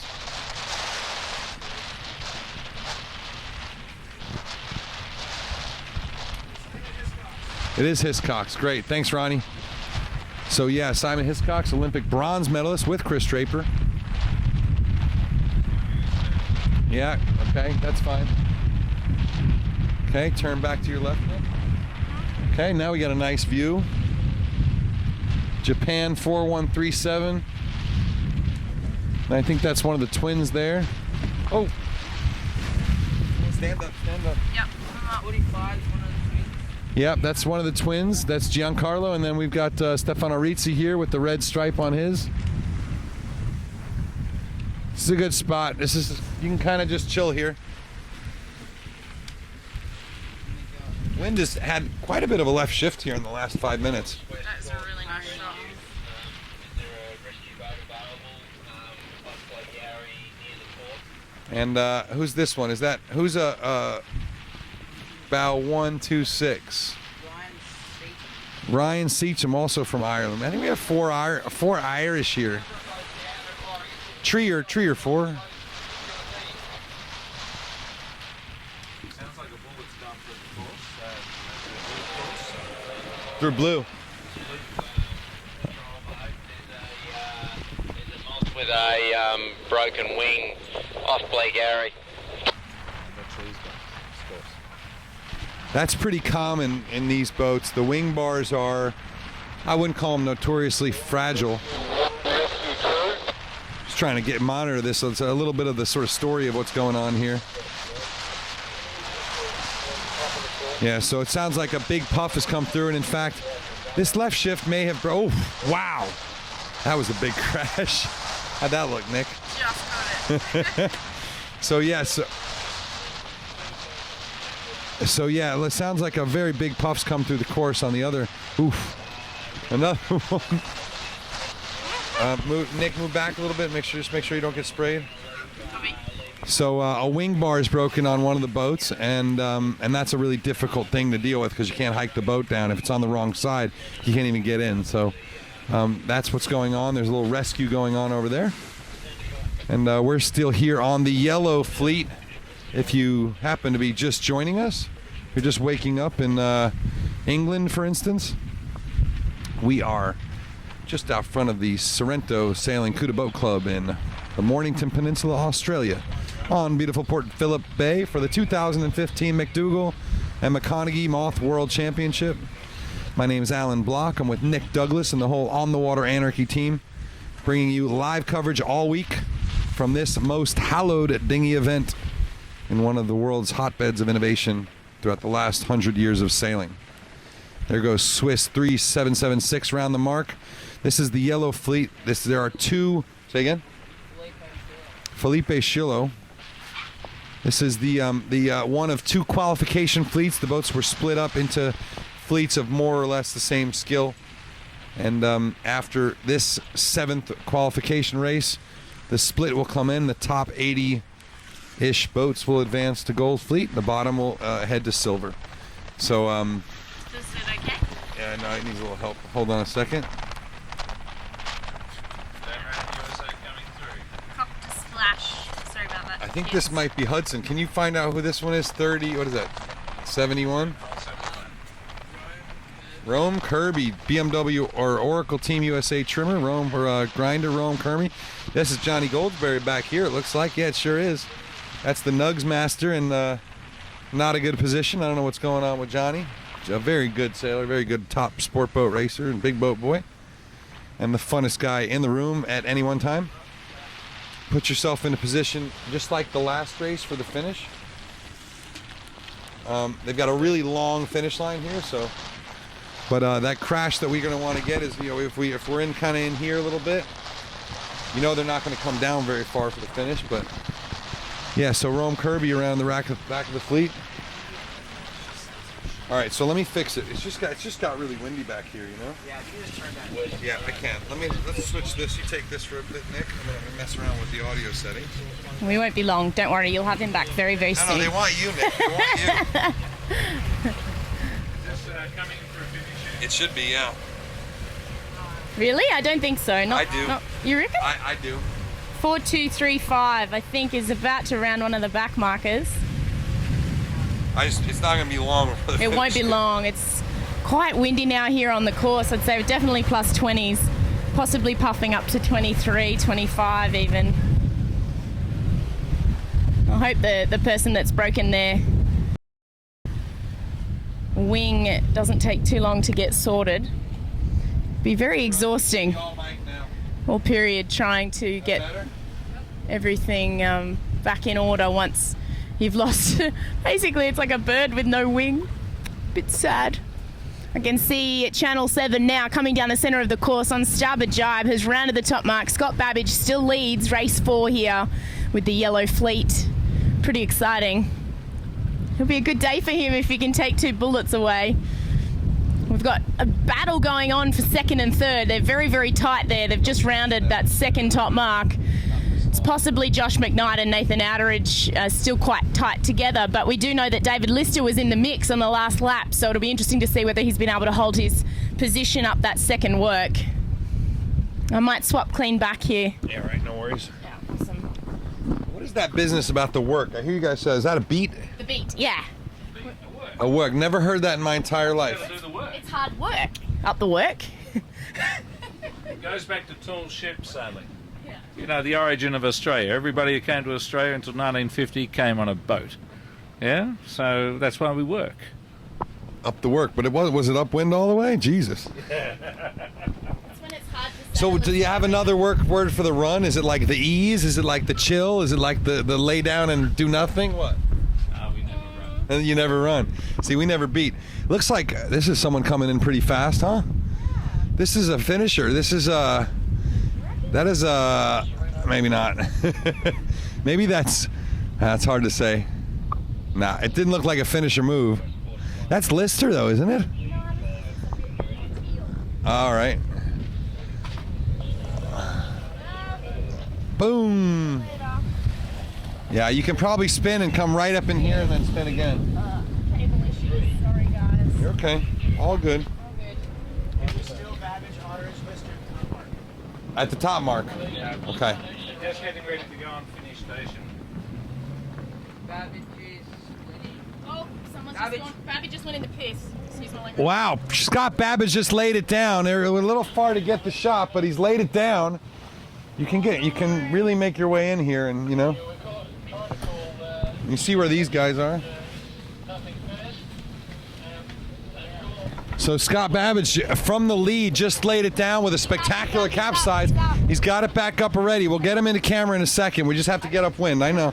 We can't get it. We just have to get upwind. So we're just going to look at nothing for a moment here, folks, and then we're going to spin it, and we should be able to do what we need to do.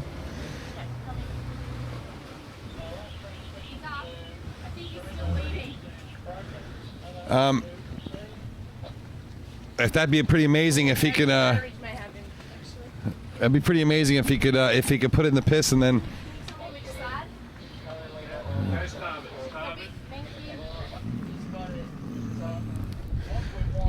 It looks like Babbage was indeed able to capsize and still get up on the boat. Look at this, but he is barely in control. He is barely in control here. Look at this. That is a huge puff. Scott pushing 30 knots right there. Flying through the water. Look at the smoke. Oh, he's going to lose it. Oh! Oh, my. Spectacular wipeout from Scott Babbage. That was, and here comes Nathan. I think Nathan's got him here. Scott's never going to get it up in time. Nathan is flying. Will he hold it together? The puff is on Nathan now. And you could just see him looking a lot lower in the water. Look, he's riding so much lower than Scott was. And Nathan, control is the name of the game. He's still on the edge of it, but just holding it together. Nathan Outeridge takes it, surviving that final beat that took out. Now go back here. Lister is trying to get around Babbage. Look at the puff that Lister's on. Oh, my God.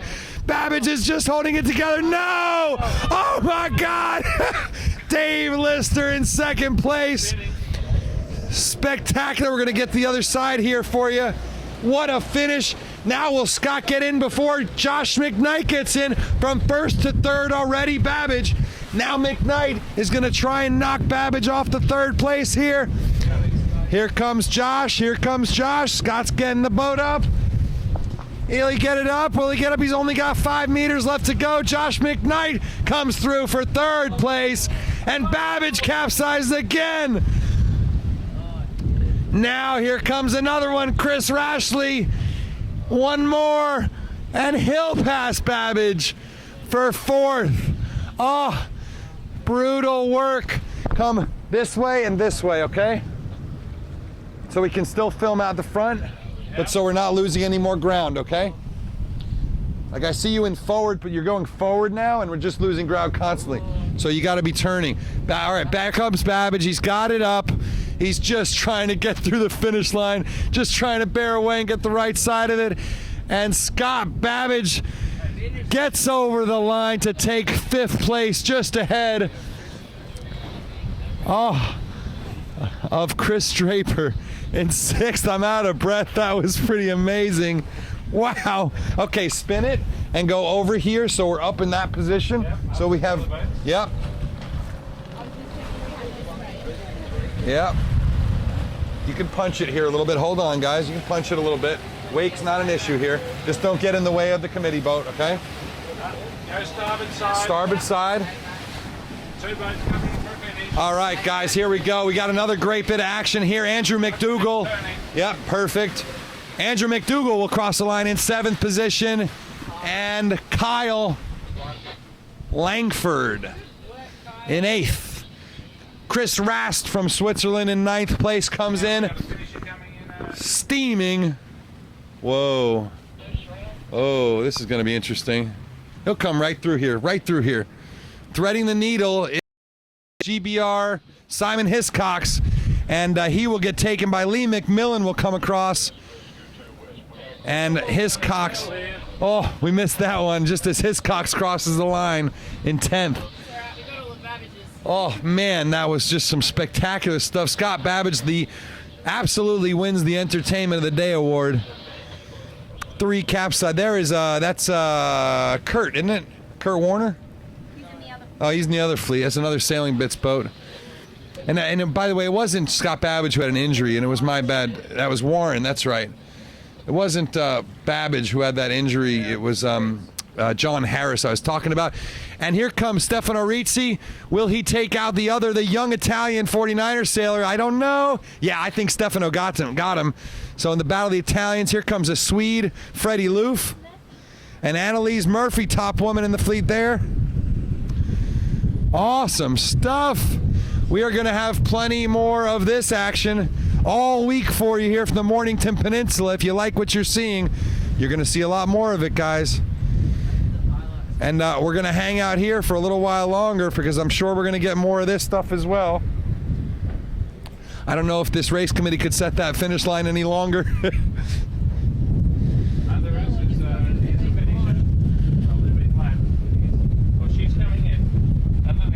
Oh, here's a finisher.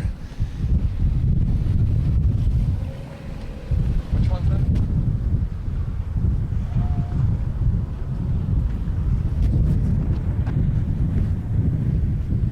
What do you got in your camera right now? I've got GVR. She's crossing the line with another one coming in. She's definitely got a small rig. Now speeding back out to Sweden. All right, here comes another Swedish boat. That actually is that Emma? No, that's the guy. That's Nils. That's right. I keep thinking he was a girl. She's got a ponytail. Yeah. We've only got 5 minutes left of battery. Only 5 minutes left of battery. Well, that's all right because we only got about 3 minutes left of racing. We can plug it in too. Oh, hi there. Nice one. Watch it. Just got spray. You can go. Yeah, you can. Yeah. Cool, let's go back to the lens. Did I give you that, or do I still have it? I think Why don't you stand up? Come back here and plug in the camera. You had it in your what? in my boot. And we're still live. Of course, we're still live.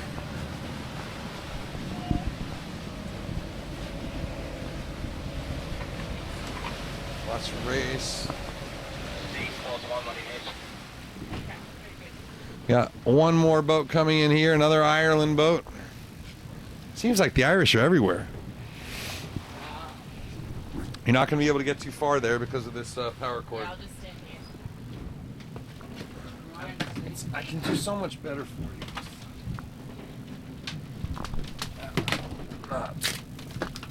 Okay, you got a little more distance now. Okay,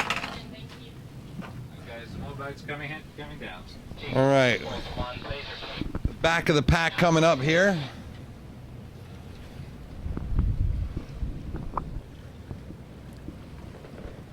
And you got any names on these, Charlie?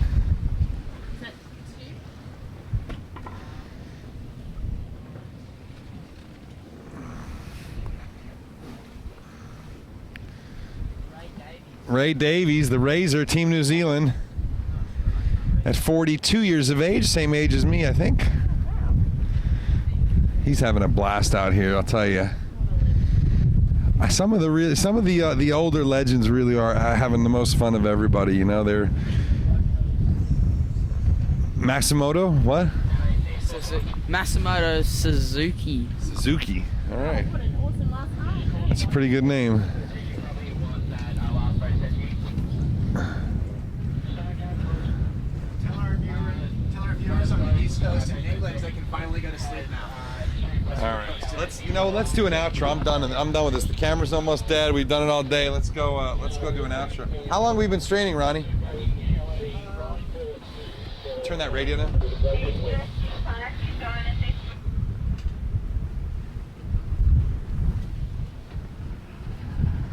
We've been streaming for close to 4 hours. Copy. All right, we got 3 more boats to come in, and I'm guessing we're gonna have a wipeout here in a second. There's one, and there's another one coming up. Oh! You actually, if you look, go back to these. Oh yeah, there's another one. Boom.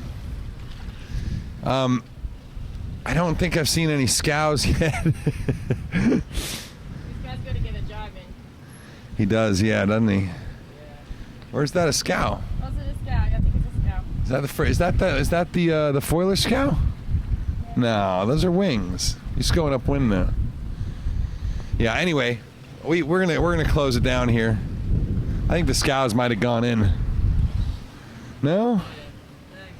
I don't know. I can't tell what's going on, but I can tell you that we've done this for 4 hours today, and thanks to a great crew here on the water and improved conditions, I think it's been pretty entertaining. I know that I've been very, very entertained. No question that Scott Babbage wins the Entertainer of the Day award. That was just a spectacular finish, losing 5 boats and after just sailing a brilliant race. So well done, Scotty Babbage. He won 1 and he had a 5th.